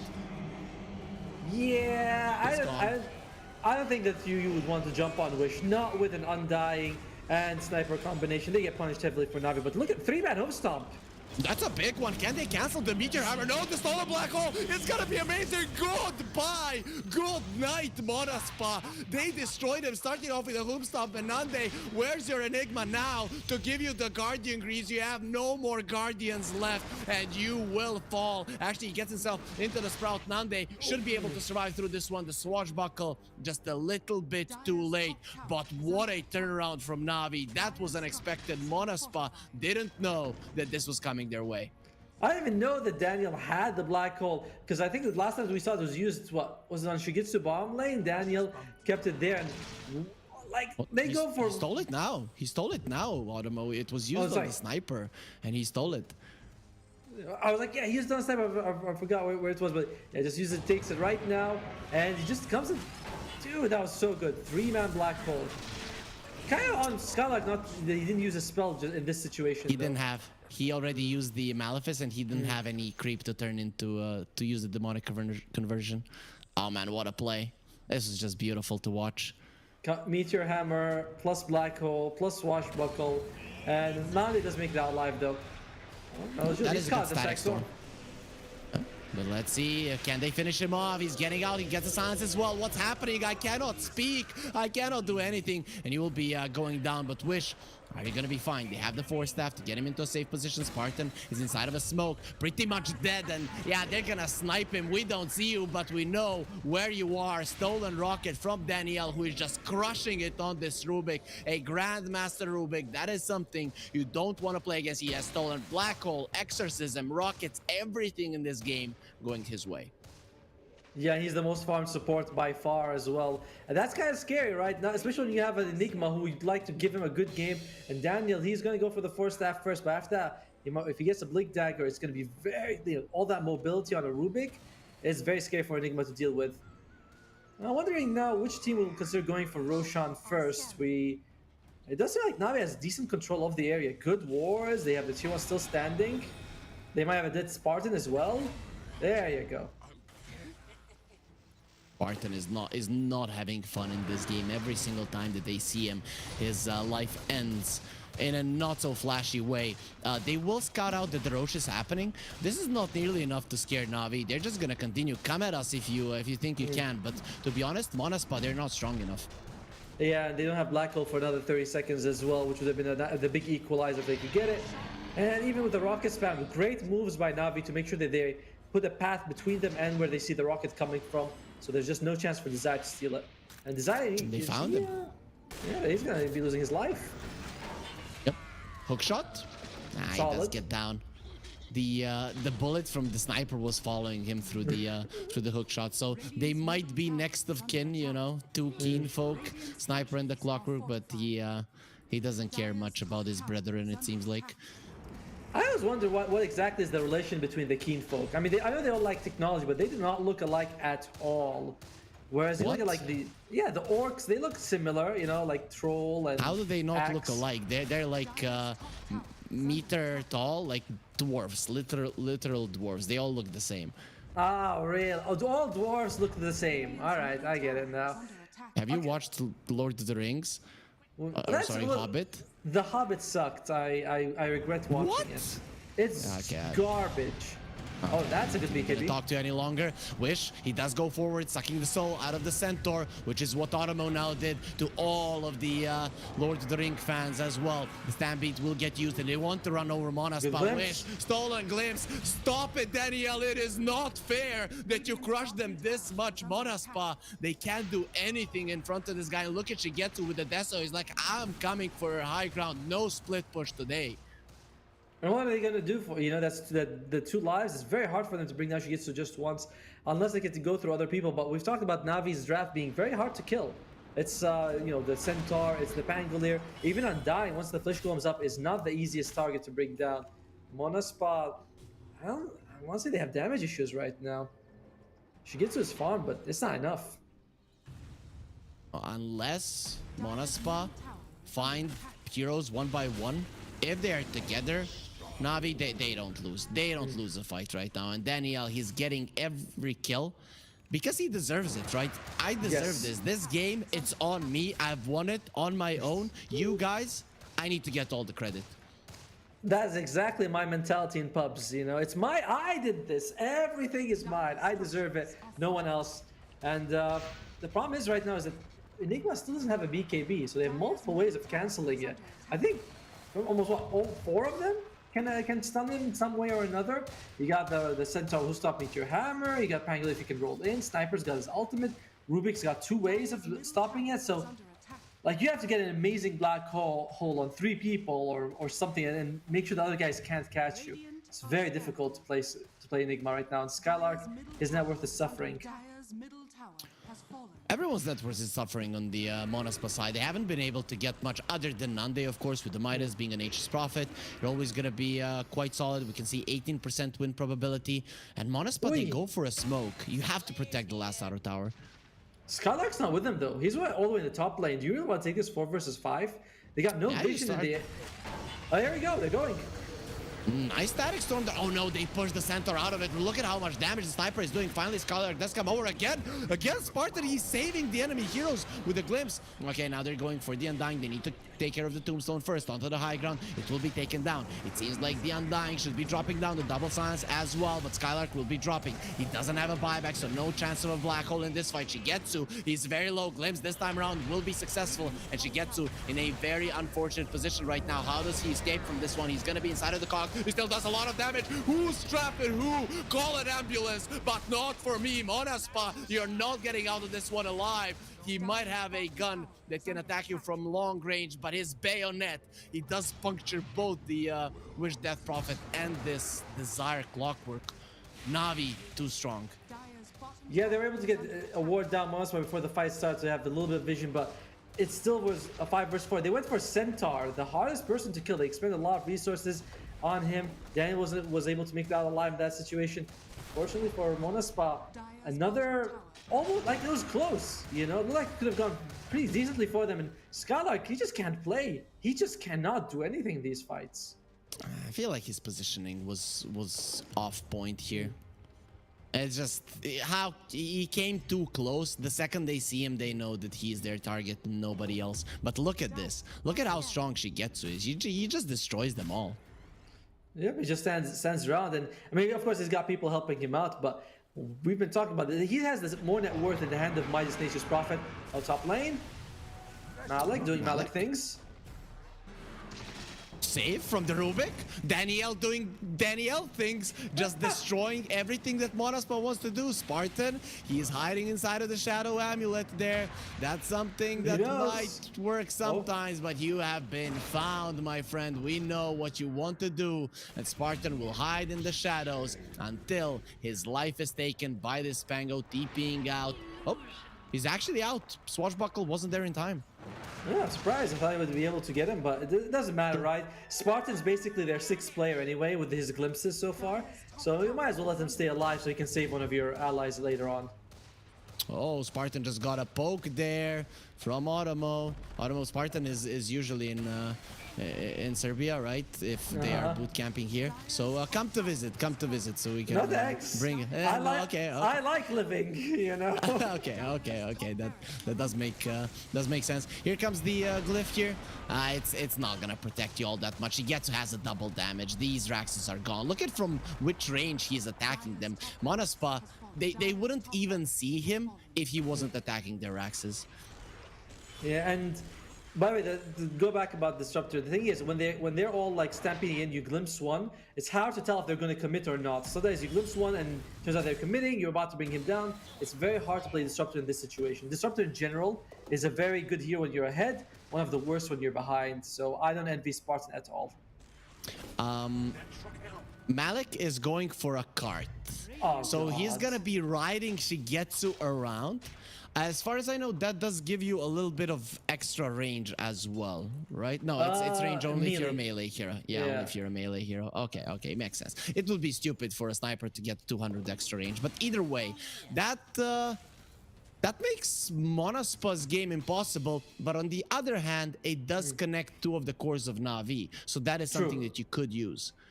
Yeah, right. It's like there's a bit of the things that when they're going to be linked together. So maybe you can black hole one of them, black hole that way you're black holing both. But I don't see it as a big problem for Navi. Basically, they think that they need to find a way to get Shigetsu to move if he is controlled, and that's one way of doing it. You have also really good heals coming out from Maldi's Undying. He's already got the Holy Locket and the maxed out Soul Rip, so that's a lot of HP he's going to be providing for the team. And Melojule does have a basher, so even if the black hole does come out on 4 heroes that is not Melojule, he is still going to be able to cancel that one out. And considering the strength of Shigetsu currently, I don't see a reason why you have to show yourself as a Pango.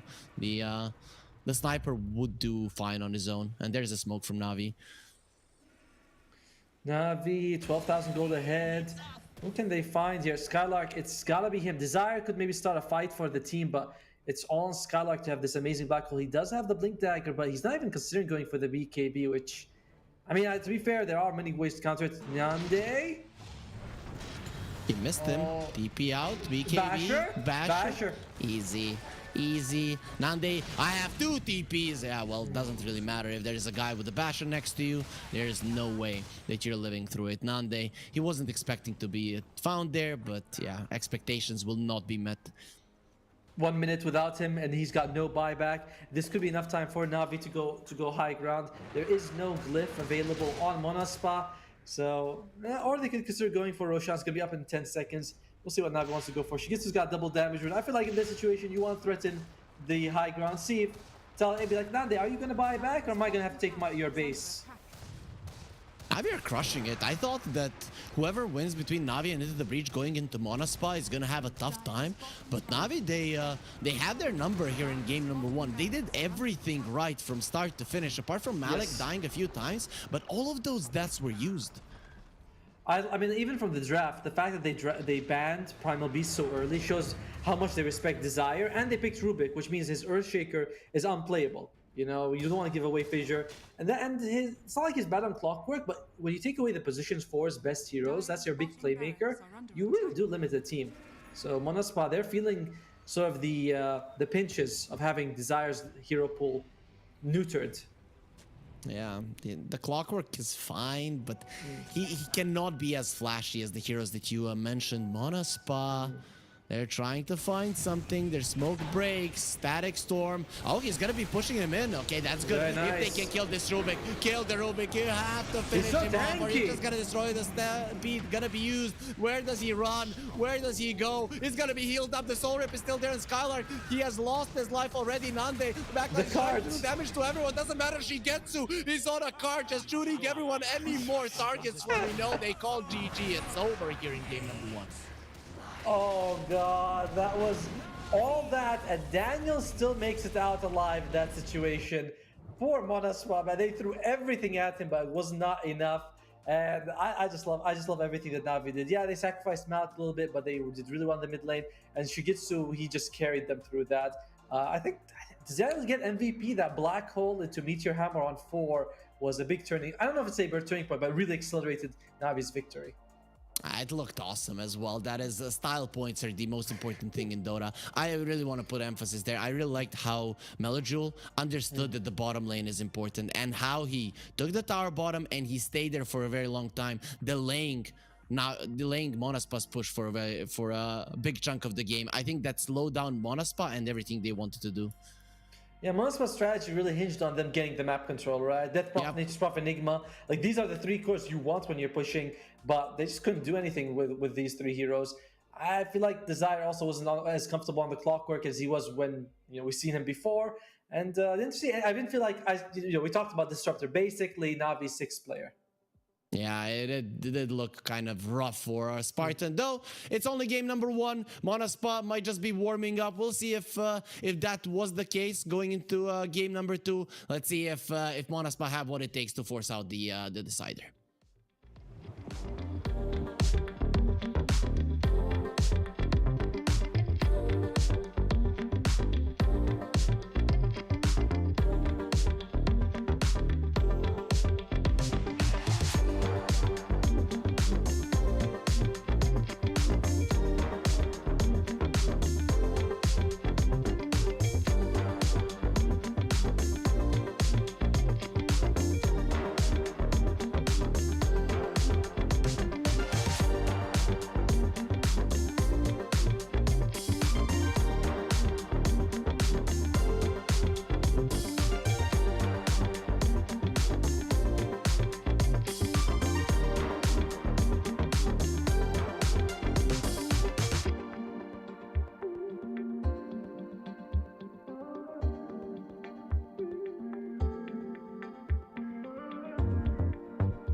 for my own. You said just keep holding on. If you're about to break, oh, I'll always be your captain. From our failures we have grown. You said just keep holding on. Oh, Esport. You and I have come a long way. It was such humble beginnings. As we gathered in small groups, we were professionals right from the start. Passionate, organized, and ready to rumble. We dreamed big, and surely enough, our parents supported us at every step of the way. Didn't they? Fired up by all this love, it wasn't long until we caught the scent of competition. To be honest with you, it wasn't always that easy. Joe here, he had to take on 2 side jobs to afford playing professionally. It's gonna get better, Joe. Fist bump. Some of you dared to not even call this a sport. And look where we are today. An endless stream of esports events every year. Bet you didn't see that coming, Mom and Dad. And you know what? We have been with you every single step of the way.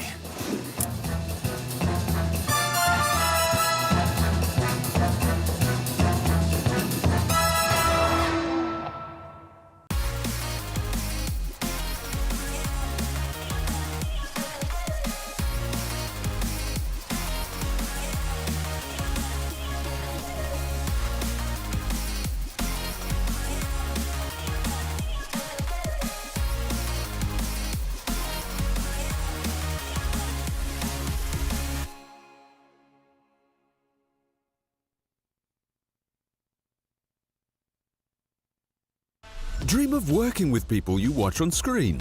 Exclusive esports opportunities handpicked just for you. Candidate profile to raise above competition. Let 10GG handle routines. Make a step towards your dream today.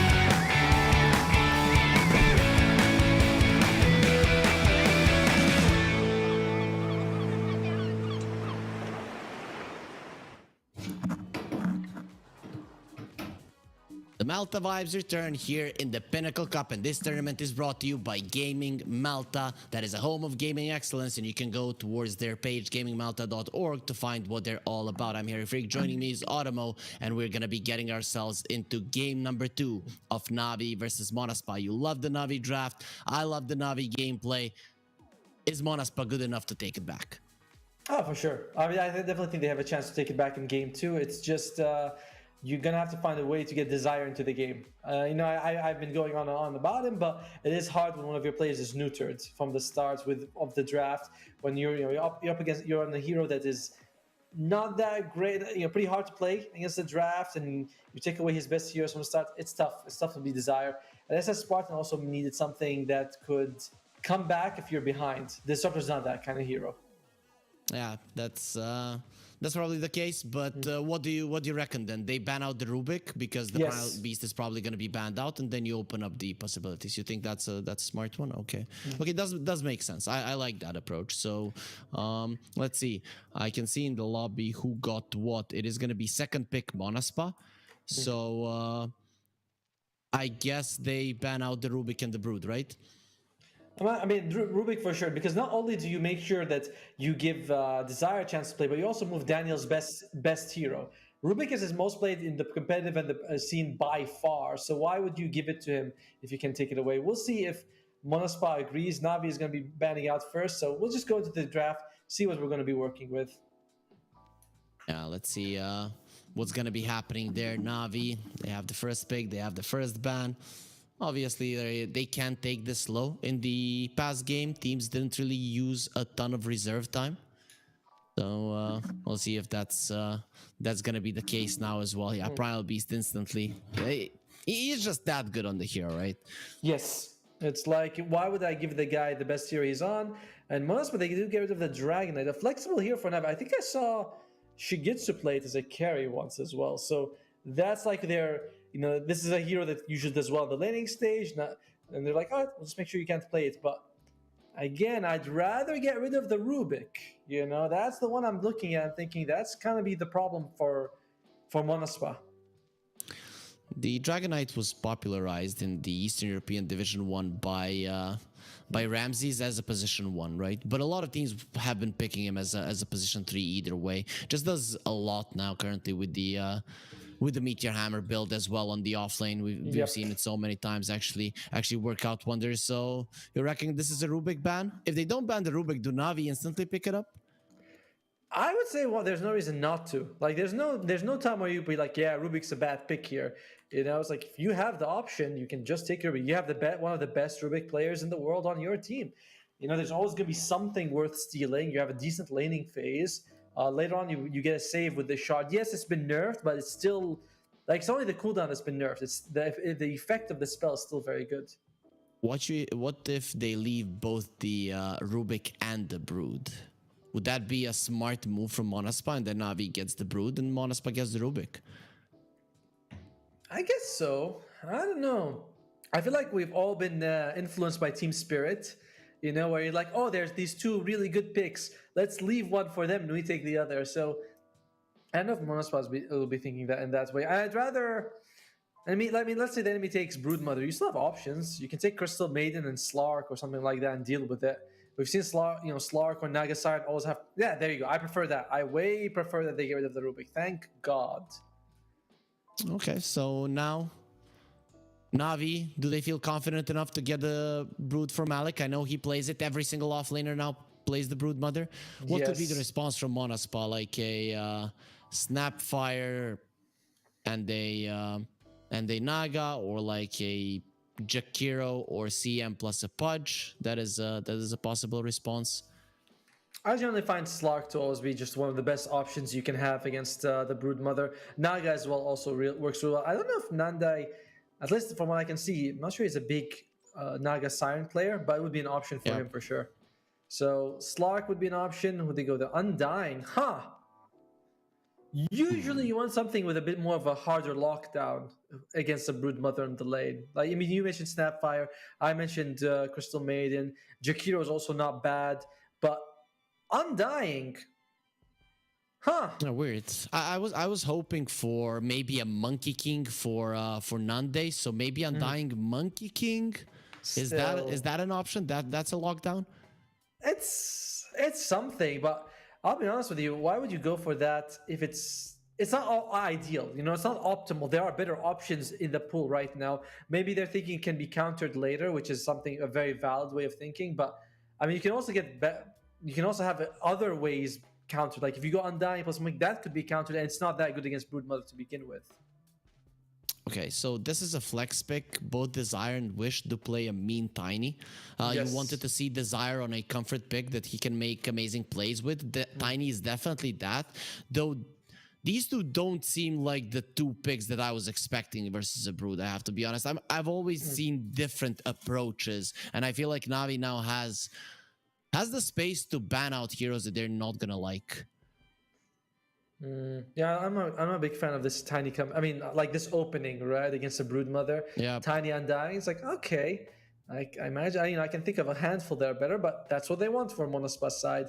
Navi, they go with the Hoodwink. Ouch. That is... All right, that's a pretty deadly lane if we're assuming that this is a Hoodwink 4. Could be 5, you can flex it, but very powerful. And immediately they get rid of the Naga Siren. Might consider getting rid of the Slark as well. I feel like those two are the best heroes to have against Broodmother. You could walk into the lane, kill the Spiderlings. Naga Siren can just send Delusions, no big deal. So, I do not like the opening by Monaspa. It really bugs me. The Navi getting the Hoodwink. Hoodwink wasn't too successful in the previous tour, especially in Division 2, and that is where Navi were before they got into Division 1. Now they're back to Division 2, so, you know, swapping divisions there. Let's play a little bit here, a little bit there. But I guess Daniel probably feels like he is on top of the world right now after the previous game, so he's like, yeah, give it to me. I mean, when you can force an enemy to waste one of their opening bans on a support, that's pretty damn good feeling. That's a pretty damn good feeling. So I can imagine he'd be like, yeah, give me the Hoodwink. And I do think it pairs pretty damn well with the Brood Mother, with, you know, decent ability to protect the Brood, good damage as well. Later on, the Hoodwink falls off a little bit, but still a good opening pick to have. Yeah, also, Automo, pay attention to what you say about Monaspa's draft. The coach / manager of Monaspa is a really good friend of mine. He usually does the drafting, Grizine. So be careful what you say. You have to prefer their draft. I mean, I didn't prefer it in game 1. No wonder you preferred it in game 2. Oh, I see. The bias is working in their favor. All right, that's how it works with Monaspa. That's some gangster stuff. You gotta like their draft, bro. I played with Nande in a team. It was Nande and Davai Lama in that team. It was really fun. I played with Grizine, who is the coach, right? And I met Desire when I was in Novi Sad, when he's in bootcamp. I don't know if he's still there, because I know Monaspa, they have a bootcamp in Georgia as well. So I'm not sure they're still here, but, you know, definitely leaning towards their side there from the personal aspect. But I've been following Navi. This particular roster, Shigetsu in particular, has been one of the best Division 2 carries for a very long time. So, you know, I have a little bit of favor on their side as well. I think that cancels out. Yeah, one bias cancels out another bias. That makes... I mean, from the start, I say personally I want Monaspa to win, just because they're a team that grinded their way through all the way here. But Navi, they did look really strong in game 1, and in the end, I'm just gonna have to pick the draft that I believe in. You know, threats won't change my opinion. Yeah, that's because you're on the other part of the world. Yeah, I don't know if you were closer, if you'll be talking that way, because I invited you nicely here to come and have a good time. But Monaspa, they're gonna be going for a Centaur themselves this time around. So if this is a double offlane tiny Centaur, that's gonna be people getting tossed in. What if Navi pick a mid lane Timber now versus 3 strength heroes? I feel like Timber is definitely on in like an idea you have to be thinking about heavily for Navi's side. It's an option. You can give it to Melajul, or you can give it to Malik, as like you're mentioning, like Melajul could take it. And you definitely want something a bit range. Wait, do you want something range, or do you want something tanky? You're up against Centaur, Stampede, and Tiny Blink, and they do go for the Slark themselves. Like we said, it's Naga, Siren, and Slark. Those are the counts to the Broodmother. Naga banned, pick the Slark. You're up against 2 strength heroes. He does need to be careful, though. There is a huge amount of burst damage from Monaspa's side early on. Yeah, we've seen I've seen so many Slarks versus Centaurs, and Centaur just does an amazing amount of damage, right? Yes. So the lane is kind of dangerous for a Slark. If you would have like a Wisp here that has been banned out, it would be a perfect one. But Shigetsu, he does play a ton of Slarks, so he probably knows how he's gonna approach this lane. Oh, look at that. A hero I haven't seen in a long time. It is the Lich Slark combination. Lots of slows, lots of control, and they go for Mirana. So it's going to be the mid tiny for Wish on Monaspa. And I don't know. Trying to think, does that make the top lane stronger with a Mirana or with a tiny? I do think the tiny gives you a bit more burst damage, actually. Yeah, but the Mirana gives you poke. That's true. That's pretty important, I think. And Lich versus 2 melee heroes, that wouldn't go well, would it? I mean, he's constantly just running at you, spamming Frost Blast. That's dangerous. I like the Mirana more. Plus, now you have any rotation to the mid lane. If Navi don't have a tanky hero there, Avalanche Toss is a great setup for the arrow. So I like this. I think this is a solid choice. I like it too. I think the Mirana pick is perfectly fine for Monaspa. I was just wondering, would you rather have a Mirana or a tiny top? But they want to have the tiny mid here. Or could it be tiny Could be Mirana carry. Yeah, I've seen OG do it. Yeah, there was a Mirana carry being played by Cybercats in this tournament versus KZ team. There you go. They won. I don't want to see a carry Mirana versus a Brood. Just please no. That is not gonna go too well. No, not at all. Yeah, when you mention it that way, it definitely doesn't. Like it's a flex pick that is really not. You don't want to flex it to the carry this situation. So Mirana Centaur, the stun, who stomp into arrow. It's decent setup. I think the Lich might suffer a lot to top lane, but it's gonna be the lane we want to keep an eye on. Centaur, Mirana, Lich, Slark, lots of kill potential there. Definitely. Navi, they need a mid unless they're gonna do a tops and put Hoodwink mid, which I've never been a big fan of the Hoodwink mid, and I don't think they're really gonna do that, but it is an option for them. Yep. Please not versus the Tiny. We've seen Please God, Thompson no. die to a position 4 Tiny as a mid Hoodwink. Imagine what a mid Tiny will do to you. You just don't have any strength gain, and your HP is at every point in the game low, so you are an easy target. So I don't think there's any chances of Navi going for something crazy like that. Well, what does Millijul want? I'm having a hard time thinking about, like, his Pangolier has already been banned out. Do you want to go for? I think a Spirit wouldn't be that bad actually. You know, as long as you can dodge the Centaur stun, you should be kind of okay. Mirana and Tiny feel like follow up stuns a lot of time. Yeah, maybe Tiny can just jump on you, but the control for Monaspa. They got stuns, but it feels like these are good stuns that are only good against people who aren't very mobile to begin with, if that makes sense. I mean, Avalanche is pretty good against the Spirits, isn't it? True. But I would be okay with an Ember. There it is. Okay. All right, we got Ember. All right, now it's going to be, I imagine it's going to be Nande's hero for Monaspa. It feels like they need a hero with lockdown. Would you go for a Sven? I don't know if I would want Versus a Sven Slark? here. I know, that's what I'm saying. Versus a Slark. Let's see. Do you want to go Faceless Drow Ranger? Okay. All right. Okay. I like it. You build into a 4-staff that's good versus the Slark. You lane well with the Undying. You have the Centaur to protect you. I'm okay with it. The silence is good against both the Ember and the Slark. It can work. Yeah, both the heroes will tend to go for BKB, and I'm not sure that Shigetsu will have a hard time getting on top of Dande, right? Like once you get the Aegon Scepter, the double jump, and you really want this high mobility. You're up against a Mirana, a Centaur, as well as the Drow Ranger, so high mobility feels really good for you. I'm also not a big fan of Drow Undying. This is a very strong combo most of the time, but you're up against a Broodmother Hoodwink, which feels like they should do okay. I'm gonna go with Navi again. I think Navi's draft is just a little bit better, like 2 games in a row. I love Monaspa. Monaspa, best team ever. Coach, don't kill me. But maybe Navi has won the draft this time. Yeah, I like Navi's draft as well. The only problem I have is that I see the potential of them being smacked down in the lanes, and that is why I'm not so sure. If Navi lose the lanes and Wish pops off, he's gonna have 2 free kills everywhere he goes, Malady and Danielle. True. And that is the thing that I think is pushing me more towards Monaspa. But then again, they don't have tower push. Yeah, okay, I'm gonna go with Navi. Monaspa don't have good ways to open up the map. So even if they win the lanes, it's not gonna be easy. But we see the camp, so we're gonna be seeing just how happy the players themselves are with the draft. Do we see smiles? Do we see people a little bit sad?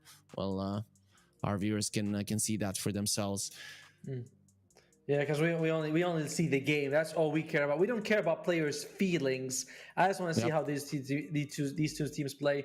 It does feel like Meljo and Shigitsu, not the freest game, but they should be able to be, like pretty mobile, pretty hard to catch, especially once they get the BKB. We can go into the game right now and see what we're working with in just a few seconds. And oh my God, Techie's jumped again. Yeah, no way. No freaking way. Yes. Okay, so Malik has the nastiest set for a Broodmother, the Black Widow one. Yeah. Oh God. I never I'm not a want to big meet fan. that in my life. Spiders are, I don't like that. I mean, I like it because of how good it looks, but I also don't like it because it looks too good, if that makes sense. Meanwhile, we got Melajul Shigetsu just going. I think it's like one of those few heroes who has extra night vision. So good to have that at the very start of the game to see for him to scout out.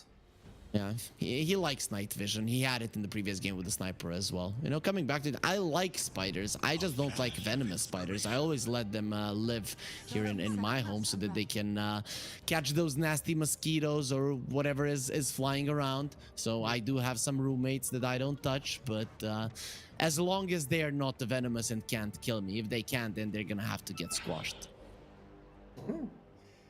Road Mother, Hoodwink versus Drow Ranger, Undying. So I don't have anything to add about your venomous roommate thing. I'm like, oh, okay, cool. Yeah, let's see. Bottom lane is gonna, I feel like the side lanes are gonna be really where you want to watch, right? It feels like there's a good amount of kill potential from both sides here, and we'll see which. If one of spots, if a team wins both side lanes, that team's gonna have a really good time. I imagine each team's gonna win one, but. If you can win both, you're sitting real pretty. I could see Monaspa winning both, right? But then again, you know, after minute 4, the Undying can start dropping off. So that is when Navi starts taking over the bottom lane. Yeah, it could go either way. It's going to come down to execution here in the lane, and I wouldn't want it any other way. By the way, this is a Grandmaster Slark. So if there's anyone who knows how to play this hero, it is going to be Shigetsu. And we've seen what a Grandmaster Rubik can do. I imagine a Grandmaster Slark is even scarier.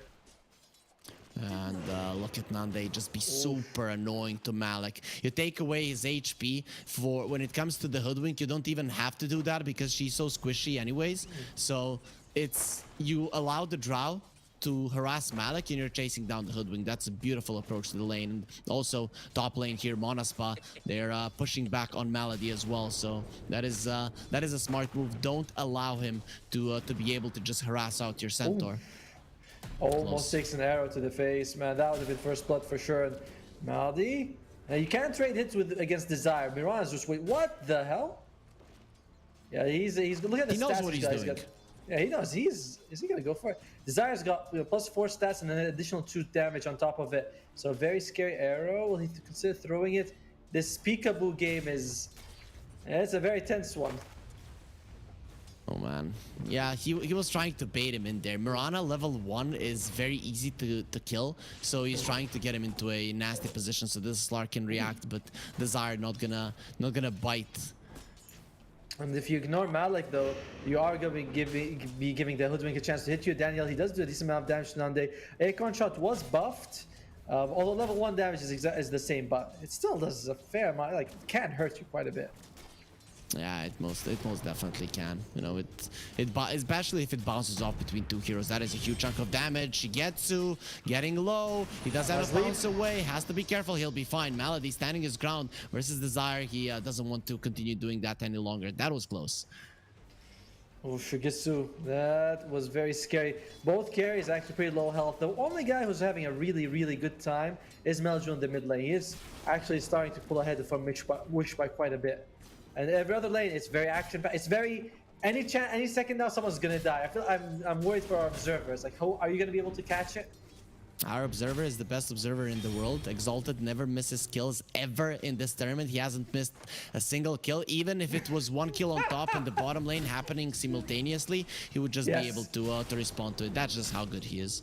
Yeah, he's got 2 eyes. One eye is up here, one eye is down there. Exalted, you received big praise this game, so you have to make sure you get first blood. It's all on you to get first blood. And Malik, that's pretty easy first blood if it happens. There's gonna be a bushwhack, quite nicely done. Malady, quite low there. You see a little bit of encouragement. You can see how fast the camera is moving. You see everything that's happening. Okay, now he's panicking. sorry, Exalted. Big weight on his shoulders. It's like they praised me. I have to do well. And by the way, bottom lane, these guys are probably the 2 worst tombstone hitters in the game. You know? Oh no! Exalted, no! That's the first one. I swear, that's the first one that he missed, and that is gonna be a follow-up kill as well as Nande does drop on the bottom lane as well. You see, we caught all of those auto mode. Just everyone was on our screen. We caught all the corpses, but the actual death didn't happen. We missed 2 out of 3. What the hell, Exalted? What are you doing? I put too much pressure on him. This is when you put so much pressure on someone and then they can't perform. Oh, well, it's fine. But yeah, check out this CS coming out from a couple of Navi's heroes. Like Malik is having a tough time in the bottom lane. Shigitsu's as well. Nande is suffering a bit, but Skylark is just owning this top lane right now. Yeah, Malik might be suffering, but it is Danielle that has 8 CS. So bottom lane overall, Navi is having a solid time. Sinister Gaze, Desire doesn't want to look at Malady for long, because that would probably cost him his life, so he does leap away. Malik going forward, Nande getting low. Malik, are you committing for this one? It seems like he has nowhere to run, and with the bushwhack, that is going to be a dead Nande. Malik does fall, but Nande, he should not have a TP. This is big.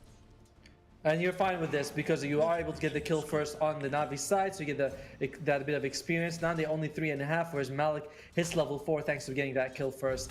And yeah, you are giving Spartan some good experience. He's actually level 4 and I think about a half now, but you'd still rather have the Drow Ranger being the one who's surviving, getting all that farm and juicy experience. Top lane, Malady loses his life again. Yep, Desire. He is the one that secures the kill. No more leap charges, but you don't need them. He used all of his resources, literally every single one, and he gets that kill, leaves the center alone, and we have been seeing that Centaur has been doing quite well versus the Slark. Some of those CS from the Slark, are they? I think they're from the jungle, so definitely not having the easiest of times here on Shigetsu. It's not, again, I still don't feel like it's the biggest deal. I feel like Navi's still okay with the way the game is going. However, Vanguard on Centaur means that Skylark is going to be very hard to bring down. Spartan, he's not that hard to bring down. Yeah, does have a soul rip, so will be living a little bit longer. And this is a bonus gold from the tombstone. Nothing that Nande can do about it. They will grab the extra gold, and Navi more than happy with how this bottom lane is developing now in the later stage. So ooh, what an arrow dodge coming out from Meladril, and he just turns it around. Wish cannot do anything about it. He does have a level 6, so his armor is not 0 any longer. Oh, they tried to get him to the low ground. Wish going for a kill. He's gonna have a toss. Wish, no, you're going too deep, my friend. It's not good if you die. Malady, he's gonna be completely fine. Another sleight of fist in 2 seconds. Nope, with the soul rip, he will have enough HP even if Meladril went for it. Oh, that was almost a pull down to the low ground. Really nice move coming out from Malady, but it wasn't enough. Only level 1 since the gauge. It's not a big pull rage. Well, this pull is gonna be good. Spartan, he's not moving too fast. Decay, it is... Ooh, man, that was close. That soul rip almost gets the kill. But this means that Nande is alone on the bottom lane. And these two, they're pretty good hunters. Yep, he's gonna be gobbled up here. Tries to kill Danielle, gets into the trees. The squirrel will be fine, but Nande will not. Navi will strike again, but they will lose their carry as well. So both carries will be going down. The lane's collapsing a little bit for Monaspa. Top lane's still going really well for them, but Shigitsu only a couple of CS behind the Centaur, even though he has a few deaths. But mid lane, Melajul's having a fantastic time. He was able to get that nice kill on the Undying. Bottom lane, we are seeing Nande just suffer, leaving him alone like that. Oh, Wish is alone in the mid lane, surrounded by 2 supports. Gonna be getting pulled in. He does have a toss, no avalanche for 7. The Mirana is in the vicinity, but I'm not sure that he can hit those arrows. Now they're gonna be surrounding him. Wish, he doesn't know where to go. The arrow does not connect. Here comes Spartan, Soul Rip, not gonna be doing that much. And Stampede being used, but a little bit too late. At least they're gonna be bringing down Malady. Desire is low, doesn't want to use any leaves so far. Nice bushwhack there. With the tombstone, that's the one they cannot get down. Danielle is gonna have to get himself away from this one, but not gonna be capable of doing so. And Melajul will get a double. The supports are dead, and the bonus gold will be his. Nande, he doesn't want to allow it. Melajul, he can easily go towards the remnant. He is definitely not gonna die. Actually, he went for the sleight of fist, no mana. Nope, it's not. Yeah, I was looking at his man. I was like, that's not enough. That he threw out the remnant. I think he knew he was gonna die, so he's like, let me get the tombstone in return. So a nice move by Nande to get that kill at the very end. Overall, Navi feels like they are controlling the game. Look at the top 2 of the net worth on their side. Shigitsu is suffering a lot, but I don't think that's the biggest deal. You know, as long as you're able to get your Agam Scepter at some point in the BKB, you're fine. What the hell? He had enough mana. If he didn't use the sleight of fist, he would have gotten out. Yep. He died with 56, and 50 is for a sleight of fist. So 100 is to get to the remnant. Yeah, he definitely messed up. Huh. Weird. Oh, Danielle. Okay, that's a freebie. What a greedy guy. Yeah, he definitely messed up in that situation. I thought that he calculated and he's like, okay, there's no way I'm going to have it. Or maybe he was worried there was a silence going to come out or something. I don't know. That's messed up. Look at Skylark. He takes hits and he does not care. He does not give an F. Yeah, but of course the stats on the Slark, if he continues hitting you, they're gonna add up, so that could be an issue. Melajul pressuring the mid lane, the bottom lane tower has already fallen. The carries are having a bad time, but I think Yes. Shigetsu is gonna have more of a map to play with.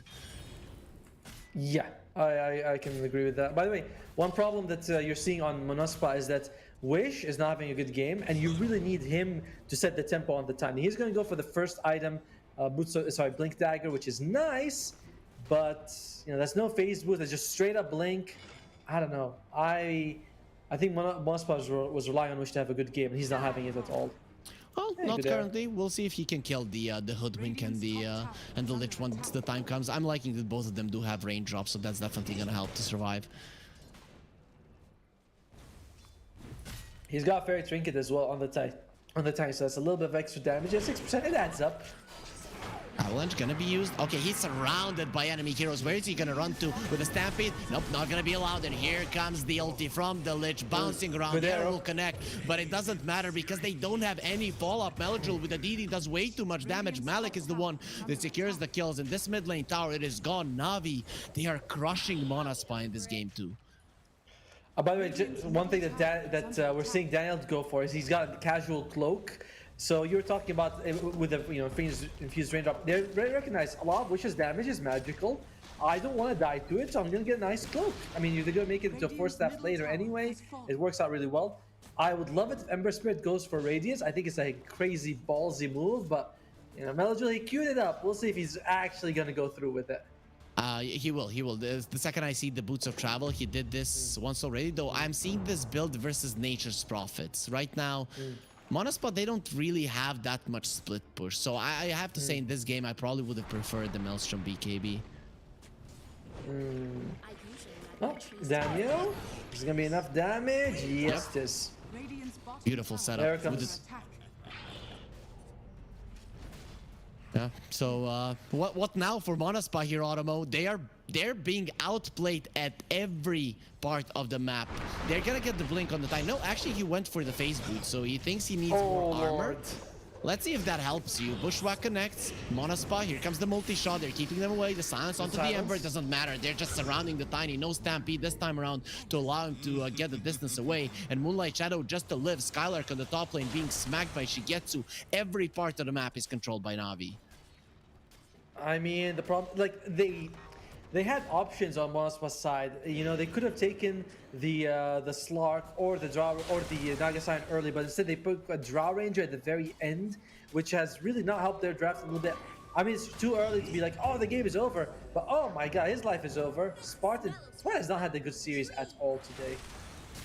In Eastern Europe Division 1, there weren't a lot of comebacks because what Eastern European Yes. teams have done good is that when they see that they're ahead, they approach the game in the right way. Sometimes it's with aggression, sometimes it's by slowing it down. For now, they just want to fight because Monospa, they have nothing to respond with. So for me, Navi, they're definitely looking awesome here. Yeah, it's like, how do you deal with the Broodmother, right?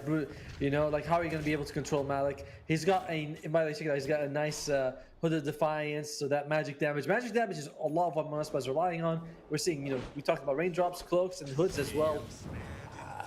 Do they want to go for it? That seems a bit close to the tower.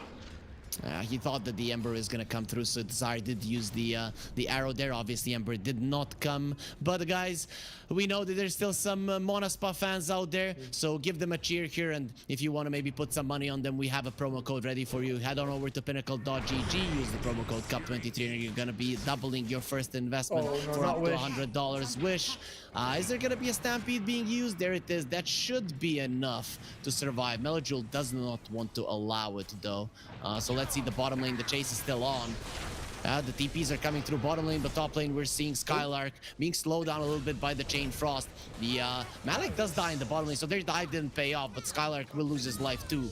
So it is gonna be a 2-for-1 around the map. But Nande, can he get himself away? If he gets slowed down by the Lich, I don't think he's surviving. Actually, with the Ember coming through, Nande is surrounded by enemies. Where are my friends? There's the slow. No silence for another 4 seconds, and he will never get the chance to use it until he comes back to the world of the living. Still a relatively even trade here. And it looks like the fight's not over here. If you can get one more, it's not going to be an even trade at all after this.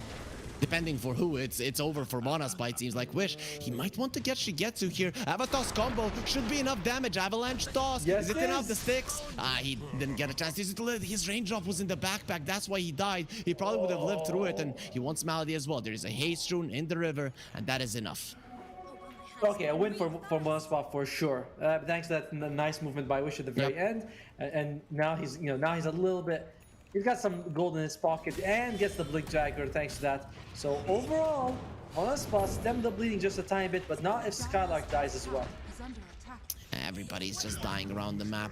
The sharpshooter does way too much damage when you get on top of a hero. Malik went for a pipe. Do you like the item choice? Do you think it's is the right one?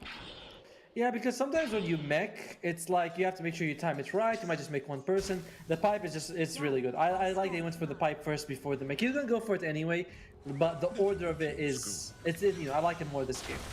So good move by the Broodmother. Look at the net worth. Top 3 all Navi. They buy a lot, by the way. Mela, Jewel, and Malik are crushing it. Even Shigitsu had a terrible time. Oh, all right, good kill. Yep. This is the strength of the Mirana Tiny, and they're gonna have to utilize this around the map quite a lot, especially to bring down the cores. If you don't get the arrows into the cores of Navi, and not a lot of chances that you're gonna be bringing them down. Oh, that was the blink reveal, by the way, for the Tiny. And okay. Oh, let's see, Skylark, have you gone a little bit too deep? Goes for the Stampede immediately. The Tombstone was placed, and that's just gonna be some nice gold. Monaspy, they leave an offering. Like, just take something. Don't kill our heroes, and Navi will go for that one. Did you see that Bushwhack? It brought him like from really far away. Maybe it's the model or something, but he didn't look close to the trees at all. And that's gonna be an arcane ruin for Melajul. And the worth back to where it was, 5,000 in favor of Navi. Not as bad as it was a few minutes ago. It was still 5,000, but that felt a bit more impactful. Okay. Yep, that's another kill. They don't have the Tombstone, so let's see if they want to force this one out. Melajul will get silenced up. You're a little bit too deep, my friend. You're gone. Monaspot, they bait them in. Navi, they're gonna have to run. They thought it's nighttime. We have the Slark for division, but they didn't even use him there. So let's see now, going on to Wish. The Sinister Gates will be there. They see him clearly, but the rest of Monaspot are coming over. Are you really gonna be staying here for long? The Chain Frost will be coming out. A lot of them are together, so are gonna be sharing the damage. Wish getting low, and he will drop there. Nice usage of the ulti for sure. From the other side, the Slark is coming through, but the same is true for the Centaur. He's gonna wait for the Dark Pack to be used. Shigetsu though, he tries to use it at the last element. The pushback on the 3, and here comes the sharpshooter. Shigetsu's gonna be able to stand his ground. Actually, Willie is getting low. He's gonna get himself away from the vision of the enemies, heal himself up a little bit, and the Ember is back into the fray, comes onto the Remnant a little bit back there in the fight, and will leap out. Desire should be fine, but on the other hand, Spartan will not survive. Shigetsu does hunt him down. What a bushwhack from Daniel. Again, he is crushing it in this game. I mean, game 1, the Storm Black Hole. This game, he's like, look, I can do the same thing with a Bushwhack. I can make my own Black Hole with that ability. Really well played by him, keeping them, because that fight was looking pretty bad for Navi until that happened. So Monaspa, they're punching back, but Navi, they've kept them controlled so far. And Shigetsu, he's not too far from the Aghanim Scepter, which once he gets it, makes it very hard for Monaspa to control. I'm only about 400 gold away from that point booster. I don't know if you noticed how Shigetsu was patient with his Dark Pact, seeing the Centaur on the high ground, wanting to go for him, and then he uses the Dark Pact only when he thinks that the Drow is gonna die, and immediately he ultis after it. And this is what happens when you're on your comfort here. You just do everything right. And Relic is picked up on Melajul. It is going to be Radiance, which actually is not that bad, right? Because you are going to go up against a Drow Ranger who usually won't want big MKB. Oh, here we go, though. That's not a good jump. They're gonna be pulling him in. The arrow will connect, but the Tombstone is in a good position. Let's see Shigetsu coming from the other side. It will get tossed back. Monaspa, can they win this fight? Yes, they can with Stampede going forward. Malik is dropping low, but he's still gonna be protected by the fight, by the Frost Shield as well. Wish goes into the back line. He's trying to kill the supports, but a look at Shigetsu. He's trying to kill the course. He's gonna get arrowed. No Dark Pack coming out from him. He doesn't have the ulti any longer, but he has to have the Dark Pack now. Will be able to finish off Nande. Jumps to the side. One hero died on each side. And Monaspa, they have to use another smoke to keep themselves alive. So again, a win for Navi. Monaspa had the vision advantage there. They had a nice ward on the cliff. Navi, they had a ward nearby, but it was on the low ground. And despite that, they lose Wish, and they only get Daniel for it. They might be losing a bit more as well. Spartan. He's gone. nowhere to go. Moonlight Shadow will not protect him, and Shigetsu, he's not done. He's gonna be going forward. Hasted Ember. Kills the courier, and Ember, as you mentioned, hasted. He wants to get more. Desire is gonna be the next one that gets caught, and really no chances to live there. No reason to use any more of his leaps. His life was already over. Monaspa, they lose 2 more heroes on top of that fight earlier. The best thing for Mospa is the fact that Navi doesn't have a very good Roshan lineup. Because if they did, they could take it and suddenly becomes really even harder for them to win the game. Mospa, the radius from Ember is going to cause a big problem for Drow Ranger because you don't really want to build MKB on this hero. You want to go for a lot of stat items if you can, the Hurricane Pike, you want to get maybe a BKB later, but you do not want to get MKB on this hero in general. So losing But you what, get a BKB, 30% of your guess. damage? I guess a problem. BKB is good enough, especially if you're attacking Yeah. the other ones. It's gonna be problematic if you're attacking the Ember, but I'm still thinking if the Ember gets stunned up without the BKB, he's just gone. That's true, but I mean, like when Drow Ranger gets BKB, yeah, you have a few seconds to attack against the Radiance, but it's still very annoying. Oh, here we Jump go. in from the Slark. Desire does have a 4-staff. He will be fine. Shigetsu used both leaves, so now he's gonna have to use the Shadow Dance to live. The arrow off the mark. Nice bushwhack. Again, it is gonna be the guilty from the Lich. Nice jump from Skylark. Is this an opening they were Storm looking two. for? They found the 2 supports, and Lich dropping low. Pipe is not gonna be saving them. Danielle still alive with the Glimmer Cape. He's gonna be able to survive. And they jump from Navi. This time around, they're the ones that go a little bit too deep, and Monaspa come out ahead. Let's see where she's going to go for the Echo Saber. Spot already has a mecha actually. That's a good amount of heal coming out from him. And it looks like Smoke on 5. They're catching Melody. Oh, they want to go for Roche themselves. I do think that of the 2, Monaspa doesn't have the better lineup for it, especially with the Undying and the Drow Ranger. They don't have the Tombstone though, so if Navi comes over, can Monaspa fight? Yep, Navi is not coming over, so we can leave that question for later because this Roche is gone and it's gonna be going in favor of Monaspa despite an 8k gold deficit. They're the ones with the Aegis. Nice move by Desire, by the way. He cliffs himself, so he gets vision as well as max range of the arrow. So well played. I really like that. He also has a 4-staff, so really hard to catch the Mirana, as well as making sure that his allies have a little bit of protection. And yeah, it's 8k advantage for Navi, but somehow it feels more even than a little while ago when they were only had 5,000 gold advantage. Do you feel that way as well? Am I crazy? Yeah, they're not that much more powerful than Monaspa, but they're still stronger. And will they find first? It is gonna be the Centaur. Skylark doesn't look like he's gonna be surviving here for long. The Tombstone is in a good position, so not the one that you can take down easily. narrow. But when you already lost 2 heroes, then it's gonna be an easy grab for Navi. So Monaspa, they lose 2 despite having the Aegis, they can't fight. Map control just completely in Navi's favor. And they decided, you know what, let's make sure we can get some towers out of this top tier 1. So now the second rush is gonna be a little bit harder here for Monaspa. Navi 60% chance, I'd say that's fair. 9,000 gold advantage here. Slark is going to go for the BKB. BKB Aghanim is going to make it very hard for Monaspa to control him. And they don't even have that great lineup to control him anyway, especially with the Pipe and the Greaves heal as well. I don't see how she gets her dice. I feel like Navi have a better chance of winning than 60%. It is a Slark versus a Drow Ranger, and you're a 9k gold ahead. Like, Drow Ranger does not like playing against the Slark all that much. It can work if you're the one setting the tempo, but when you're this far behind, it can just be like a nightmare. Yeah, I mean, Drow Ranger's ultimate just completely gets disabled when people are close to her. Slark is, he has an easy time doing that. Same thing as a Spectre, right? You press R, you show up right next to this Drow Ranger. She hates those situations. Sure, you've got a Hurricane Pike, but Slark is, he's a very sticky boy. You know, he will not leave a girl alone. He'll be like, no, no. She pushes him away. He jumps back on. No, it's like, he's simping for this Drow hard. Okay, now we know why Slark was in jail, though. That's you at least explained it to us. So Monaspa, I painted an image. Yeah, we know. I'm not sure if it's said in his lore, but new one was created by Automo right now, so creating history. We'll see. Malik might be history here. Yep, that's gonna be the case. You're not getting out of this one alive. Almost did, but yeah, loses his life. And Monaspa, can they get anything out of it? They might be able to take the mid-tier 1. We wanted to get them some map control because a second Roche would be the goal for Monospa right now. You know you're behind, big team fights are risky, but pickoffs into map control, that could be in the option for you. Nande is very farmed, right?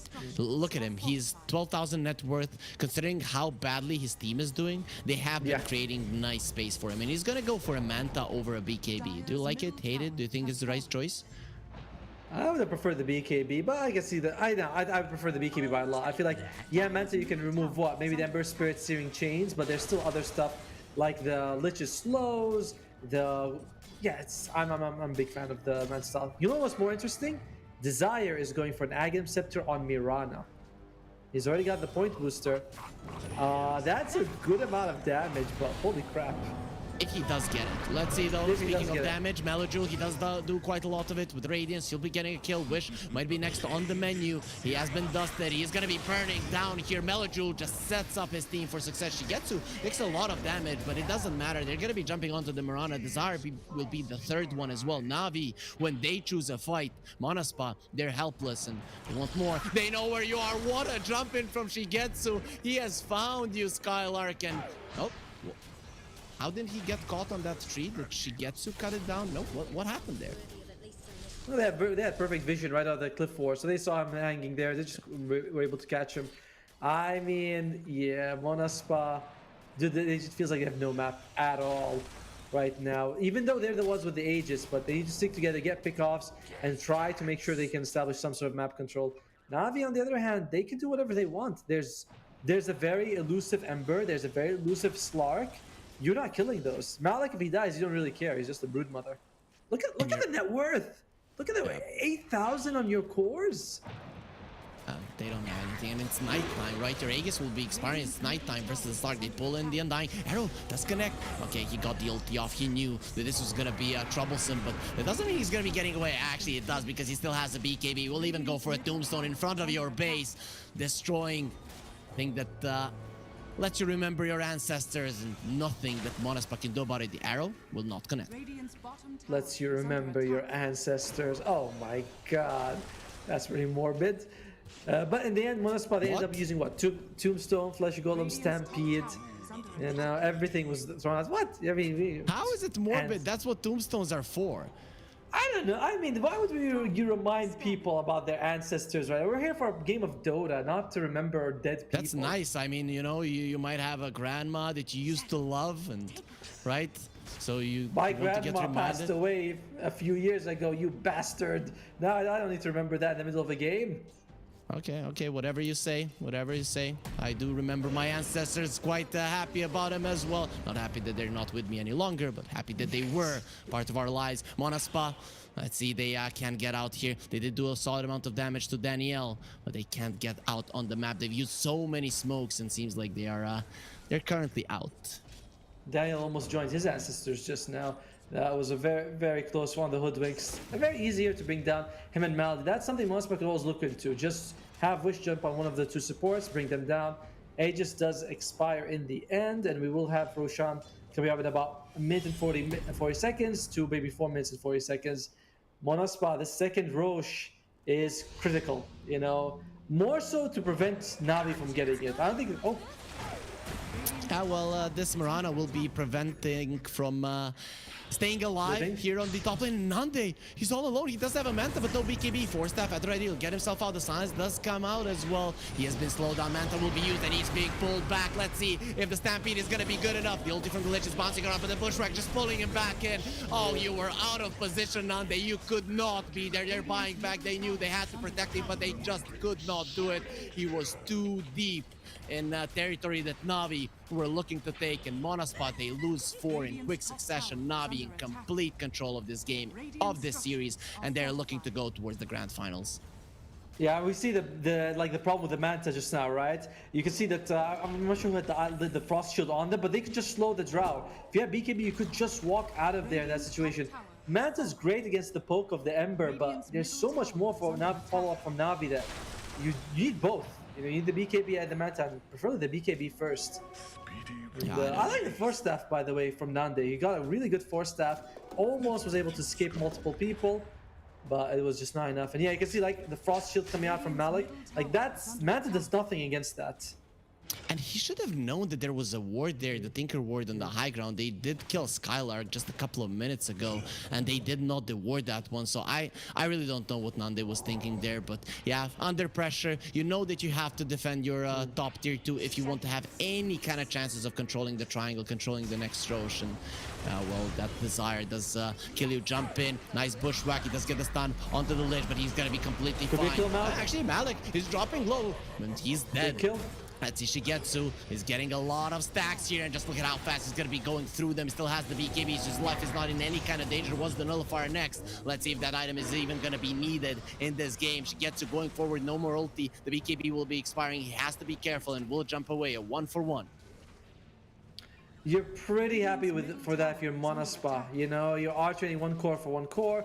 And another nice thing for them is that it is going to be a long Rosh timer. If it was a short one, I imagine Navi would have taken it already. So, but a little bit of luck coming in Monaspa's side, but you're still 20,000 gold behind against a lineup that you do not have the the abilities to control.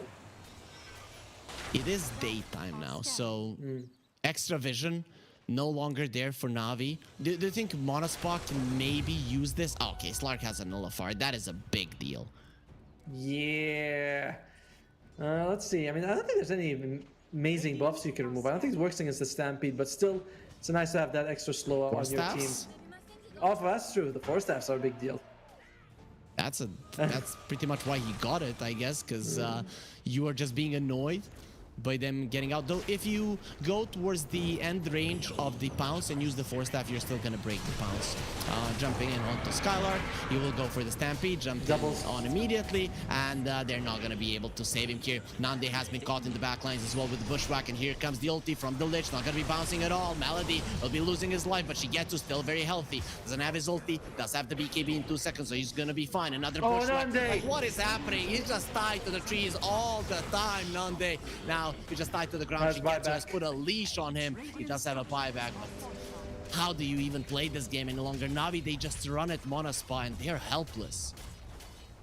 Yeah, there's nothing they can do about it, you know? You don't have the bodies to put in front. You have the control. I still am surprised that we're seeing Desire continue to go forward this Aghanim Scepter on Miranda.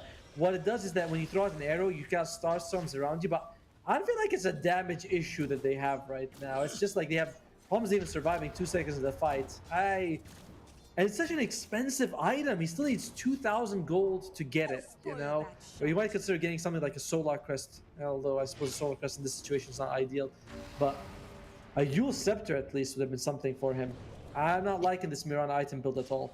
He committed now, so it's I guess it's over. You either get it now or you're just gonna be throwing away 2,000 gold. Actually just giving away more stats to the Slark with you having more HP. So I think now at this point you just go with it. Yeah, right. It's like I already got the point booster and 1 more.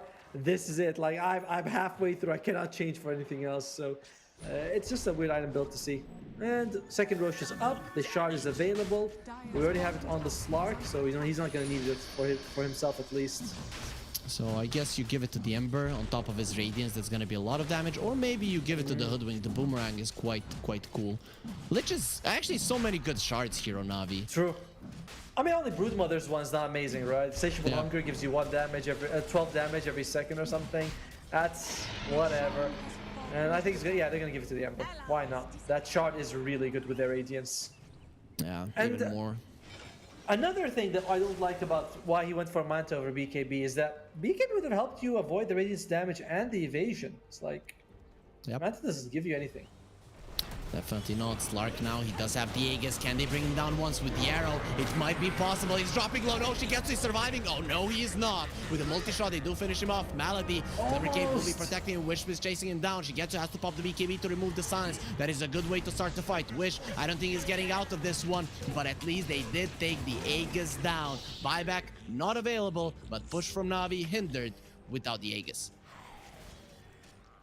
The nice thing for Monaspa is that their high ground defense is pretty solid, and taking away the Aegis means that Shigetsu will not be able to be too gung-ho and attacking this tower. You know, you will have a Drow Ranger from behind, good multi-shot available, put a Tumsa behind, decent heal. So Navi, they cannot be too aggressive with this high ground push. They have to be a little bit careful here. There are still some risks for them in this game.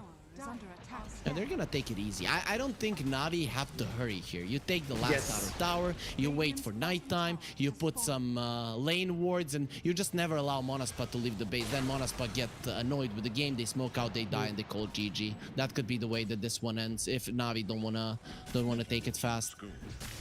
Annoying them to victory is certainly the best option if you can get it, you know. And Monaspa 6% chance. I feel like they were 6% chance like, I don't know, 10 minutes ago, you know, when we were like, oh, there's, you know, Navi at 60. It's like, nah, I felt like Navi had 90% at that point. Mirana only one item away from this Aghanim Scepter. I think this Aghanim Scepter has to do the most incredible, like, it has to be the best Aghanim Scepter usage of all time to bring them back from a 30,000 gold this deficit.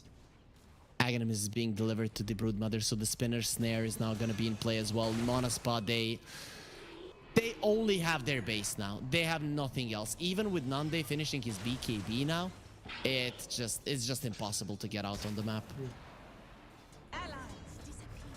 Alright, Moonlight's used. Can you actually find someone here?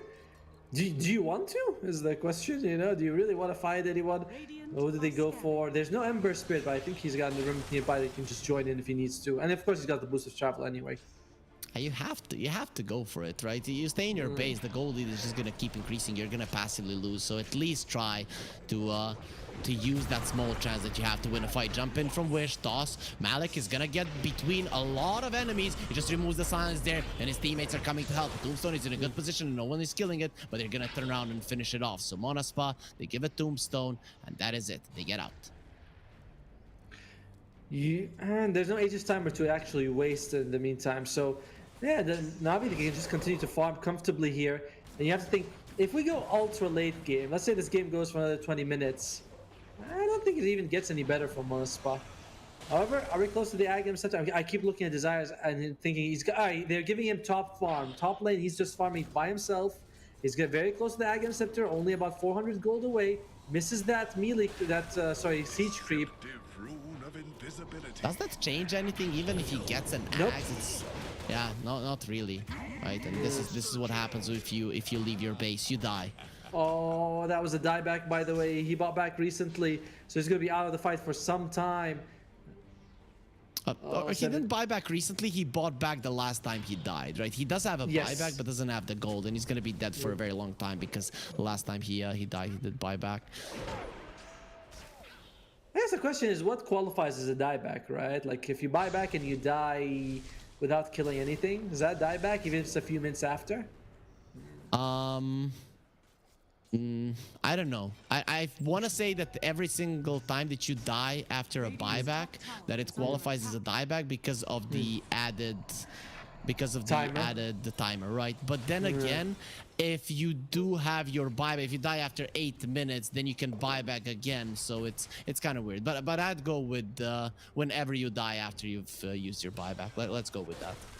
All right, so that was a dieback, right? So, Yeah, we'll say that one. That was a dieback, right? Yeah. And the roots, by the way, are Malik has just been putting them all around. Spartan's the one who's been catching them most of the time because his other two melee cores, they want to jump in with a blink dagger. So he's walking in, gets it, and he's not exactly the most durable hero if he without the flesh golem. So tough situation. 34,000 advantage here for Navi. 35,000, and we are approaching the 1,000 per minute net worth advantage that no, I don't think a team can come back from. I think that's before like minute 30 or something, that it has never happened in Dota. But now we're deep into the game. Not that deep though. 35,000 does sound pretty big. The Stampede to run away. Shigetsu is not gonna allow it. He didn't use the nullifier, so the force task, they will save the Tiny. Wish is fine. Spinner Snare keeping the Undying in place. They will take down that tree, so he will not be staying there for long. Avalanche is gonna be big. Ulti from the ledge doing a lot of damage. Shigetsu gets the Surge skill. There's a buyback, and the center will be coming back into this fight. Let's see how fast he can help his teammates with the TP. Is coming over to push back onto the Tiny, keeping it in place. Does have a BKB, keeping himself alive. Beautiful hoof stomp, but where's the damage? Nande is coming over, going for Shigetsu. He's dropping low. BKB, he has it, and he has his ulti. He's not even close to dying, and now going for more Wish. You don't have a BKB any longer. The arrow will connect, but it doesn't matter. He's protected by his ulti. Malik in a very aggressive positioning. They got an ulti kill onto Shigetsu. He wants his rampage, or does he even care? He just pulls himself out. Navi, they crush another fight. And that's a dieback on Skylark, as well as 2 buybacks coming out from Maldi as well as Wish. In the end, Monaspa, they lose a heck of a lot in that fight. What they kill Maladies? That's it? That is not what you were looking for. They almost get Shigitsu though. That was a big deal. If they had an Aghanim Scepter on Mirana, that would have been actually maybe enough damage to get them that victory. Yeah, maybe. Maybe would have been enough, though. Who knows? Of course, he didn't finish it off yet. He is gonna have it in 2 gold. So finally, Desire, he's gonna be getting this item that he has been desiring for the past, what, 20, 25 minutes has it been? Yes, and good wordplay. I like it. Awesome, awesome. Yeah, I'm Thank just, you. I surprise myself sometimes as well. Tier 4 items available for Navi. Monaspa, they need to actually go out and get them. You know, that's another problem when you're huddled up in your base, is that these really good items, you can't get them. They're actually missing their a tier 3, yeah. That is true. There is a hex on the Ember. I was thinking about Monaspa, you know, late game items, hexes, but you just don't have the luxury. You don't even have your standard items that you need. This Ember hex is a big deal. You can use the hex from very far away with the Sleight of Fist. That is also one big thing. And both Shigetsu and the Ember Spirits are level 25, so the talents are in play. The one nice thing coming out from Monaspa is that their carry is Drow Ranger. This is a hero that can do damage regardless of items. You know what I mean? Items obviously help, but you can always do a good amount of damage with the Drow no matter what. They see the Slark jump. They want to follow. Look at the vision coming out from Navi. Now all the cliffs are warded in their favor. Shigetsu pops the ulti. He got spooked there by Skylark, who showed himself on a ward. Spinner snare, keeping the Drow in place. Doesn't want to use the Manta. He knows he needs it for the later portions of the fight. Arrow gonna be flying through. Nice. It does connect. Let's see if they have enough. The Frost Shield. You don't do anything with the Drow. You promised me that this hero is gonna clear out everyone. Of course, he did get disarmed, so that is a bit of a problem. And also, the Hoodwink has evasion in the trees. So yeah, no, Sure. I mean. Piercing shot goes through evasion, right? It goes through the armor. I'm not sure if it has true strike. Oh yeah, the procs have true strike. Yes, they do. You see. So, Are you alright over there, man? What's going on? No. Yeah, when I cough, I mute myself so the viewers don't hear it. Don't worry. You're the only one that is hearing how much of a toll I'm paying here for great entertainment for our viewers. Roche is gonna be entertained with the Navi heroes just going onto him. Monaspa, they might know that this is happening. They might have a hunch, but there's nothing they can do about it. Who wants to get the Aghanim? Sinister Gaze on the Rubik's pretty good. Melojewel, of course, is going to take it. I thought that he already had Aghanim Scepter on it, but it's Ember. Man, this Ember, he doesn't even have to buy anything. He's like, oh, I'll get the Scepter from Roshan. Oh, yeah, I'll get the Aghanims, a shot from the Roshan as well. It's like, this is the best game ever. 51,000 gold advantage for Navi. At this point, they're just going for the biggest... What's the biggest net worth difference that's ever happened in Dota? Isn't it something like 80? No, there was more than 100 for sure. I don't know. Yeah, for sure. In competitive good Dota, it has happened. Slark does have the Bloodthorn and the Nullifier. If you remember the Doom days, or when you would have a Bloodthorn and a Nullifier, and you would literally doom somebody. Well, it's not far from that, to be honest. You can pop a BKB, but Shigetsu, if you're stunned, he's gonna rip you apart. But there's no one's got buyback in this whole game. Oh, Shigetsu jumps in. Gonna be silenced. Arrow immediately purges everything off. He's that's fine. A lot of zombies. That's a lot of zombies. It's probably because there's like one per spider link, so that's all. But it looks like, oh wow, that's a lot. And hey, that is an interesting item. It's going to be the Wraith Pack coming out from the Lich. Okay. Did you see how Slark went through all of those zombies? He's cosplaying Rick Grimes here. And anyways, though, Ember.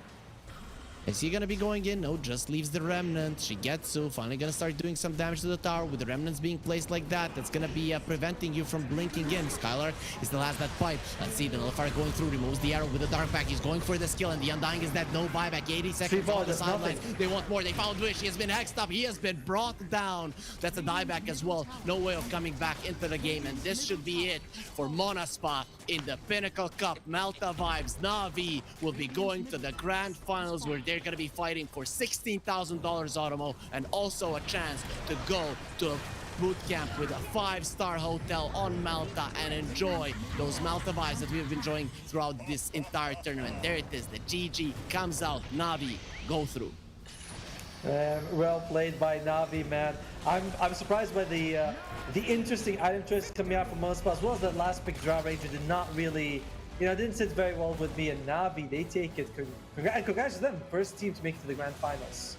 Yeah, they look amazing. They were going to be seeing their faces on the cameras. They're definitely very happy with what they have accomplished, especially after getting eliminated from Division 2. And Eastern Europe, they are crushing it here at the Pinnacle Cup. We're going to have an Eastern Europe Grand Finals. Now it just comes down to it. Is it going to be ex-HellRaisers or VP that are going to be joining Navi? Yeah, I mean, this whole game looked really... Like, Navi, they didn't feel like they had any problems this whole game, right? Nope. We were talking maybe like from the beginning, Melajul just crushed Wish in the mid lane. We're saying, okay, he needs to get a Blink Dagger and a Phase Boost. He's like, I want this, I want this. He goes for Phase Boost, delays his Blink Dagger. Didn't feel the impact of the Tiny. I think now they played surprise. Like, he had the best game on the Draw Ranger, but even then, he needs a lot of people to enable him, and it was too much for Nani to handle. Let's go and see how the bracket does look. How did Navi get themselves to the grand finals, where they're going to be fighting tomorrow in a best-of-5 series against the winners of ex-HellRaisers versus Virtus.pro, which is going to be our next series. So, Automo, between ex-HellRaisers and Virtus.pro, who do you think is going to be joining Navi? I think maybe ex-HellRaisers. I don't know. This is a tough one, to be honest. By the way, I want to say something about Navi. They have been undefeated in even a game so far in the Malta. They are 6-0 in this cup right now. They beat Ancient Tribe into the Breach and now Monospa without dropping a single game. So they are looking very strong entering this finals. And today is a big payday for them as well. They already won $2,000 versus Into the Breach, but we're going to be finding out fairly soon on our screens how much they have won versus Monospa. $5,000 for a semifinals win, $7,000 a day. I'd say that's a good paycheck. That is very nice, right? But what you really want to do is go to Malta and enjoy the hotel at the end. But if you can make a little bit of money along the way, why not? And Navi, they made that 5,000 look easy. They had made no trouble for it at all. Okay, so Automo, like always, it was a pleasure working with you. We're gonna be casting together on the grand finals tomorrow. That's gonna be at 14 CST, so you guys don't miss it. But you're gonna be reminded of this with the next series that's coming in about an hour. Blue Scale is gonna be taking over, so you're gonna be enjoying Automo and him as your company, as your caster duo, to bring you through the last semifinals and to find out who is gonna be the second grand finalist here at the Pinnacle Cup Malta vibes. With that being said, guys, we are gonna be taking that longer break, and then we're back with more Dota. Oh, Esport. You and I have come a long way. It was such humble beginnings. As we gathered in small groups, we were professionals right from the start. Passionate, organized, and ready to rumble. We dreamed big, and surely enough, our parents supported us at every step of the way. Didn't they? Fired up by all this love, it wasn't long until we caught the scent of competition. To be honest with you, it wasn't always that easy. Joe here, he had to take on 2 side jobs to afford playing professionally. It's gonna get better, Joe. Some of you dared to not even call this a sport. And look where we are today. An endless stream of esports events every year. Bet you didn't see that coming, Mom and Dad. And you know what? We have been with you every single step of the way.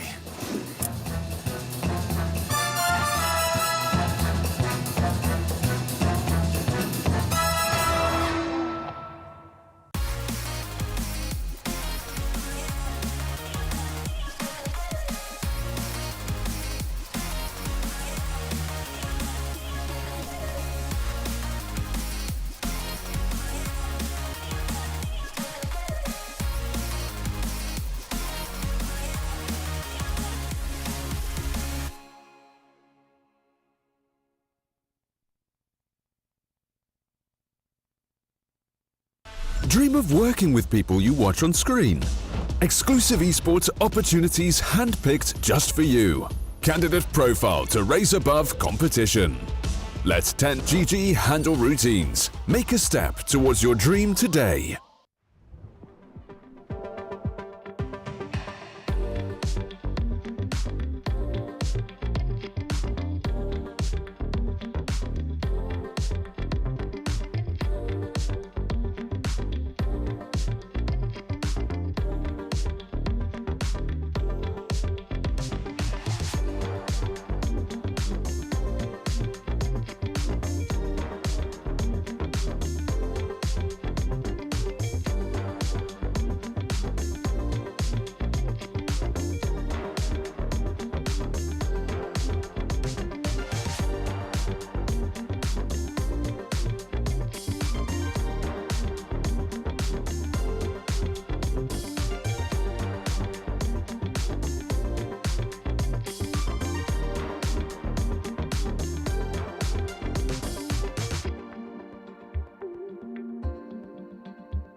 still on board. Dancing in the moonlight, the world just stopped and stares. We got no destination, I'll take you anywhere. All the doors we've opened and all the books we've closed. Words just come together, story that we never told. So I say for my own, you said just keep holding on. If you're about to break,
seagulls flying overhead,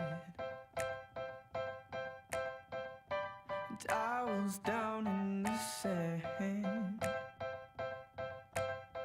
Little crabs walking over our legs, and we were together just like lovers should have been. Like the changing tides, you have changed your mind, and now you are no longer mine. But last summer you were holding my hand. Last summer you were laying in my bed. Last summer we were more than just friends. But that was last summer. That was last summer. And I miss the salt in my hair, and I miss your emerald stare. And I wish you were still here in your red sundress, watching the sunset by the pier. In your red sundress, watching the sunset by the pier. Last summer you were holding my hand. Last summer you were laying in my bed. Last summer we were more than just friends. But that was last summer. That was last summer. That was last summer. That was last summer.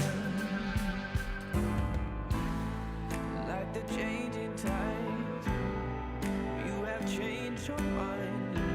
Now you are no longer mine. With tears in my eyes, I recall the times when I had you by my side.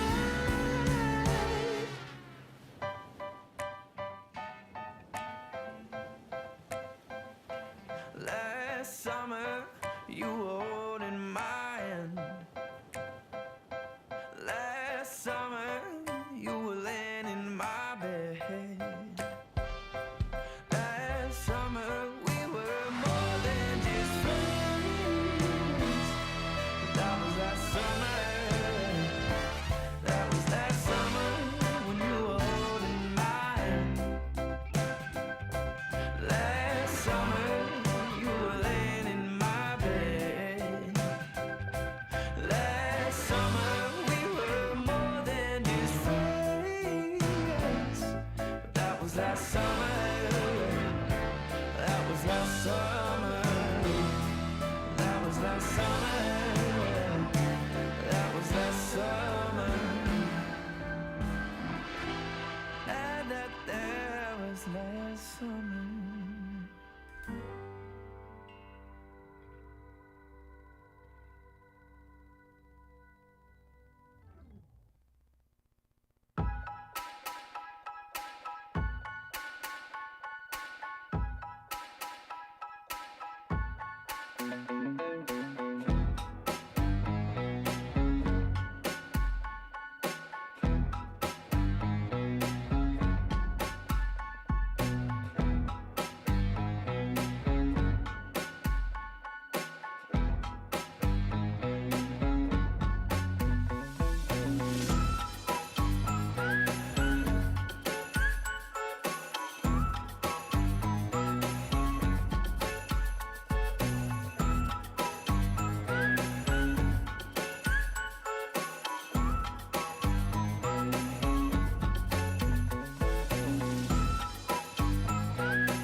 I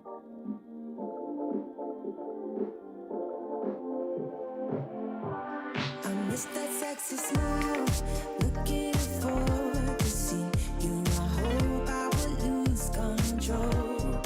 Love you every night, no checking the time, just us loving you all night long. I can let you go, baby, it's the right we already know, and we feel it.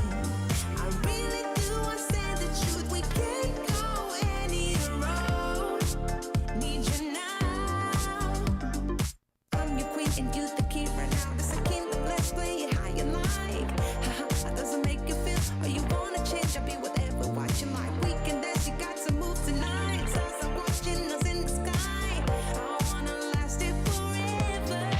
It's a sexy smile, looking forward to see you. I hope I won't lose control.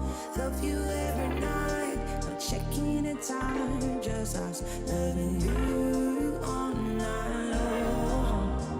I can let you go, baby, it's the right we already know, and we feel it. I really do understand the truth, we can't go any road. Need you now. Let's change the clothes we haven't tried. You know how you make me feel alive. Come close to me, I'm obsessed with your different kind of style. Don't you ever leave, step by my side. On my head, 'cause I don't have much time. I wanna hug you forever.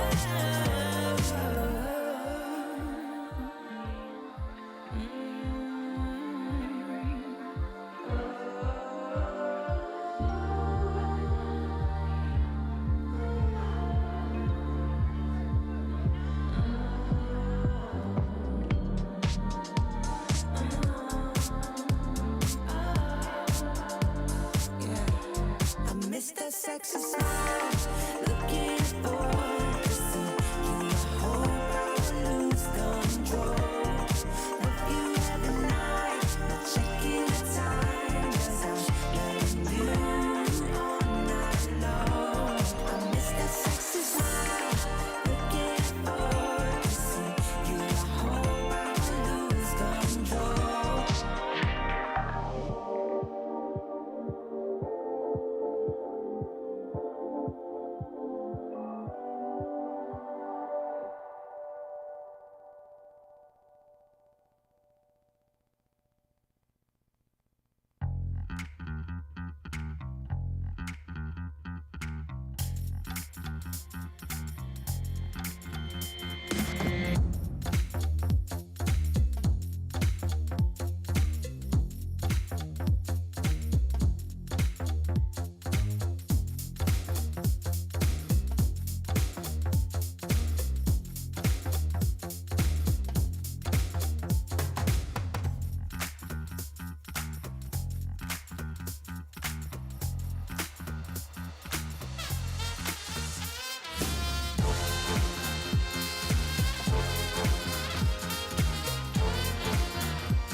Oh, Esport.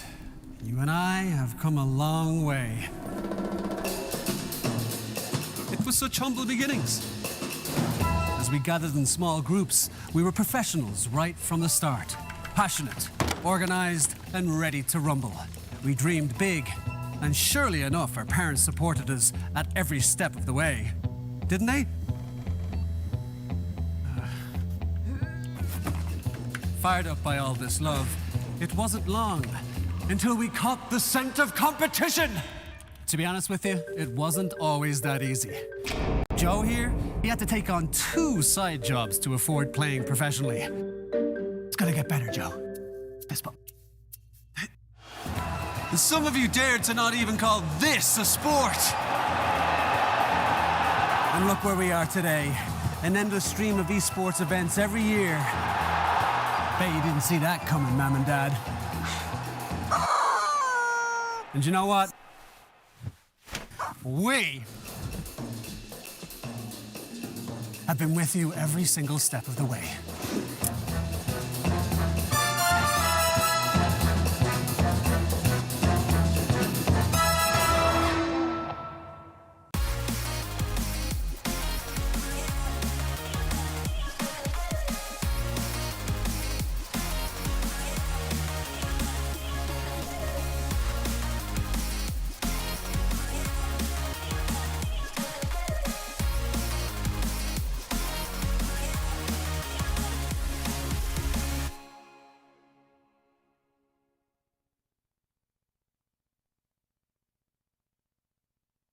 Dream of working with people you watch on screen.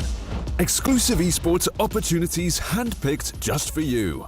Candidate profile to raise above competition. Let 10GG handle routines. Make a step towards your dream today.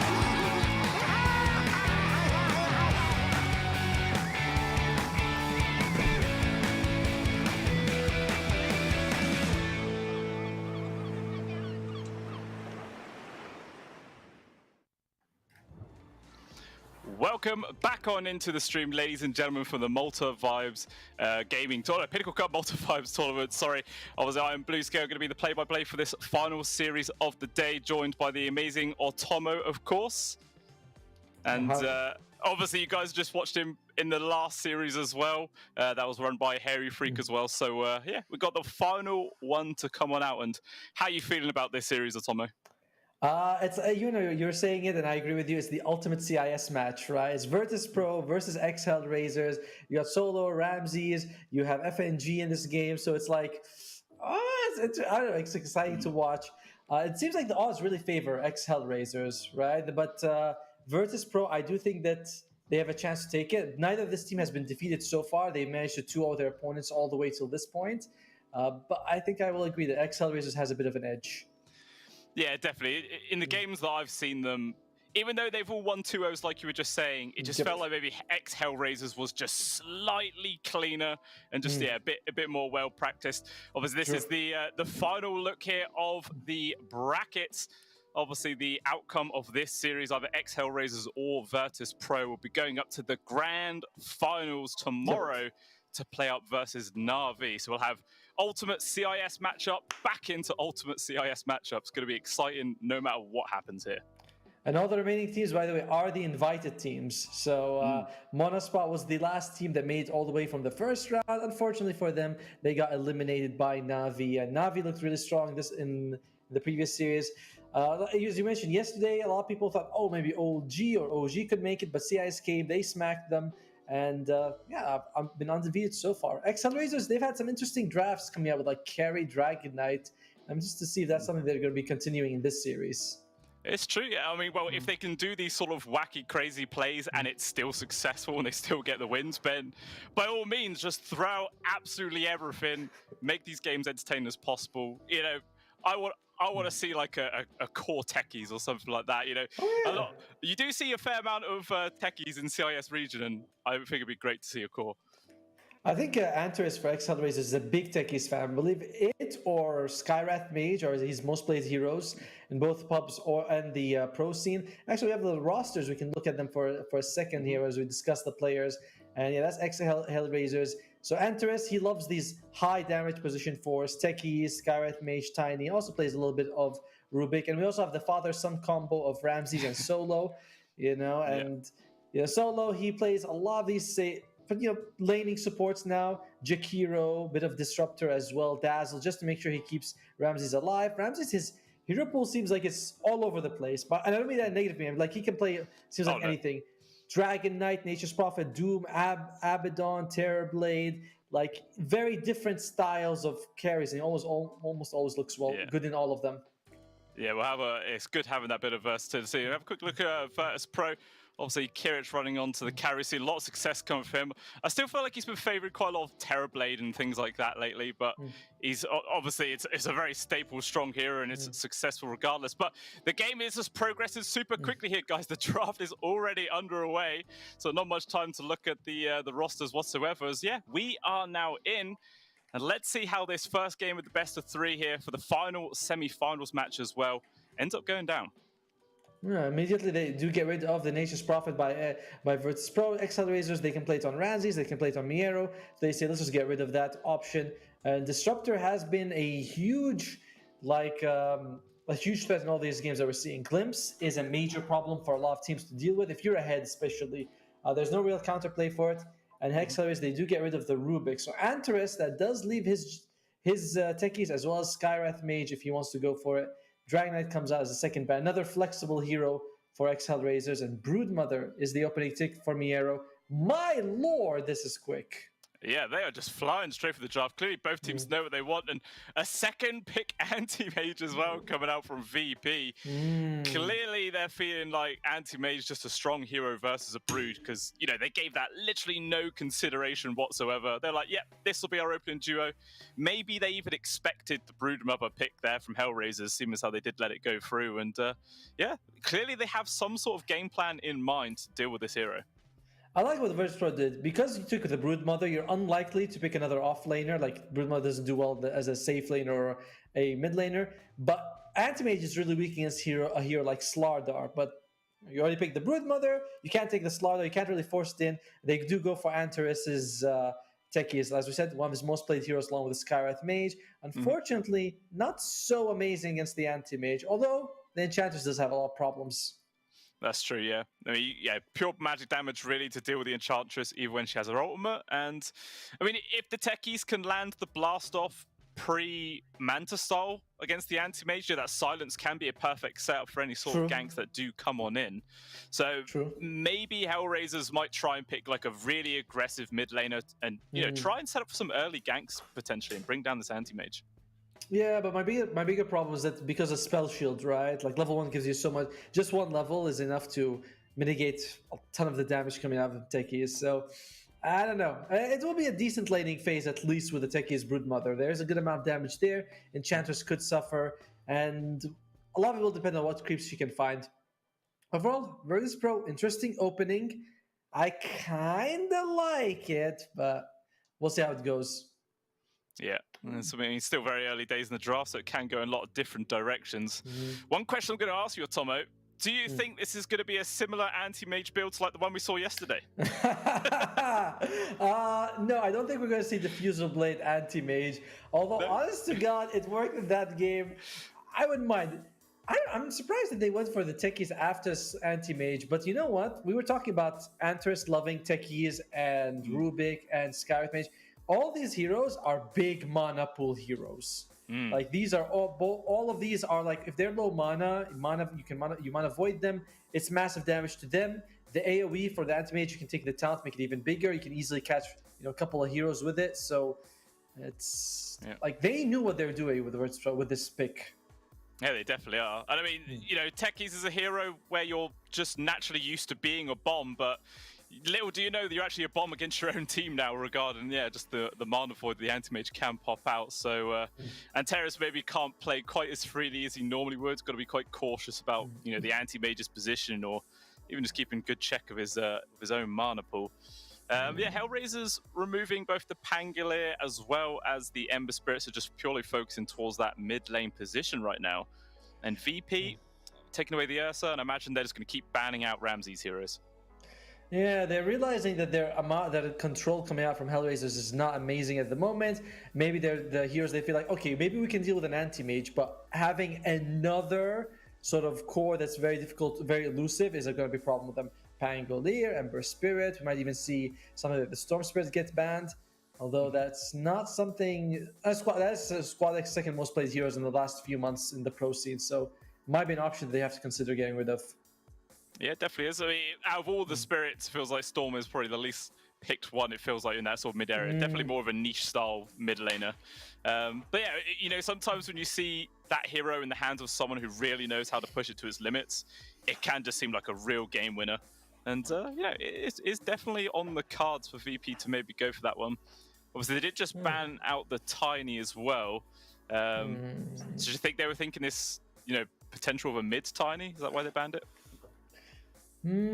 Probably, right? Because we know Techie is going to be the 4. Like, I don't expect, you know, Solo's going to be taking Techie. It's just not his style, at least from what we've seen. So yeah, it would be a mid Tiny. Sorry. Doom is a hero I'm thinking about a lot for ex-HellRaisers. We know that Ramses could probably play it. You can go for the Agnum's build, jump on top of the anti-mage. It is a bit of a late game counter, you know? Like, maybe you can Doom him early, but a lot of times it's like, okay, I'll Doom myself, walk into him, easier, and Puck is the ban here. I want to mention is one of the options that for Squad X here. Yeah, I mean, still is going to be that Storm, but again, like you were saying, banning out the sort of quite mobile-based heroes, and Puck obviously being one of the most mobile and just difficult pain in the ass to kill in the world. So, yeah, just really trying to make sure that the mid laner isn't going to be quite a massive problem for him here in this first game of the best of 3. Let's see what the final takeout from VP is actually going to be here. And okay, it's actually going to be a Drow Ranger. Oh my god, you know, yesterday, yesterday, I know that people love it when casters talk about their pubs, so I'm gonna do it. I was playing a game today, it's like 70 minutes, Drow Ranger versus Anti-Mage. Obviously I was a support, but we had an Anti-Mage on our side. He blinks in, Drow Ranger 3 shots him and gets the kill. They do take the Storm Spirit here for Squad X. I'm telling you, man, they are going for this elusive style of play. If you are ex-HellRaisers, you're gonna have to think about heavy lockdown. Doom might be on the menu. We'll see if that's something else that they want to go for. What else? Your Dragon Knight's gone. That's a pretty good stun. You could consider going for Nature's Prophet. Sorry, Nature's Prophet's also banned. Feels like it's a Doom pick. Doom carry. Yeah, because, I mean, like you were saying, it was a good sort of way to lock down the anti-mage, but now you also have the bonus target of the Storm Spirit. It's going to work. And oh, all right. So you were mentioning the Slardar earlier on, but the Brood sort of cancelled it out. But HellRaisers say, nah, we're going to grab it either way. So, do you think this could be a Ramsey Slardar in the carry role? Or do you think they might still put that off lane and maybe a mid Brood Mother? No. I think you were right in the first one. The carry, you put Slaughter as the carry, you lane him against the anti-mage, you put the Brood Mother in a different, like, you know, we put him in the safe lane as an off laner. It's fine. I do think ex-HellRaisers is going to go for a mid here for Kiyotaka or Depressed Kid. I'm not quite sure what he calls himself these days.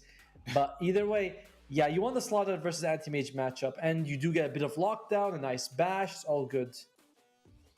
Yeah, it's strong, solid lockdown, especially with the Chikiro followed up afterwards. Like you're saying, Solo's one of his heroes he's been spamming quite a lot. And yeah, it just seems like there's tons of disables and slows coming out from HellRaisers right now. Definitely good sort of ways of answering the mobility of this Storm Spirit and Anti-Mage.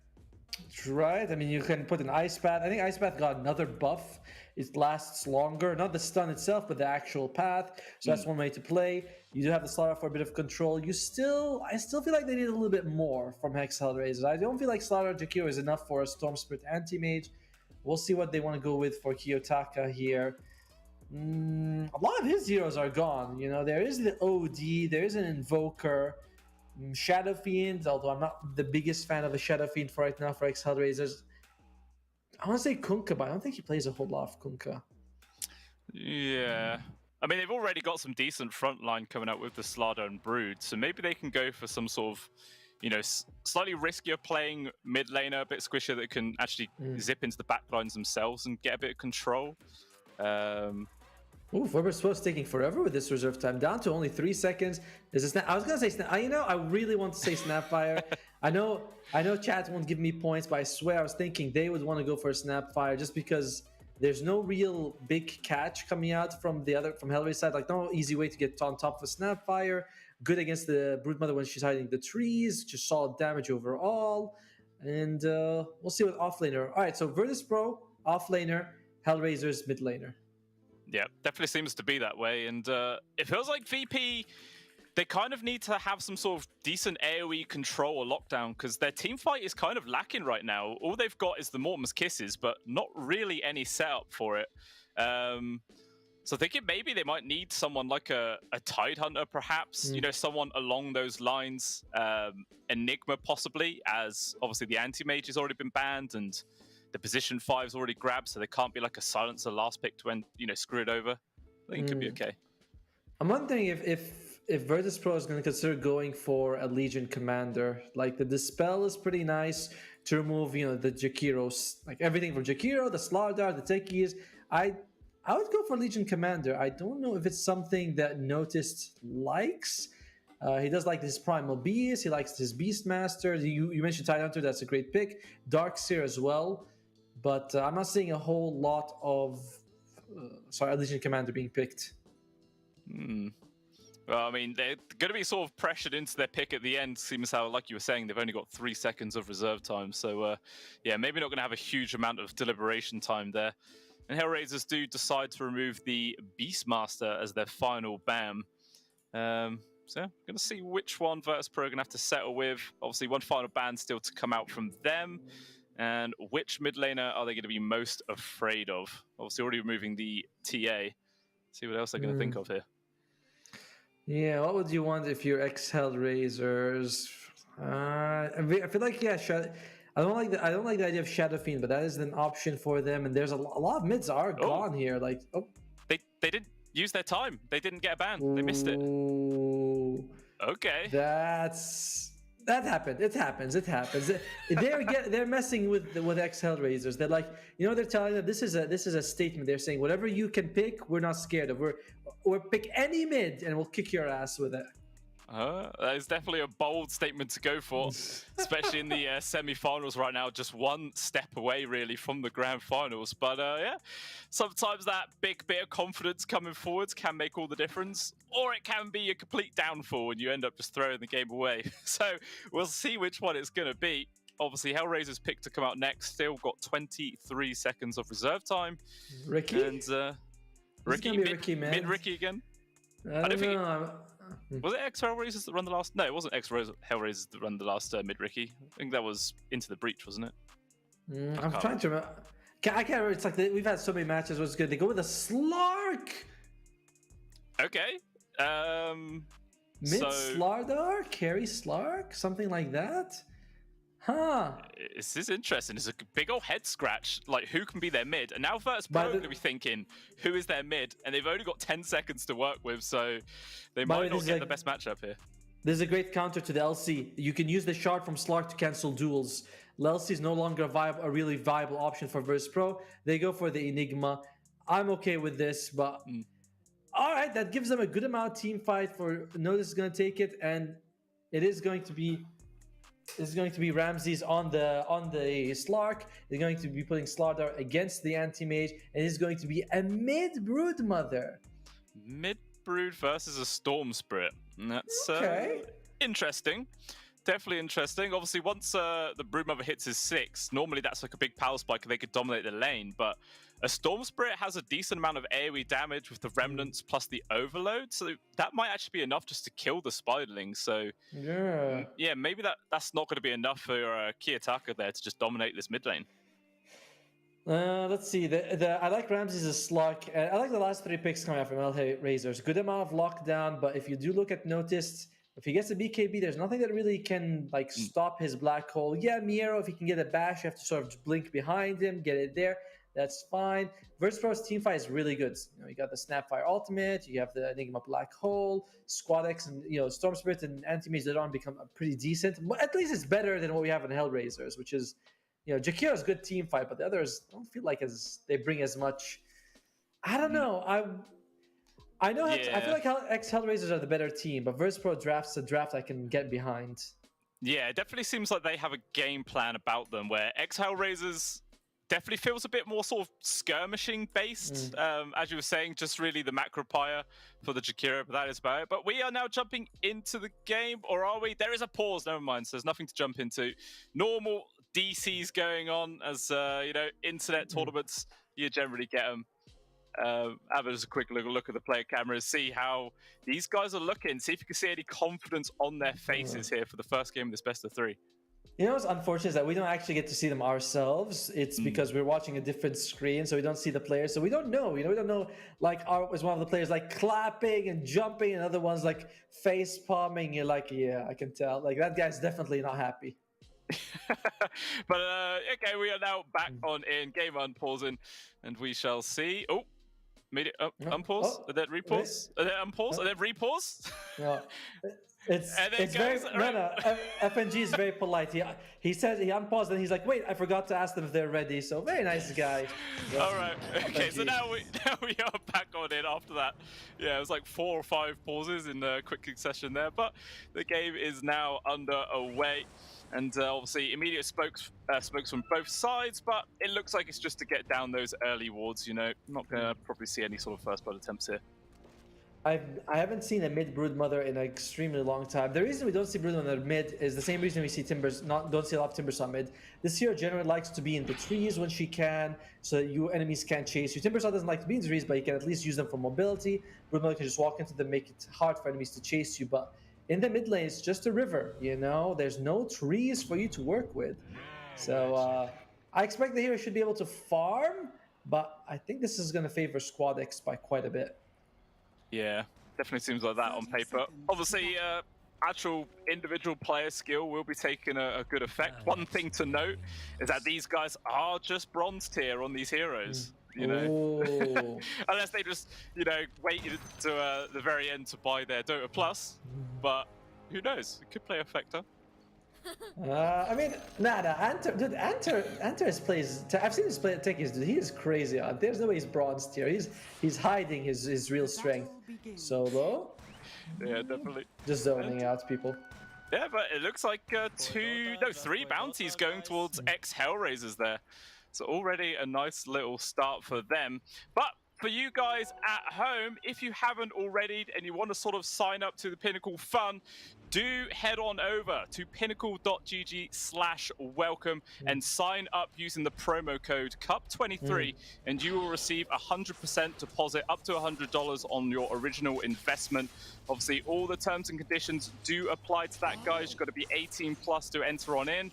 And you always got to make sure you do it responsibly and in a very safe environment.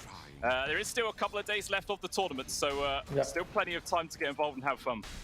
And by the way, that's not the only thing we're giving away. We're also giving away a Malta vibe jersey, which looks pretty awesome. I like it. It's like dark blue. Just make sure you go to the Pinnacle Esports Twitter account. There's a pinned tweet. Like it, retweet it, and comment on it, as well as following the page to be eligible for the giveaway. And it's a pretty good one. I like it. I think we should get that jersey as part of the casting group. Oh yeah, definitely. I think we should get, for the duo, I should get a jersey with your face in the middle of it, and then you should get one my face in the middle. I think that would be perfect. Yeah, my wife would love that. Oh, yeah. Like that. Yeah. Like who's that face? He's my partner, honey. Oh okay. Yeah. It's the jersey that you wear after dark. That's the time you bring it out. Oh Lord! But anyway, we'll go back to some Dota 2 right now. So far, the mid lane here, squad on 8 and 0, 5 and 1 here for key attacker, but he's still got 3 key creeps to go. If he manages to grab both of these, it's gonna feel like a pretty even start. Yeah. Oh, I'm hearing the pull coming out here. So bottom lane is Miero is going to go up against the anti-mage. It feels like this is always Slaughter favored, you know, especially once you get the bash. You might need to get a couple of mangoes or some form of mana regen. You don't really want a soul ring on Slaughter most of the time, but that's going to be a problem for him. It's like he's not going to get that slithering crushed any time. Meanwhile, mid lane, Kiyotaka's taking a bit of damage, but Squad is going to be farming. Nice thing about the Broodmother with this mid lane is that you get soul experience, so you get those webs up fairly early, get a bit of extra health regen. Yeah, and just maximize movement speed as much as possible, and can feel pretty damn good about that.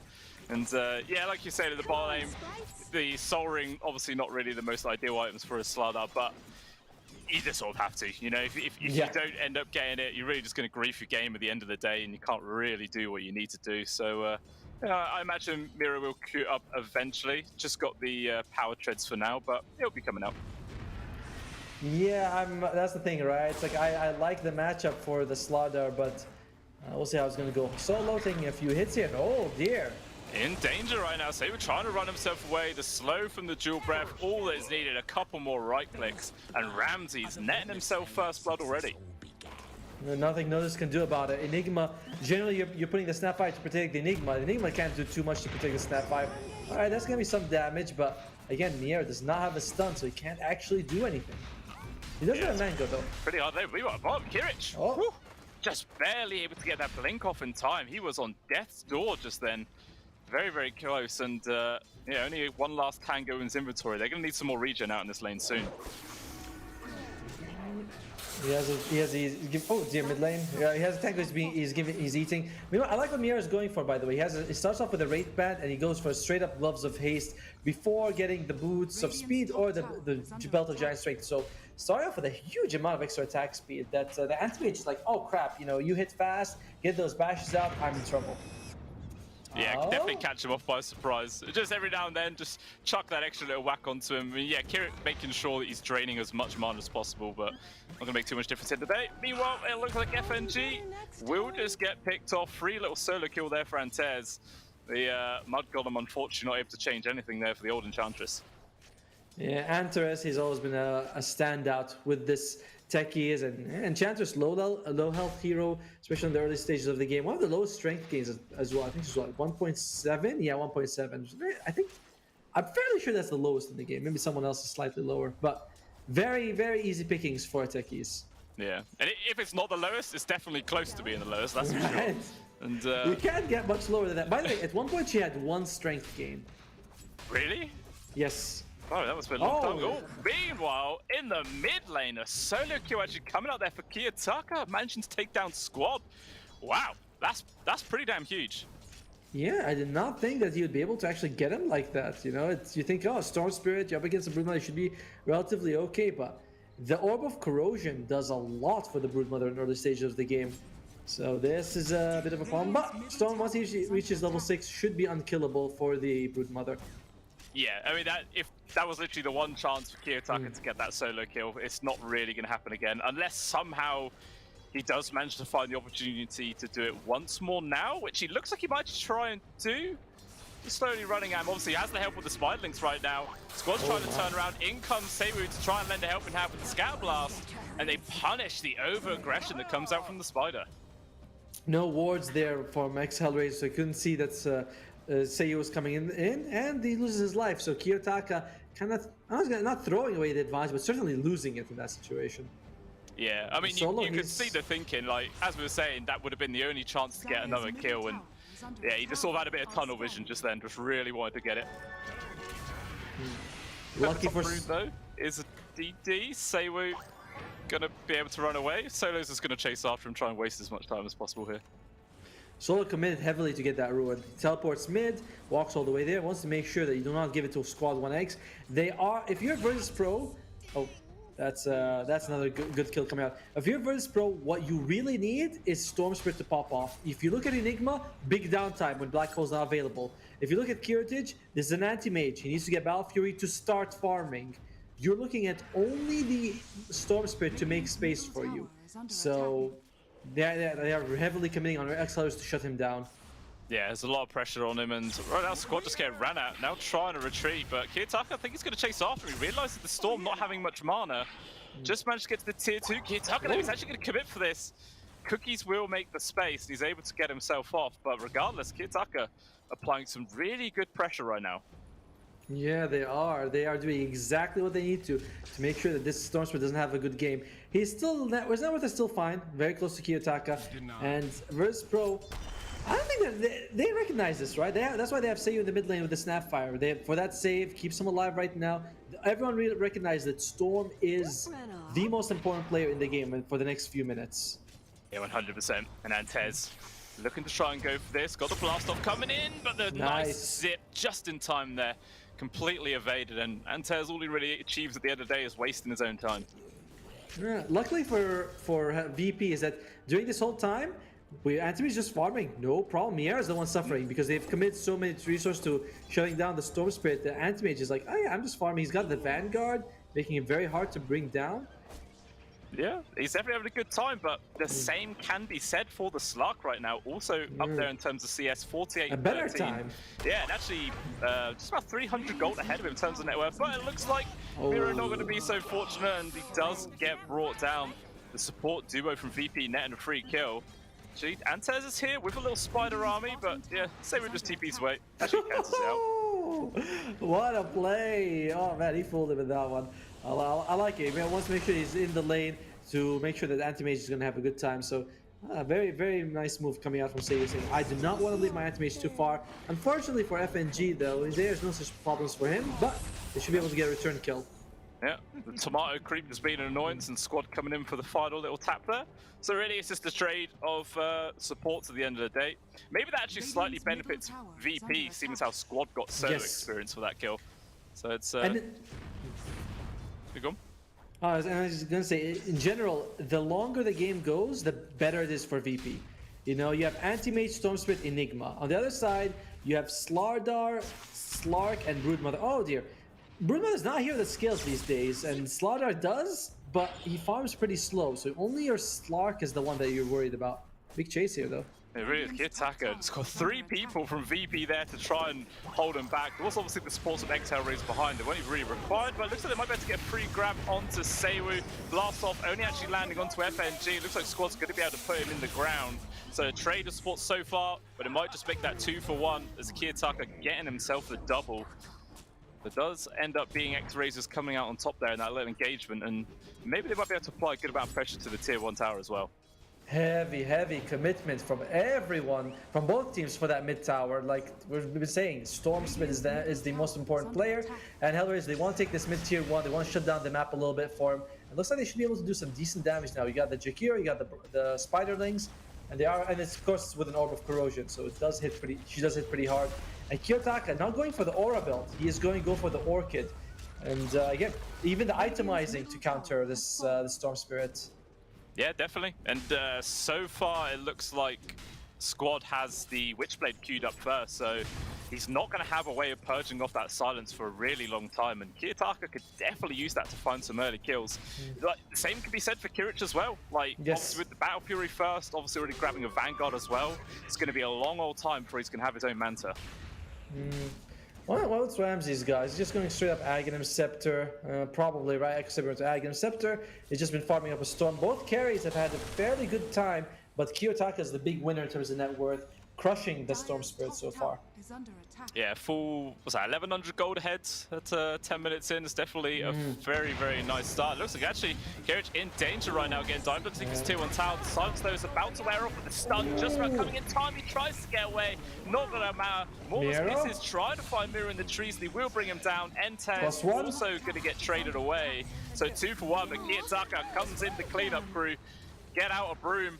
He's trying to find a free grab on towards the chances. FNG not going to be able to survive. Seiyu jumping in, but he might have just offered his own body up here. 3 kills coming out for the Spider, or is it Seiyu's alive for now? The TP coming in from Squad. It looks like he will be able to get the counter kill, but still Kiyotaka getting that triple at the end of the day. So yeah, 3 for 3, but obviously VP carry dying is the big part. Yeah, but it seems like I'm not sure if that calculates all. It feels like that doesn't calculate everyone who they were able to kill for. ex-HellRaisers stun comes out, misses. Squad X, is he gonna be okay? Just a big jump, he's gonna be fine. I like how doing the entire time Enigma. I thought Notice was going to show up, but he had the TV squad available. He's like, no, I believe in you guys. You know, you guys can handle it. Yeah, he's like, I'm hitting a tier 1 tower. Like, I'm gonna get this. I'm sure you guys will all be all right. Obviously, yeah, squad coming in, getting involved, was able to get some nice pickoffs, but obviously now he has like no resources left. Even if he were to run back to base, he's got his TP on cooldown, so you know that little move might hinder his farm and speed up. It's a small amount, but I think it was a worthy sacrifice. Oh, for sure. And bottom lane looks like ex-HellRaisers is going to be taking their second tower of the game. They lost their top tier 1. They're just ignoring Notice for now. They realize that until they have a little bit more control, going up against the game was very risky. Kiyotaka, how close is he? He's very close to the Orchid. Only a few hundred gold away. At that point, you get very scared if you're squad 1x. Definitely. Like, it's just going to be Kiyotaka continuously looking for fights as soon as he has this item completed. And actually, he's going to try and invade his own jungle right now, as there's quite a lot of members of VP here. Just going to try and take away some of the farm. And meanwhile, everyone else is TPing out. So actually zipping forwards. They're trying to find Mira down at the bottom. It does get the stun off with the Mormons Kisses raining in. The Slardar, unfortunately, not having a hope in hell's chance to survive in that one, and is brought down. Squad 1x is itemizing for damage. Going for the Witchblade first. I like this. I'm just wondering how fast he's going to get the BKB, because once you're up against the Orchid, it feels like you need to get that BKB really quick. I don't think any of his supports are going to be able to save him, you know? Maybe like the cookie is nice, but you need something with a dispel. Oh, Ramses! Oh, that's a big zip. Squad's found him. Oh! It ends up just being a free kill. That's really weird because Ramses had 2 sentry wards on him, and he was right next to the observer ward. So why? How did he not scout that out? He probably was hit by creeps immediately. Oh, black hole? Trying to say we're just completely surrounded by the spiders and just gets brought down from a little army, and I'm just going to send them after Notice just to tell the Enigma to run away. Yeah, he probably like leaped into the creeps, got hit instantly, and thought, oh yeah, you know, it's like my thing, my ultimate is cancelled because I'm being hit by creeps, so that's why. Which is okay. But yeah, it's still a big give. And they revealed Kiyotaka's Orchid, but they revealed on a support, not the most ideal. You'd rather get the Storm Spirit or Enigma out of it, or if better, even Kiritage's Anti-Mage. Yeah, I mean, it's still early days. Plenty of opportunities to try and look for those kills. And at the moment, it looks like Kiritage has finally moved himself up towards the top. Maybe they're thinking about trying to set up for a kill into Antares, but instead it looks like FNG's the one in danger right now. Antares? Just a couple of pokes, but okay, Ramsey's not going to decide to overcommit, and we'll just let the Bambi run off. He's going to, you know, clearing up his sort of area to farm, wants to be as safe as possible. They have a ward in the area, and they saw Antares has no mana, so you can see Antares just thinking about jumping forward. And, oh, okay. Taking a lot of damage. Oh, did too. No, it's in risk, and he will fall. Squad now getting involved. I don't think he's going to be able to bring down the Broomer, though. Pretty damn tanky. Same with those getting involved. Maybe they do have enough. Squad doing as much as he possibly can with the involvement in Kirich. Will manage to find the kill into Kiyotaka. Solo trying to dodge all of these kisses, but it's not going to work, and he will just die. Double kill getting given over towards the AM. That is pretty damn massive. And meanwhile, FNG was making space top and loses his life to neutral creep, so giving nothing away for him for his life. And Seiyu? Oh, okay, that's a lot of damage. Tez attempting something pretty crazy here. Obviously, the little taser delaying his death, but that's all it's going to do. He will fall. The Eidolon's actually getting the final tap there, but yeah, it seems like this AM is just getting involved with all the action right now and getting tons out of it. Yeah, he's having a good time. I mean, to be fair though, his Battle Fury, it's not delayed. Like was able to get 50 minutes, but didn't feel like he was able to farm as much. I mean, I say that he's the second highest in the world, so he's obviously been having a good game. But it does feel like he was pressured a little bit at this point. But now he's got the Battle Fury. Now he can farm however he wants. And Broodmother with the Orchid, they know this is available. Virtus.pro, how are they going to respond? Will they be getting early BKBs? And it looks like that is the option for Squad 1x. Yeah, it sort of has to. Like you were saying earlier, first is the Techie Silence and the Orchid as well. If he didn't, it would be a big old question mark. I mean, maybe there's some argument to say you could go for, like, I don't know, a Yules instead, because you can use the mana regen, but it still feels like, yeah, the BKB is just a solid shout.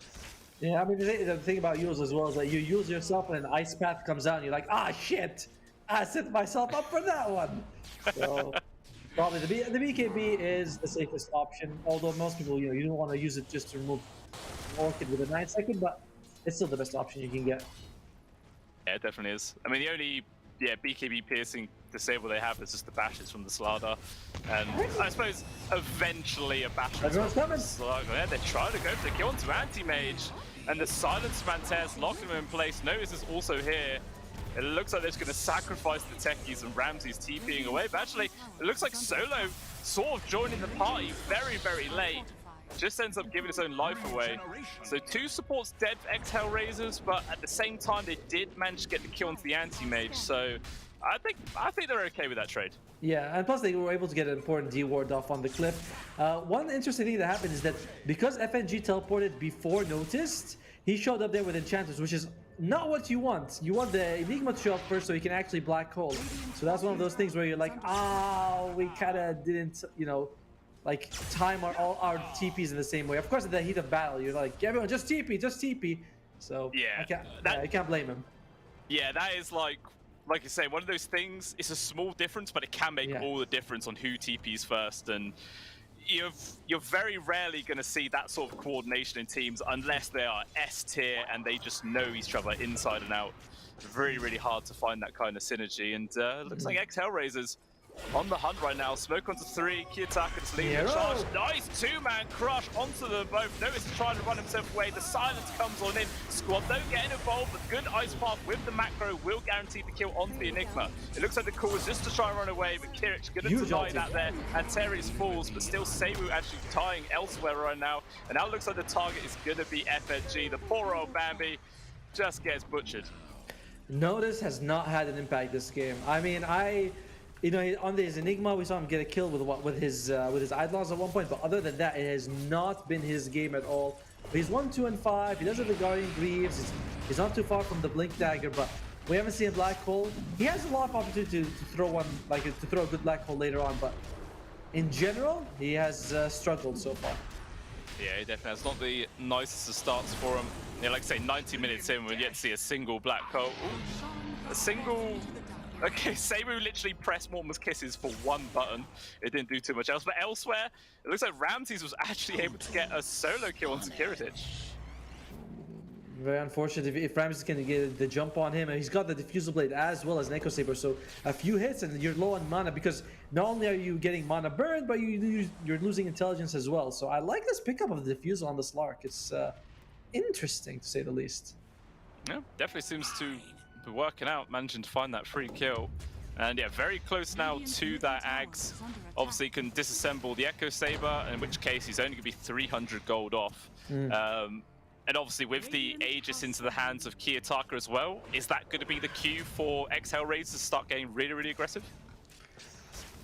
I'm wondering if that is. I mean, there's still no BKB on the Storm Spirit, there's still no Blink Dagger on the Enigma, and there's still no Manstyle on the Anti-Mage. So it feels like if you're ex-HellRaisers, you waiting only gives Virtus.pro a bigger item time. And yeah, you're 7,000 gold ahead, that's a lot, but Black Hole don't care. You know? That is true.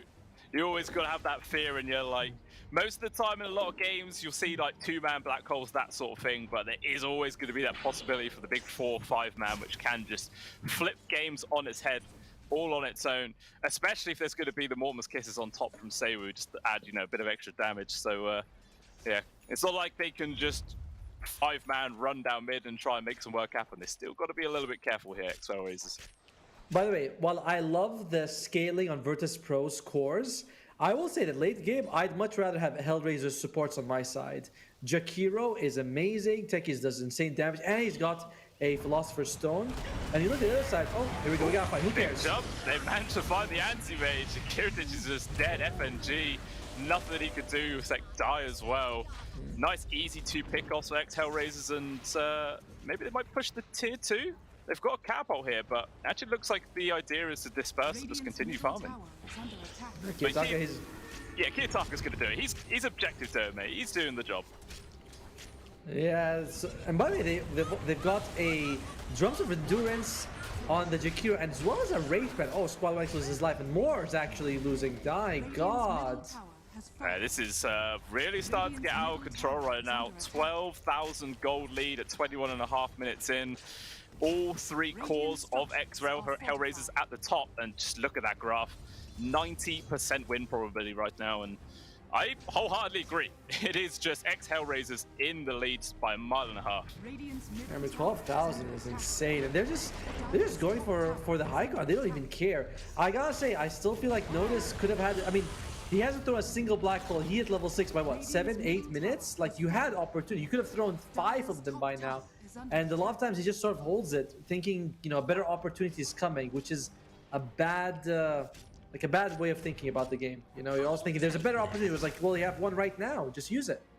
Yeah, that's the thing with those big early ultimates. You know, the Black Hole, the RP, Ravage. A lot of the times, as you were saying, people wait for the perfect opportunity when most of the time in those early parts of the game, just getting a kill onto a position 5 is good enough. You know, at least you're getting something out of it. Meanwhile, it looks like maybe Kiyotaka in a sort of solo position right now. He's trying to make some work happen. Obviously, he has the Aegis still for another minute and a half. He's just sort of playing around with VP, and he's not even going to be forced to expend that Aegis. Meanwhile, Antez actually jumps off to the side, focusing down onto Seiwu.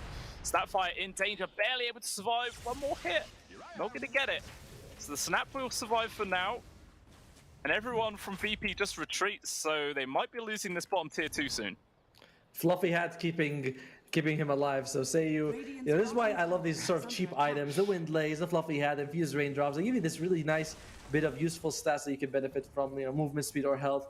So it makes that alive, but Virtus.pro is still in a very, very bad situation. Kiritage, I mean, I was gonna say he's farming, but he's behind all the other cores. And Miero, who I thought didn't have a very good game on the slaughter, he's way up top. Mask of Madness, Blink, BKB. Yeah, it's just all in ex-HellRaisers right now, and Kiritachi, he knows that without this Manta style, he's just so easily going to get brought down from these silences that he has to just sort of AFK farm for a lot longer. Squad X playing a very ambitious little jump forwards right there. With the blast off coming through from Antez, lands onto FNG, and then it's going to settle for the free kill onto position 5, but Notice is in. Still doesn't want to drop the black hole though. He just walks on back, so HellRaisers getting that free kill and not punished at all. Oh, no. That was a complete solo kill. Yeah, Mask of Madness, man. And he's also got the Pupil's Gift. That's another 15 agility. Power Treads on agility. Wraith Band. He attacks so fast when he's ready to attack. And Kiritage, there's nothing you can do in that situation. It's an AoE stun, so you can't reflect it. You can lock him down long enough to get your ultimate off on this as a Slardar. Yeah, it's only going to get worse as well as soon as Miro manages to finish up his Ag Shard, in which case you get the immediate damage amplification coming through. You don't even have to waste time trying to apply the Corrosive Haze, and yeah, it's just going to be even worse for the AM eventually. It looks like he's going to try and get a free kill here on Antez. With the BKB reveal, he can't even get killed onto the damn support right now. The Techies is too tanky. There's going to be the black hole. It's locked on Spirit with the Mortal's Kisses raining through, but there's the BKB. It's cancelled on out. He is dead. Everyone has to run away, or at least try to, as FNG also getting caught. And in all honesty, I wouldn't be too surprised if we see a GG call coming out very, very soon. Yeah, I mean, it just all went, you know, it went down a cliff at one point. It looked like it was a fairly even game in the beginning, and double Gs are called. Virtus.pro feels like they didn't really have much fight into them. They invested a lot into the mid lane, which I think was the right move, and Squad X had a decent time, but I gotta say, I was not impressed too much by Notice in this one. No, definitely. I mean, we were saying in the draft as well that their lineup looked pretty strong. You know, they had good ways of taking the team fights, that making space for the AM, but it just wasn't quite enough. And yeah, ex-HellRaisers able to come out ahead pretty damn convincingly. 25-minute GG with 19k gold lead there.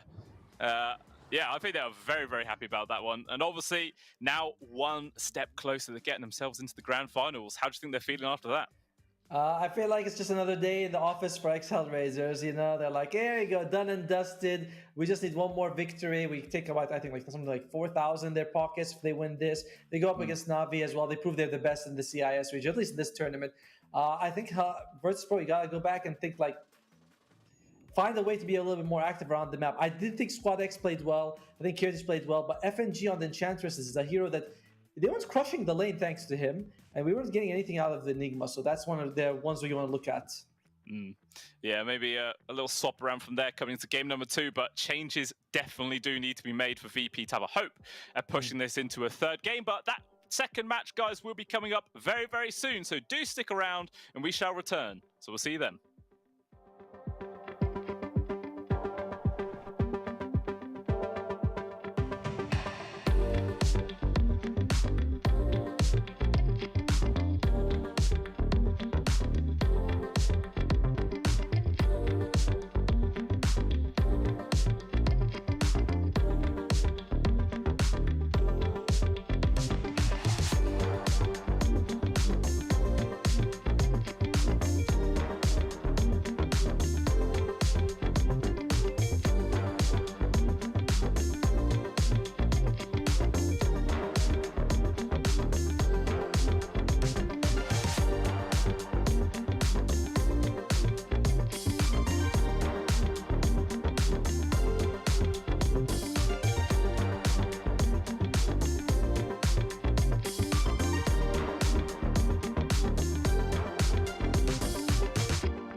Despite the storm that hit us, we're still on board. Dancing in the moonlight, the world just stopped and stares. We got no destination, I'll take you anywhere. All the doors we've opened and all the books we've closed, words just come together, a story that we never told. So far saying for my own, you said just keep holding on. If you're about to break, I'll always be your captain. From our failures we have grown. You said just keep holding on. If you're about to break, I'll always be your captain. Oh, Esport. You and I have come a long way. It was such humble beginnings. As we gathered in small groups, we were professionals right from the start. Passionate, organized, and ready to rumble. We dreamed big, and surely enough, our parents supported us at every step of the way. Didn't they? Fired up by all this love, it wasn't long until we caught the scent of competition. To be honest with you, it wasn't always that easy. Joe here, he had to take on 2 side jobs to afford playing professionally. It's gonna get better, Joe. Fist bump. And some of you dared to not even call this a sport. And look where we are today. An endless stream of esports events every year. Bet you didn't see that coming, Mom and Dad. And you know what? We have been with you every single step of the way.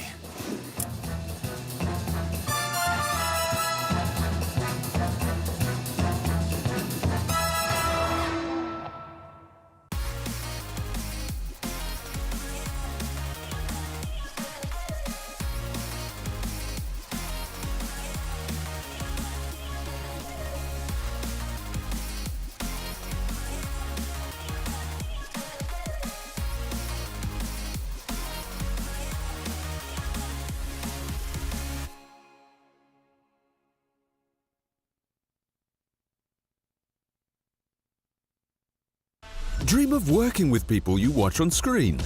Exclusive esports opportunities handpicked just for you. Candidate profile to raise above competition. Let 10GG handle routines. Make a step towards your dream today.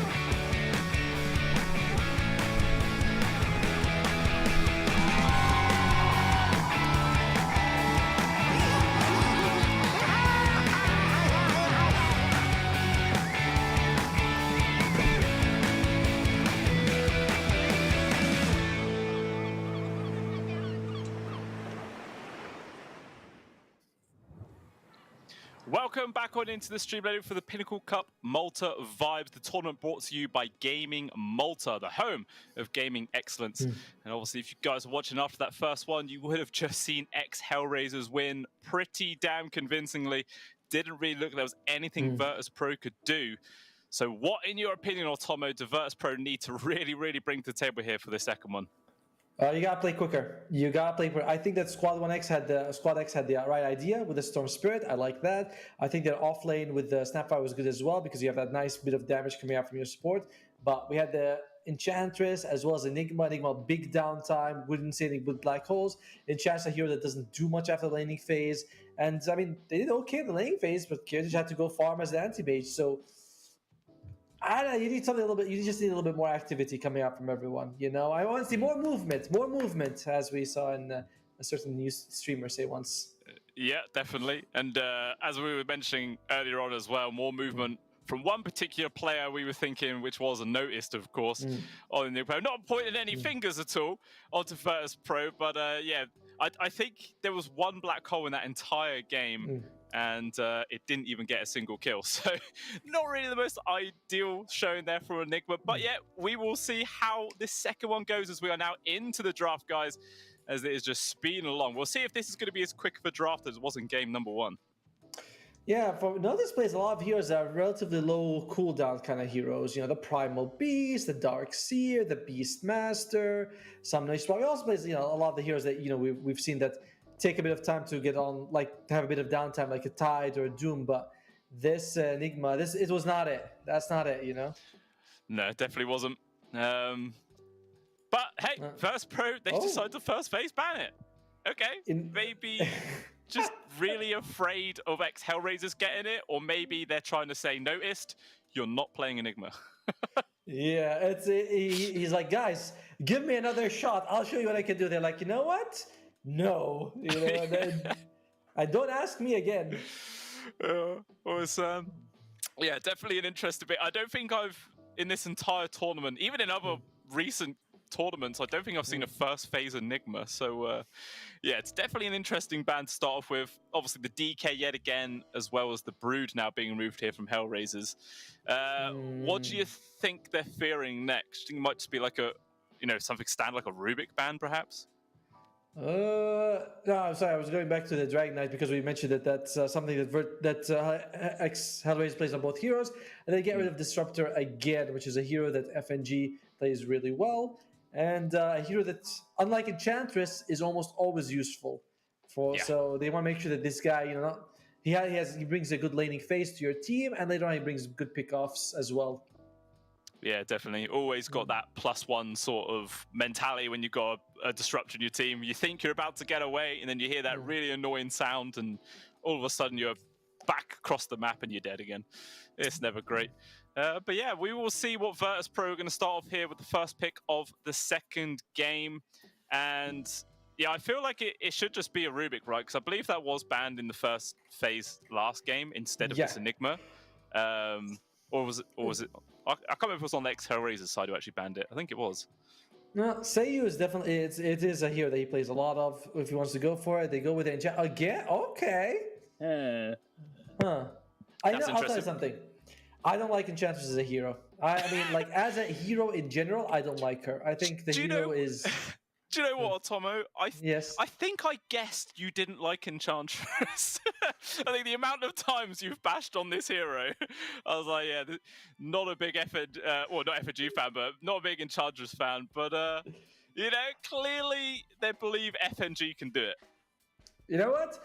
I'm going to tell you this. ex-HellRaisers is going to win this game just because Enchantress is picked. Like, I see Enchantress picked, and automatically I'm going to give it to ex-HellRaisers. They take Rubik as well, which is one of Antares', I believe it's his most played heroes. And they have the Doom. Could go for Miero, could go for Ramses if they feel like they should put it there. Yeah, definitely. It's interesting that they grabbed the Doom now when the last series we were like, oh, look, there's an Anti-Mage and the Storm Spirit. It's a pretty good Doom game, but they decided not to bother. This game, they don't see a single person to counter. They're like, yeah, we're just going to grab the Doom either way. We don't care. So ex-HellRaisers maybe just having a little bit of fun right now in this game number 2. Well, actually, Doom is not that bad against Enchantress if he's in offlane, because with Devour, you can eat the creep that she enchants. You know, she's like, hey, here's a creep. And he's like, well, thank you. This is like, you know, food delivery for me. This is what I wanted. Yeah, that's very true, actually. And yeah, definitely something that FNG might have to be aware of. Obviously, if it is going to be Miero running the Doom this time, or maybe if they want to chuck it on Ramses and they might swap the lane as a result, but I don't know. Seems less likely. But already down to 50 seconds of reserve time here for VP. They are giving this so much thought, and it's a death profit. Okay. Then we might see them take something like a Razor as well after that, even though Razor's not completely in the meta. But Death Profit is one of those heroes that doesn't really care if you're doomed as long as you get an EXO off. Yeah, you miss out the Spirit Siphon. It's not like, you know, you don't love being doomed, but there are heroes that have these abilities that once you're doomed, you don't care too much. You know, like if Alchemist ultis or Lycan transforms or Terrorblades. Okay, maybe not Terrorblade, but you know, these heroes that just have a lot of these abilities that are long duration. As long as you get them off, you don't care too much if you're doomed. Yeah, definitely. So it's definitely a strong pickup right there for VP. Manly. Manly pickup. Yeah. Yeah, sure. But I feel like in recent, weeks, you do see quite a lot less death profit. Before it was just absolutely everywhere in every single game. So the heroes definitely dropped in priority for a lot of different teams. But as you were saying for the, versus the Doom Ultimate, it makes a lot of sense here in this one. I agree, right? It's like we're not seeing Death Profit feels she was like the hero, at some point. Now people are like, oh, okay, maybe we should pick Death Prophet. She seems okay. Same thing with a bunch of other heroes. Like Reaver and Broodmother she's still very oppressive, but it's not like before where she felt like first pick every game, no matter what. Yeah, 100%. That's the beauty of the meta and stuff. Things shift and it always changes around. It's not long ago where you considered that, Lena was in the exact same spot. And if she wasn't banned, she was in literally every single one. But now she's not banned or picked. Just vanished off the face of the earth. But yeah, we will see what these second phase bans are going to sort of bring about here. VP already removing both the Pangolier as well as the Drow Ranger. I feel like those are very similar second phase bans that they did in game number 1 as well. I think it was also an Ursa that they banned in the last game. Ursa was definitely banned. You have a better memory than me, I'm like, yeah, I guess, We'll just say it is. It makes it easier. Let's see. What do you want here for ex-HellRaisers? Let's see. Ex-HellRaisers, they definitely need a mid laner in a position 5. Then we don't know what else they could, if they want to off-laner or a carry. Yeah. Is there anything from game number 1 which they might drop a respect ban to? Or I don't think they were really threatened by anything in that one. I thought that the Squad X on the Storm Spirit did a good job. Despite, they lost, yes, blah, blah, blah, but I still think he played pretty decently. Kunkka might be something you want to ban because with the boat coming in, you might be able to just outlast the Doom. Someone else gets doomed, you drop a boat, you still can take a fight in that situation, especially if Exo's out. Yeah, that's very true. That could be a pretty heads-up ban from ex-HellRaisers if they decide to go for it. Obviously, they did do just take away the clockwork there. So just focusing, I guess that's just towards Seiwu on his position 4. Yeah. And there is the techie. So Antez, unfortunately, not going to be able to play as Boom Boy here. Which is interesting because they already got his Rubik, and Solo doesn't play a whole lot of Rubik in the pro scene. Yeah, I'm surprised by this techie's ban. You already have Antez. It's his most played, like in the pro scene, is Rubik. Rubik's techie. Rubik techie's tiny Skywrath mage. He's got the Rubik. Solo does not play. He plays Jakiro, Chen, Enchantress, Disruptor, Dazzles, things like that. Like those laning save heroes. Very odd that they ban out. That they thought Solo would be taking the Rubik. Very, very confusing ban. Yeah, maybe a little bit of a waste. I mean, hey, we saw it in game number 1. They didn't even use their last ban. So maybe it's just another throwaway, They don't really care all too much. But already down to 22 seconds of reserve time. And they're actually going to snap up the Slark for themselves here. But that's a pretty good Doom target, though. Yes, but it's also a good target to get doomed if you can run to the nearest tree, right? You get in the nearest tree, your passive activates, you're just able to run away, no problem. So it's definitely, Doom counters Slark, but Slark also doesn't mind going up against the Doom if you can just get like a millisecond of no vision on you. I'm okay with the Slark pick. Yeah, okay. We'll see how it does end up panning out. Obviously, still their 4th pick to come, which I'm assuming is going to be their position 4 right now, and they're most likely going to leave their off-laner as the final pick, unless they're going to chuck the Death Prophet into the off-lane. I suppose that's still a possibility. They could take something that's very, they take Pugna. I was going to say, they could take something that's very flexible, and Pugna is certainly a flexible hero who can go in multiple lanes, and Bloodseeker comes out. That's a problem now. Yeah, the Slark's countered, because if you are doomed, you can run away. If you're ruptured and doomed, you have no real options. Yeah, you are, I think the word is dead. Not a single thing you'd be able to do there. The Rupture's even pretty good against the Death Prophet, you know, a hero that, again, in team fights needs to be running around and getting on top of people, and just completely negating that right now. Also for the fact that with this Pugna pick, that can kind of grief the Slark at a few occasions if he decrepifies the wrong target. Oh, he'd never do that again. Again. You know? Yeah, I was. By the way, I would have said that Slark is screwed, not just dead. But sure, we can go with just dead if you want. That's fine with me. ex-HellRaisers, they ban out the Centaur pretty good. If someone gets doomed but not ruptured, you can still Stampede save them. So a nice counter for them. This Pugna pick is very interesting. Does leave Virtus.pro with a bit of an opening here. They don't have last pick though, so we're still gonna be revealing what's gonna come up next.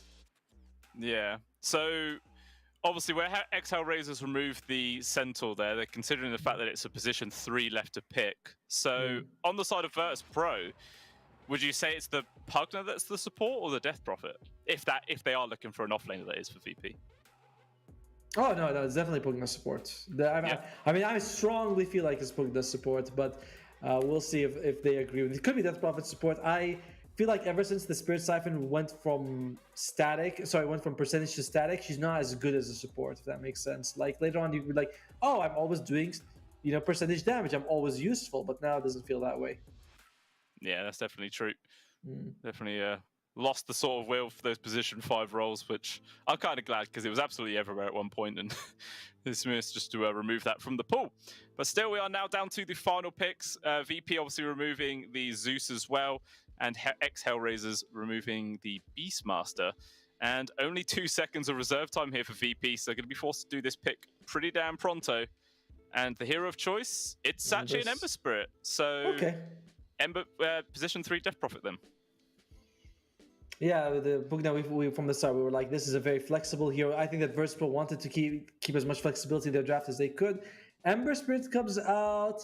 There's still decent lockdown in ex-HellRaisers. There's the Rubik Lift, Ice Path from a mile away. You could get doomed. Like, it's not, to be fair, these spells are relatively, you have to get like close to him, which is not the easiest thing to do, but it's not the freest Ember Spirit game. They go for oh my god, this is so bad for and Squad X is playing it. Kiyotaka's going on the this is tough, man. This is tough. It's Ember versus Huskar mid. What a nightmare.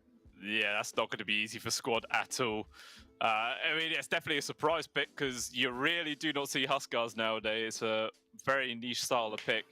And yeah, I've expected ex-HellRaisers to do a really good job this game. It just feels like their lineup is just going to be really, really tough to bring down for VP.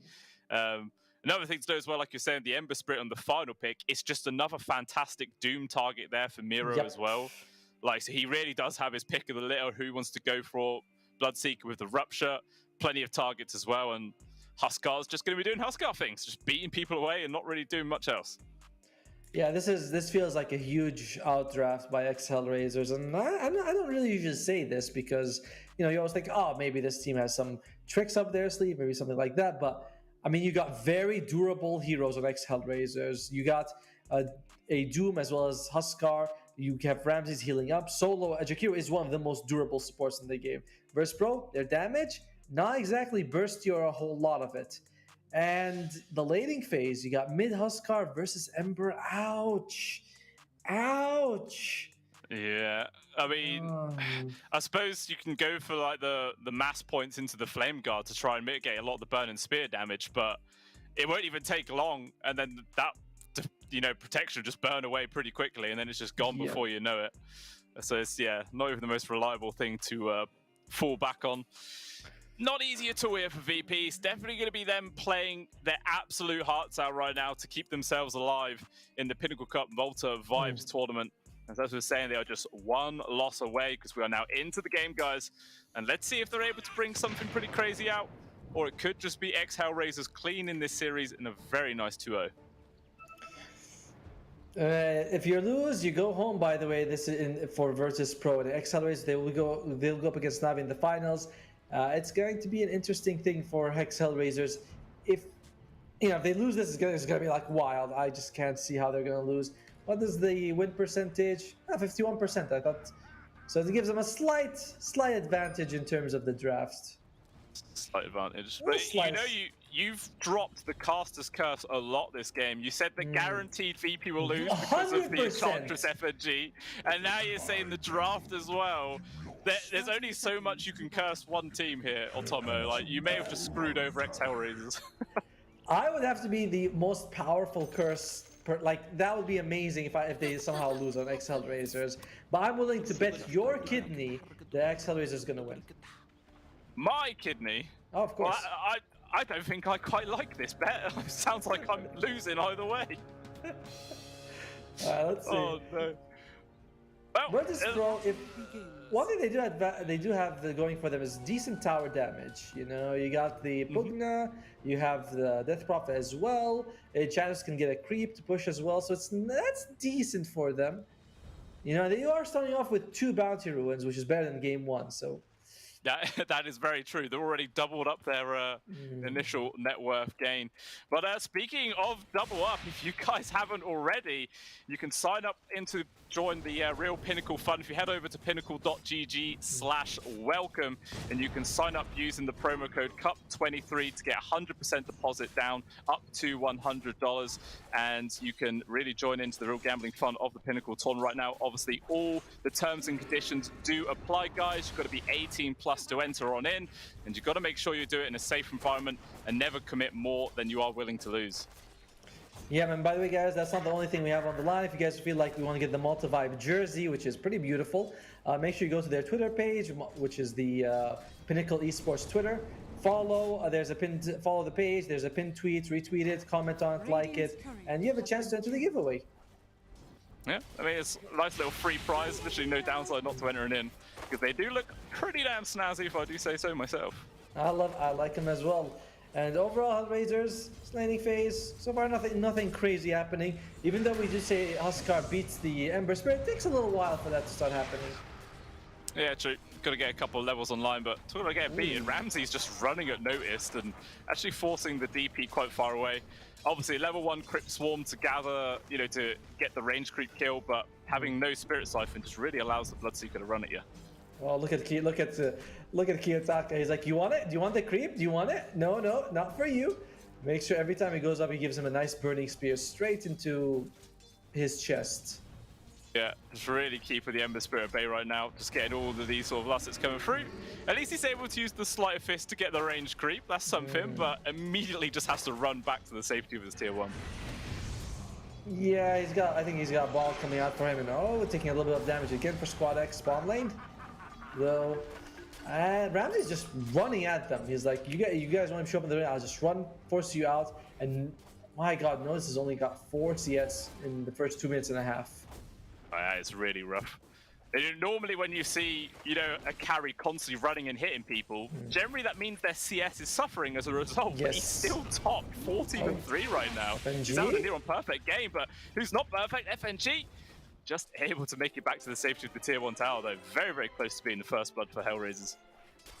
But I like what Antares does on a lot of the, and even solo. The 2 players, they start off with a whole lot of stats. Antares has 4 iron branches. He actually still has 4 iron branches. He has 5, sorry, as well as a circlet. Solo in the previous game had the same. This game he's just starting off with a magic stick as well as 2 iron branches. But he's getting a lot of benefit out of it. Crypt Swarm, Spirit Siphon, everything from Pugna. He's got 8 magic stick charges, really benefiting from the spam. Definitely. Allows you just to keep throwing out those dual breaths as much as possible. One thing I want to note as well, if you see where Squad X is, this is going to be the second wave that he's going to try and cut because he knows he just can't lane versus Kiyotaka. But obviously the Huskar, wise to it this time round, make sure he doesn't steal away all of the creeps. So unfortunately for Squad right now, he's probably going to miss out on a fair amount of CS. That is one of the saddest things I've seen in a long time. Ember Spirit going behind.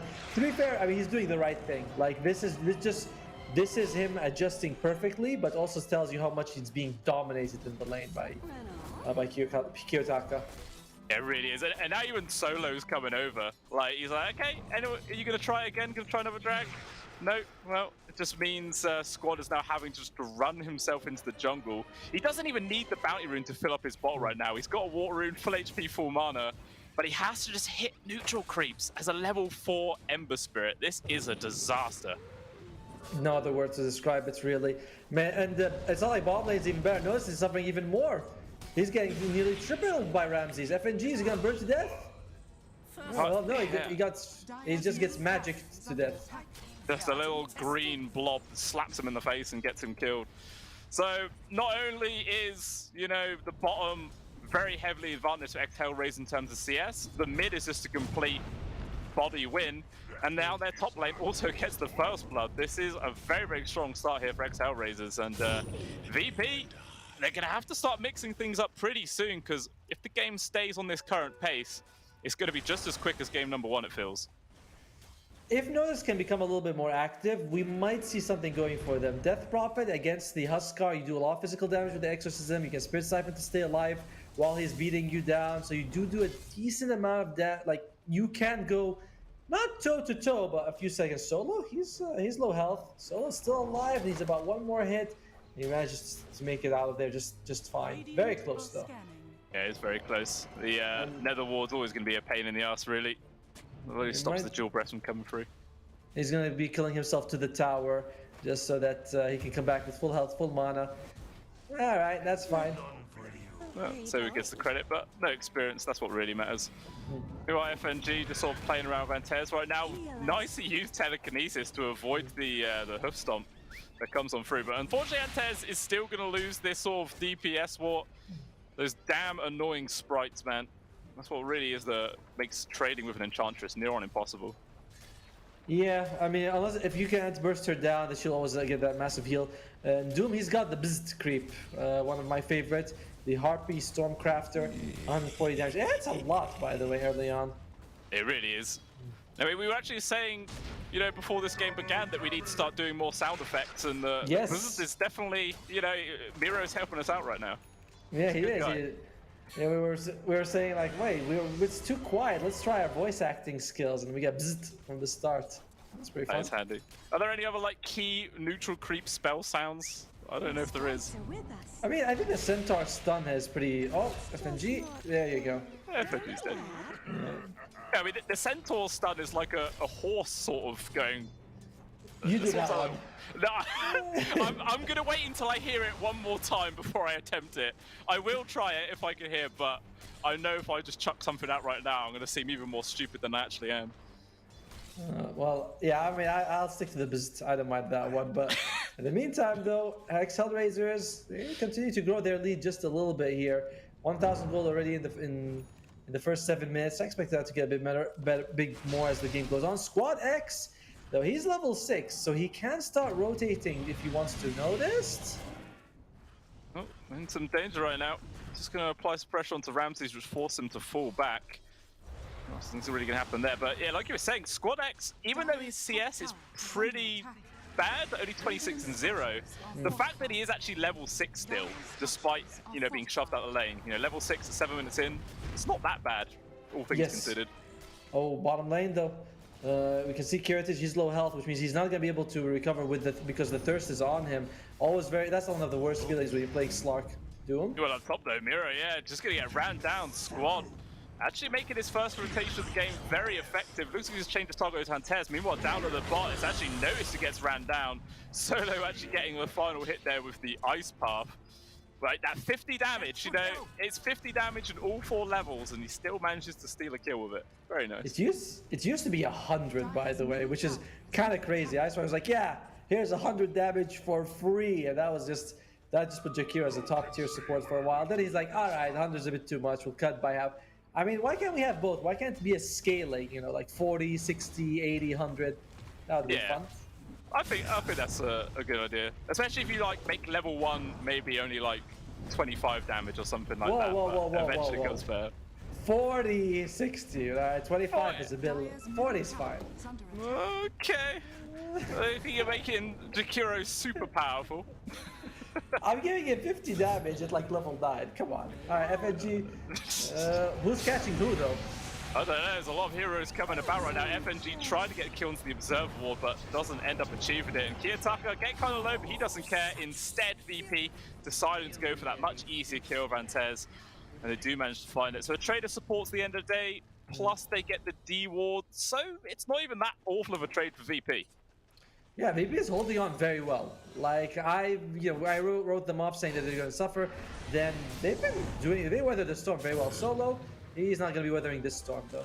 Right, Solo getting soloed, and he will fall down. So Squad realizing that he's not going to be able to hit creeps at all this game, and he is actually just really looking for action non-stop. Finally got 2 kills to his name plus an assist. And it looks like they might try and find Ramses here down at the bot as they're all coming in for him. But he's got the read to fall back just in time. And FNG actually not deciding to even... Actually, no, his enchant was on, so he couldn't even slow him down. On cooldown. Overall, the Virtus.pro weathered a very, very difficult laning phase. And they have Kiritich farming pretty nicely on the top lane on this Slark. And, I mean, they still have a lot of ways to do with him on HellRaisers, but a Slark having a good game is always a threat. It really is. And it's all... I feel there's quite a lot of pressure on his back right now to actually, you know, become big and strong to carry his team in this game. As long as he can keep with this pace and not be hindered down at all, he should have a pretty good shot at doing that. Still slightly behind the Doom in terms of net worth, obviously. About 600 gold behind Kiyotaka, but I mean, the Huskar is just having an entirely free game right now. Well, though, Ramsey's into real danger, getting died by the tower, 4 people on top of him, and he will fall. And with the Exism committed and the catapult coming in, probably going to see this tier 1 tower fall in just a few seconds. Interesting move by Miero on the Doom. He was actually thinking of going for an Aether Lens, Doctrine Core, and stuff like that. But now he's going for a Hand of Midas instead. He actually has it coming out. So, he was going for the more standard Aura build that we're seeing coming out from Doom. But he went back for the Midas. Super greed build, you know. Yeah, I mean, I know that HellRaisers draft is better and all that sort of stuff, but I was expecting him to sort of be a bit active with the team. The Midas, takes a bit of wind out of his sails. It does. It's much more of a selfish item, it feels, moving forward with a Midas. Obviously, Doom, sort of one of those heroes where it's not too bad, because obviously the bonus gold you get from the hunger, it sort of mitigates how much you have to commit for it. But yeah, it's definitely going to slow down his game and delay that Guardian Greaves. Maybe the call was there from ex-HellRaisers to say that maybe we don't want to look for fights as soon as possible, just chill, get farm online instead. Yeah, it's HellRaisers, they're taking their time. Of course, they could also go for Roshan if they want to. They are the team with the Huskar. So easy options for them at any times. Whereas you look at Virtus.pro, they don't really have... I mean, they have Death Prophet, but other than that, the other heroes don't do very well. Mid-tier 1 is also taken. If you can take the tier 1 top for HellRaisers, Roshan becomes an option. Yeah, and I imagine they probably will come over soon to deal with it. I mean, it's very low HP. It's only got got 400 HP left. So it won't take that long to bring down. But we're still yet to see a single rotation from Kiyotaka. He's not really left this mid lane at all. If we had access to a heat map, I'm sure it would just be one big blob here in this mid. Yeah, the hottest part, that's all he is. By the way, Miro is so greedy. He maxed out Devour before Scorched Earth. He is fully committing to the greed. And it's going to be down to VP if they can punish it. Meanwhile, nice Ice Path lands on the 2. Savvy was dead. At least Kiritich is able to run himself away. But yeah, Kiyotaka, he knows he's not going to catch Kiritich, but just running towards him is yeah, you're not going to be able to farm this. Actually, they're thinking about trying to turn this around. The leap mid does actually connect. Macafire is going to be there. Simon's coming through as well as the Exo. They're going to try and focus down Huskar as much as possible. But what a perfect jump with the inner fire pushing them down the hill. That was absolute perfection coming out from Kiyotaka. As you can see the problem, they was that all their cores coming in trying to get him? And they still can't. He is way too farmed. The Sanj as well as the Armet, so he gets a huge boost of health coming out for him. And they are struggling. They are real struggling during the whole time. Ramses is just farming the freely. No one can bother him. It's a bit scary. I will say though that while it's not going to happen anytime soon, at some point the Huskar does become a bit easier to kill. Yep, that is true. In 30 minutes. Yeah, I was gonna say it's still a little while to wait. I think he's actually got completed Heaven's Halberd now coming out on the Courier as well.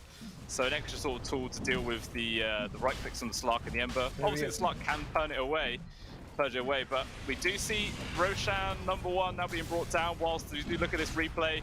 And Beautiful. yeah, what absolute fantastic dodge that was, man. Like he jumped onto the back target, pushed them all away with the inner fire, and there's not a single thing VP could do. And guess what? You thought killing him once was hard. Now do it twice. And we saw like the tier 1 top drops. What do they say if they're Hellraisers? They're like, let's take Roshan. What the hell can Virtus.pro do against us? Nothing is the answer. And now we have a mecha on Miro as well, giving it a little bit more sustain. Yeah, I was gonna say like now this is sort of where Miro's Hand of Midas is kind of a negative impact for the team right now, because if they did have completed Guardian Greaves at this point, they could really just run as a 5-man unit, and what could VP do, especially with EXO on cooldown? Well, there's not a single way they'd be able to take a fight with this beefy Huskar sitting in the front.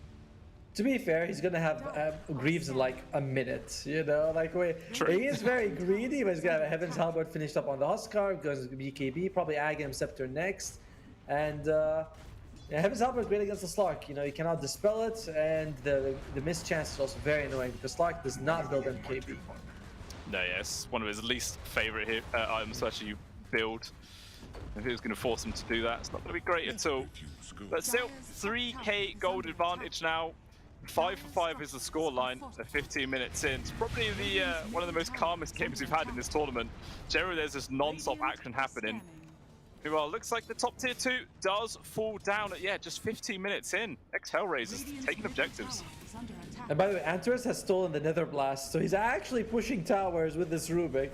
Like, he is doing a fair amount of damage. He's at times out just now, but he was helping Kiyotaki take this top tower. They get the output as well. The map shrinking for Virtus.pro.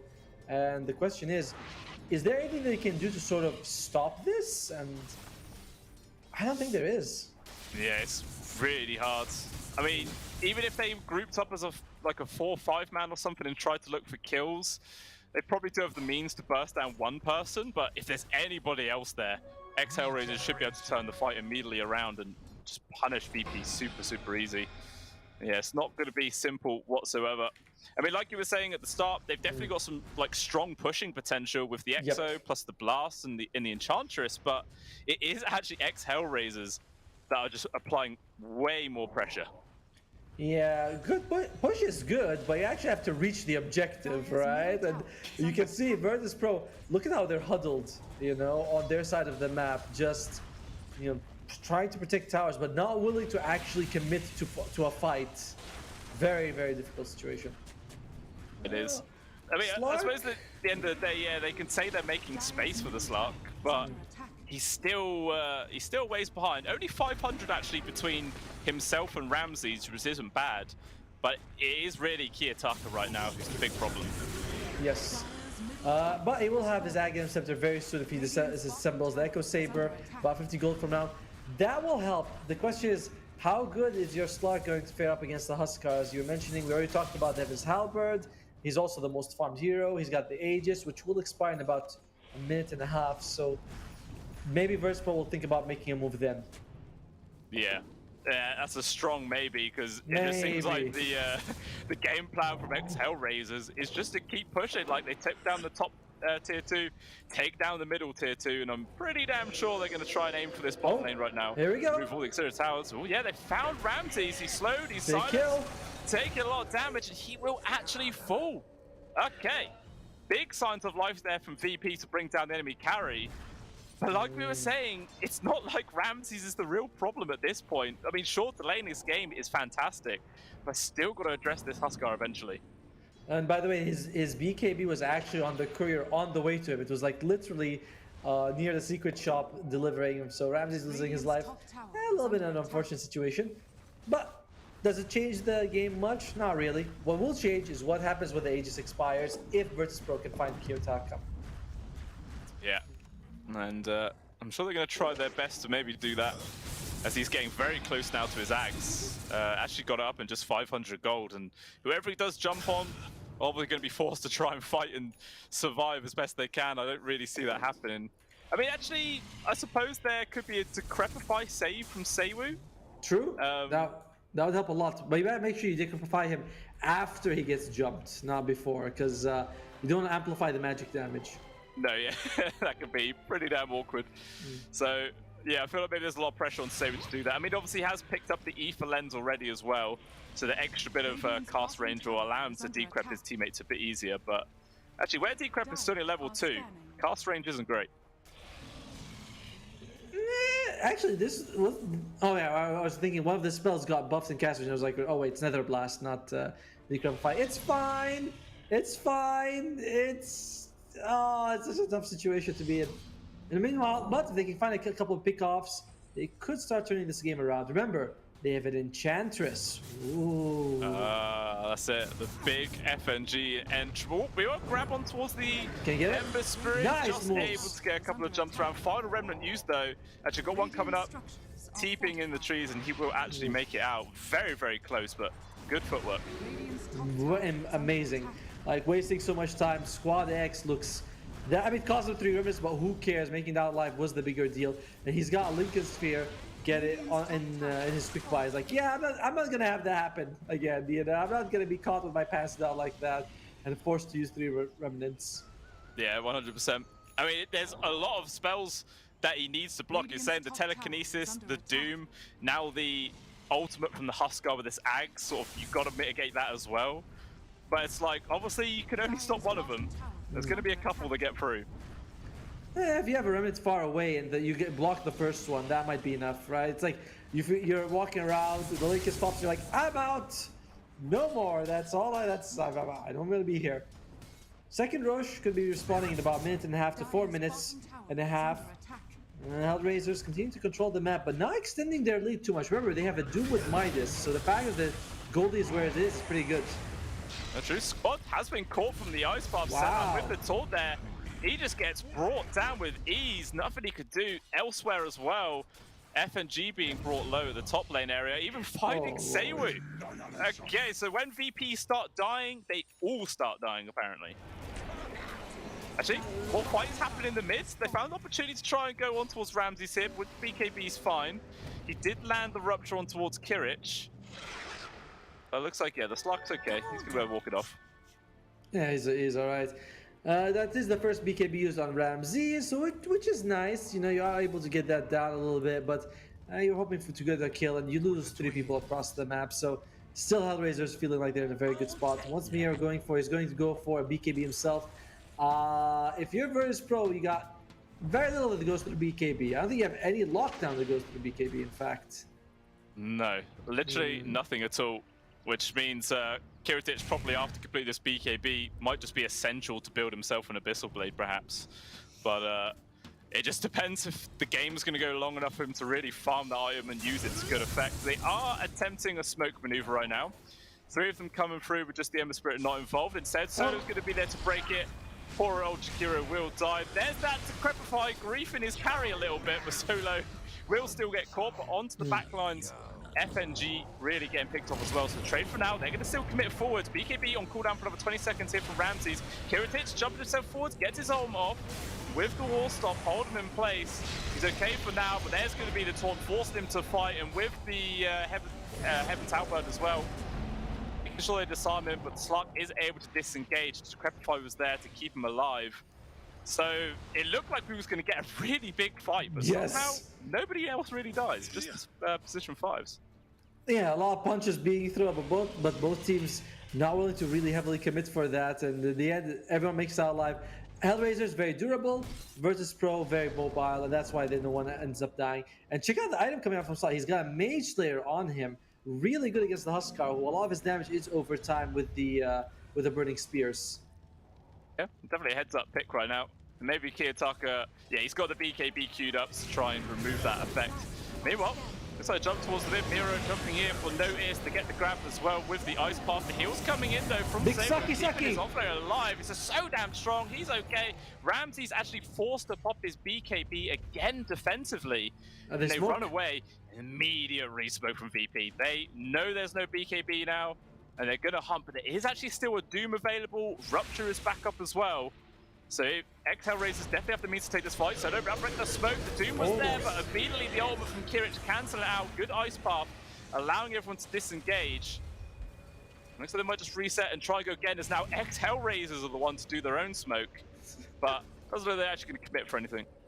Yeah, two of their cores don't have their BKB available. It's very risky for them to go. I think that Doom's BKB arrived just that second.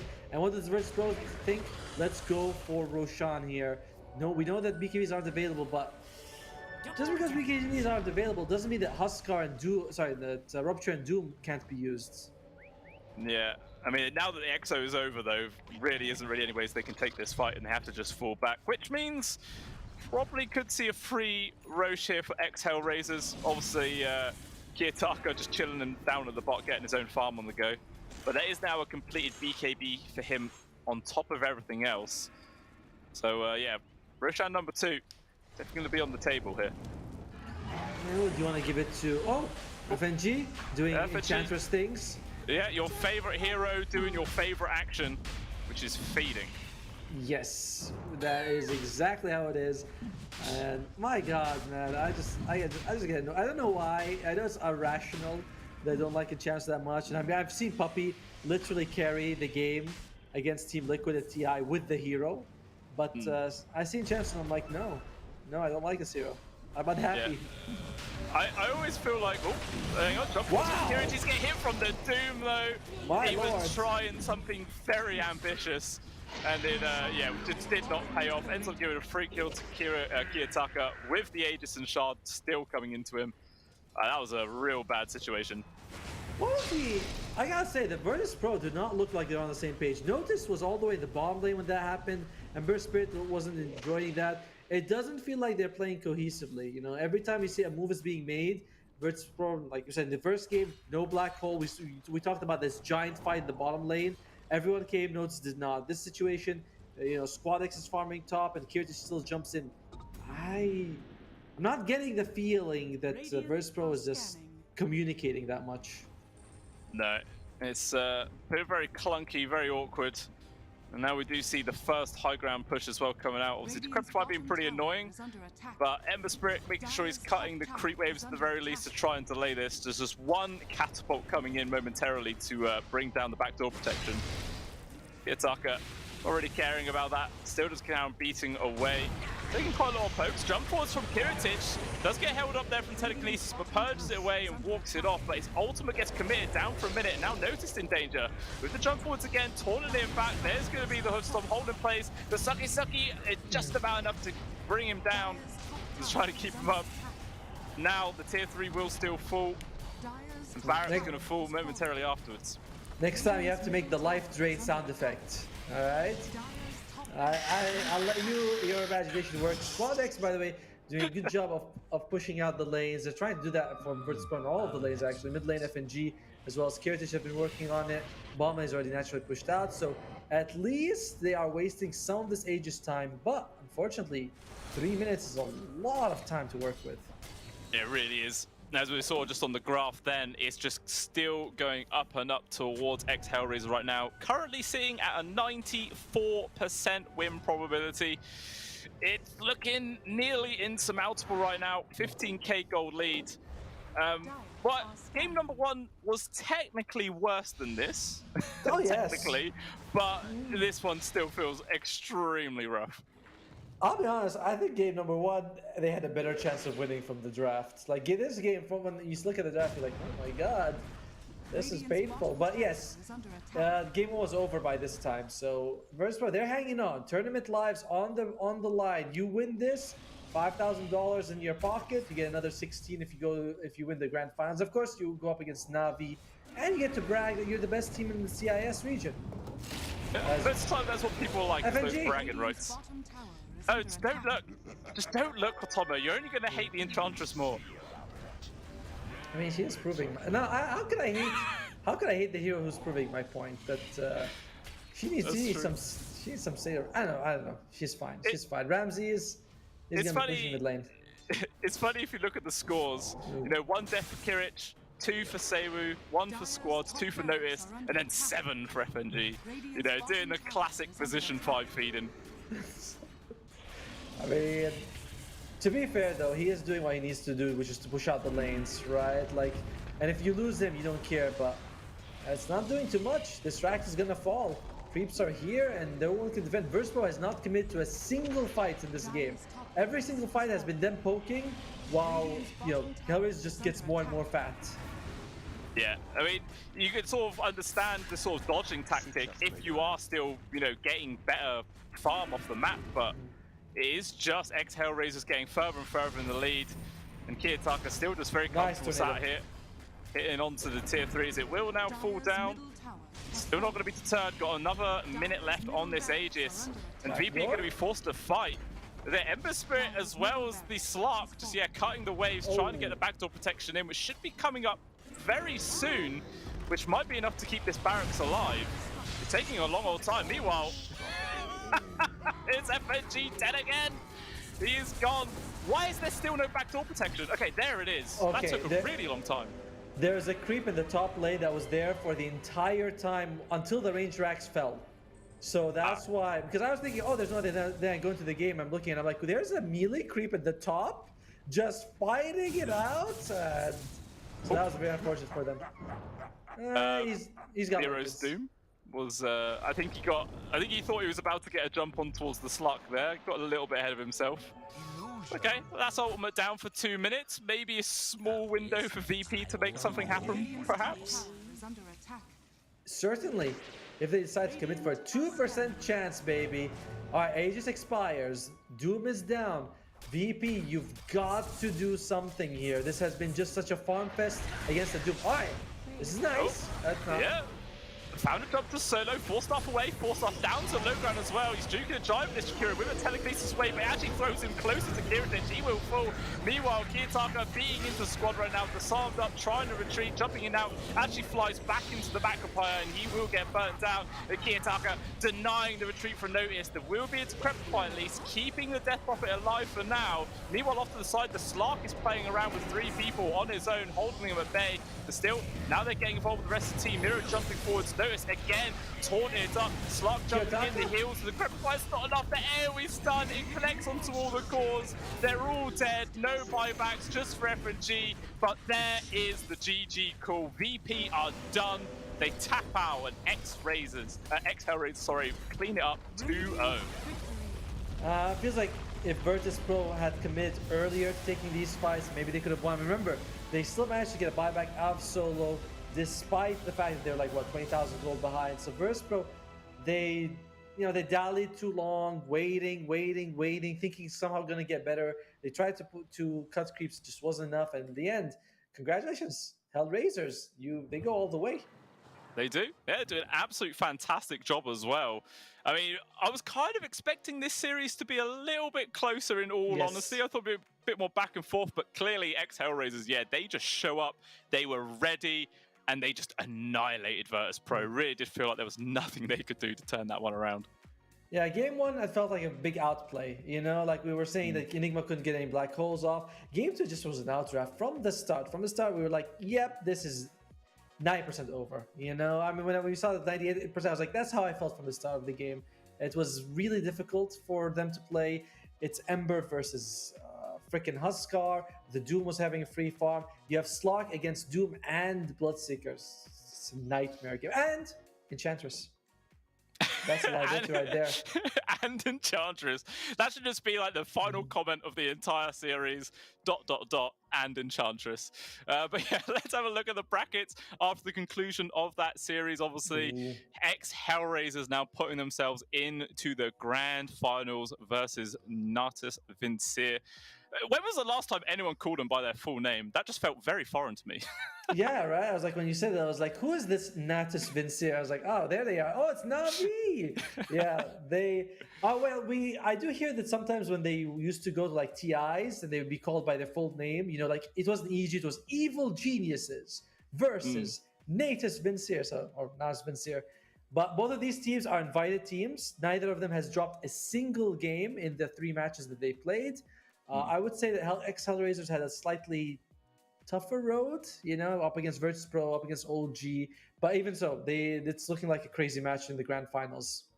It really will. It's going to be a fantastic showing for the final match of the entire tournament, and it's going to be pretty fun seeing the outcome of that one. Have a quick look at the little 1v1 matchup to see what the final sort of monetary wins these squads are going to get. Obviously, ex-HellRaisers get an extra $5,000, where VP do get knocked out with a total earnings of $3,000. So, you know, it is still, what's that, $600 each? That's not bad. Yeah, I mean, you know, it's nice. It's nice. But yeah, congratulations to ex-HellRaisers for their victory again. Yeah, absolutely fantastic picture it is. And obviously, like we're saying, guys, that will be the final series of the entire tournament. It's been a nice week and a half, but obviously it will close out eventually. But if you guys do want to watch that series tomorrow, do make sure you come around at 2 p.m. CEST time. That will be the beginnings of it. And I believe that is covered by Hairy Freak and you as well, Tomo. Yeah, the Hairless Freak and the Hairy Freak, all together. Make sure you guys follow the channel as well, just in case anything happens. You know, we had to reschedule a match the other day, so you know, leave a follow in the stream so we know that you guys love us. Yeah, and that's what makes the world go round. Bit of love, money. And money. Why'd you have to sneak that in, man? It makes us all feel so hollow, Tomo. Oh, never mind. But regardless, guys, I hope you all have enjoyed the show. We certainly have. And yeah, do stick around. Come back tomorrow and see the conclusion of the Malta Vibes tournament. So thanks for watching, everyone, and we will see you then. Oh, Esport.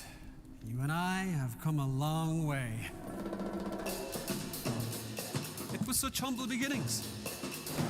As we gathered in small groups, we were professionals right from the start. Passionate, organized, and ready to rumble. We dreamed big, and surely enough, our parents supported us at every step of the way. Didn't they? Fired up by all this love, it wasn't long until we caught the scent of competition. To be honest with you, it wasn't always that easy. Joe here, he had to take on 2 side jobs to afford playing professionally. It's gonna get better, Joe. Fist bump. Some of you dared to not even call this a sport. And look where we are today. An endless stream of esports events every year. Bet you didn't see that coming, Mom and Dad. And you know what? We have been with you every single step of the way.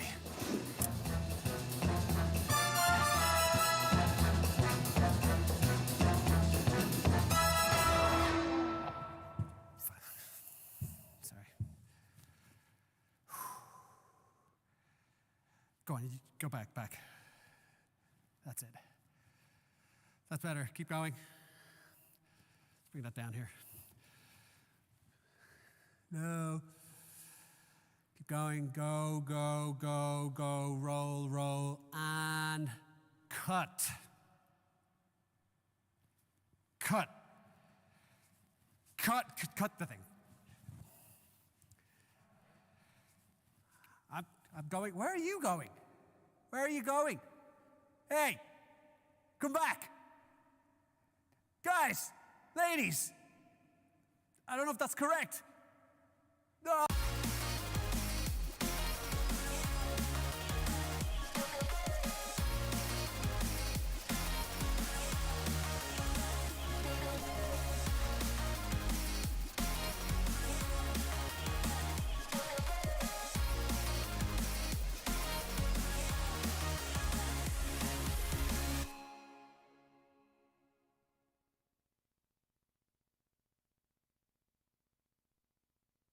Dream of working with people you watch on screen. Exclusive esports opportunities handpicked just for you. Candidate profile to raise above competition. Let 10GG handle routines. Make a step towards your dream today.